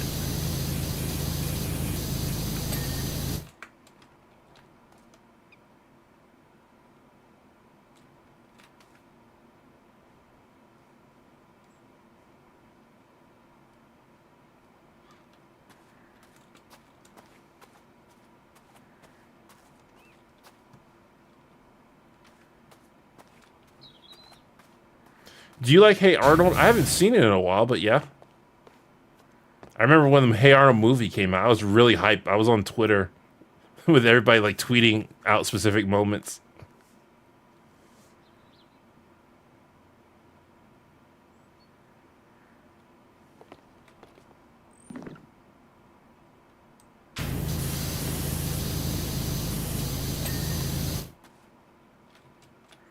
How on earth was I at 99%? All of those things I missed.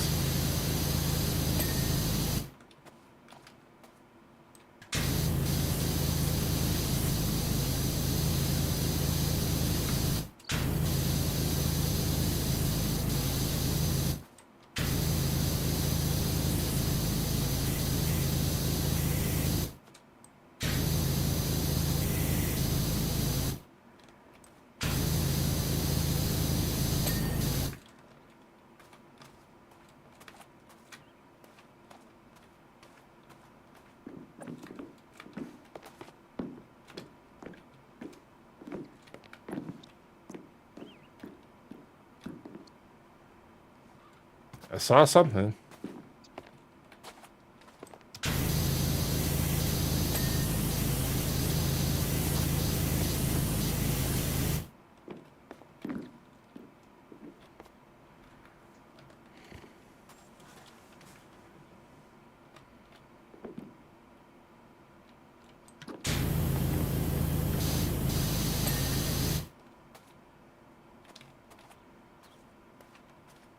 You plan on watching the new Netflix Avatar? My sis thinks it will be good. I'm a bit worried. I don't plan on it, but I might. Avatar so far has only done one thing correctly, and that was the original Avatar. Everything else it seems to have really messed up on. Really messed up on Korra. Really messed up on the live action. I haven't read the comics, but considering what they say about Azula, what people have told me happens to Azula, I'm not like really looking forward to them. Where is the rest?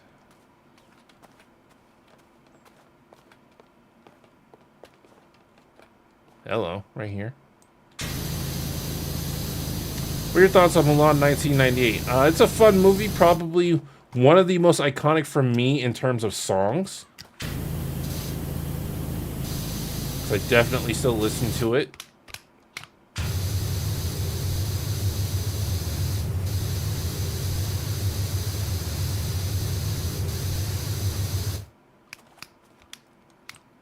But yeah, there's not a single miss when it comes to songs for Mulan.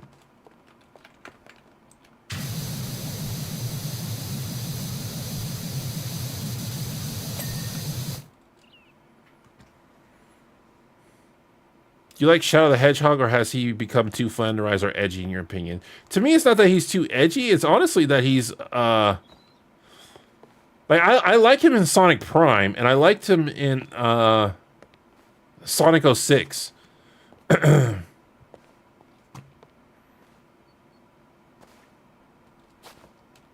like, when he says things like he's cool and stuff like that, like, I'm not feeling that. I need my Shadow to be more aloof.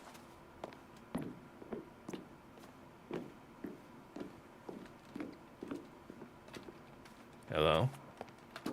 I saw something. Right here, right here, right here.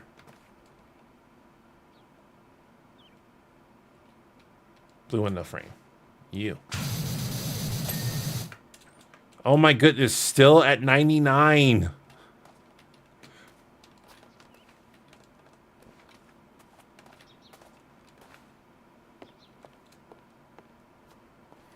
Why did you pick cartoons? I started talking about cartoons and people started listening.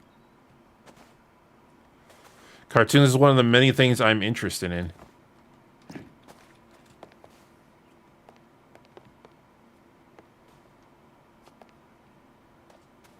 Thoughts on live action One Piece despite Oda working on it too? Everybody's hyped for it, and people who have watched it so far say it's good, so.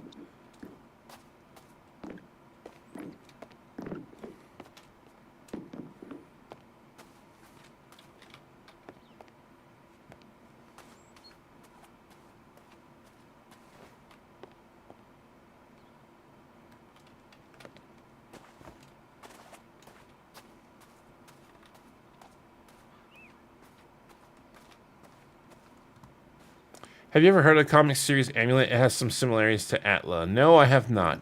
Would you be interested in making a video on Ben 10? I'm contemplating it. I'd have to rewatch Ben 10. Okay, anything in here? Nothing I can see. Have you seen anything regarding that free Sonic murder mystery game? No. I know the Grumps played it, but I didn't watch their playthrough of it.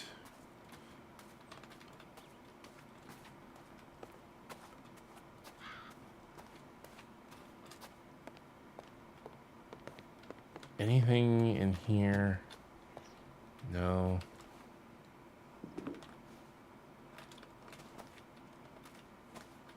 Nothing here. Nothing in here. Okay, I'm stumped. So when you have 3 things or less, a list pops up on the side and says, "Oh, you only have these things to clean." So that means there's at least 4 things that aren't clean.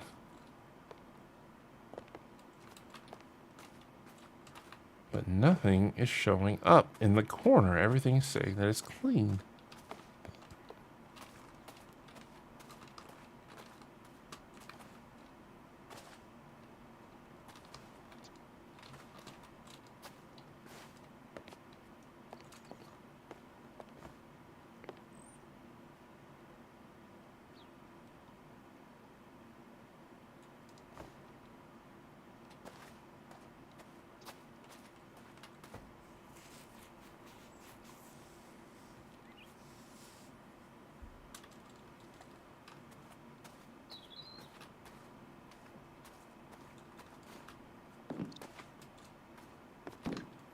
Saloon sign?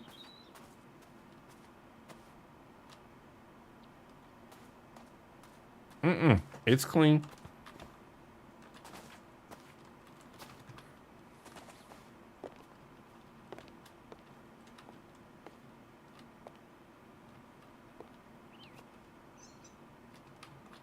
I just saw something here. I'm looking at something here. Something here is not clean.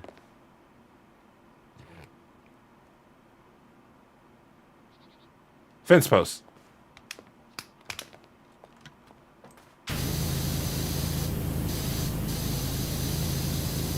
Ah, thank goodness. Okay. Minecart wheels. Okay. You.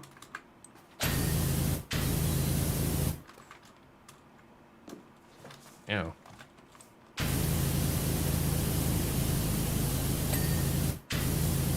All right. Mine ceiling.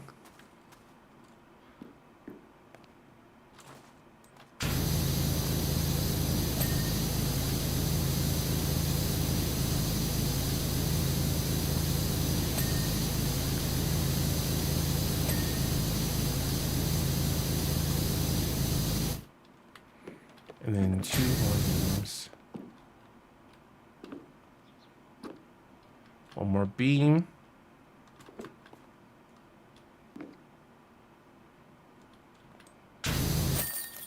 There we go. Now, pro tip, and you want to strike a funny pose, they take a picture of you right before you hit escape on job complete. So what I like to do is I like to jump off and then hit it. Whee!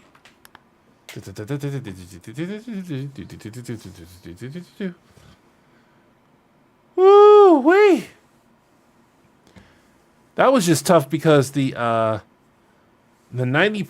the 99%,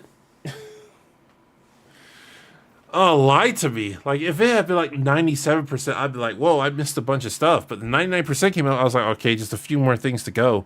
And then I went and I cleaned like 10 different things, and it still said 99% with no list. I was like, geez. Okay. All right. And with that, I think I'm going to call it. Oh, been streaming for 4.5 hours. Woo. Thank you guys so much for stopping by. Thank you for the 200,000 subscribers. Oh, we will be seeing what we'll be doing in the future. I'm probably going to take it easy for September. Like there'll still be videos, but they're probably going to be I'm probably going to be taking it easy because I have some things coming up in September, some real world things I have to do. And August was a bit much for me because I was pushing myself to release a video every single week, no matter what. So, but I'll see you guys in the next one. I hope you guys enjoyed the stream, and I hope you enjoy the rest of my content as per usual. And I will see you guys in the next one. Oh, I got to do the thing. This has been Shady Doorags. So long. Farewell. I have you to say. Goodbye.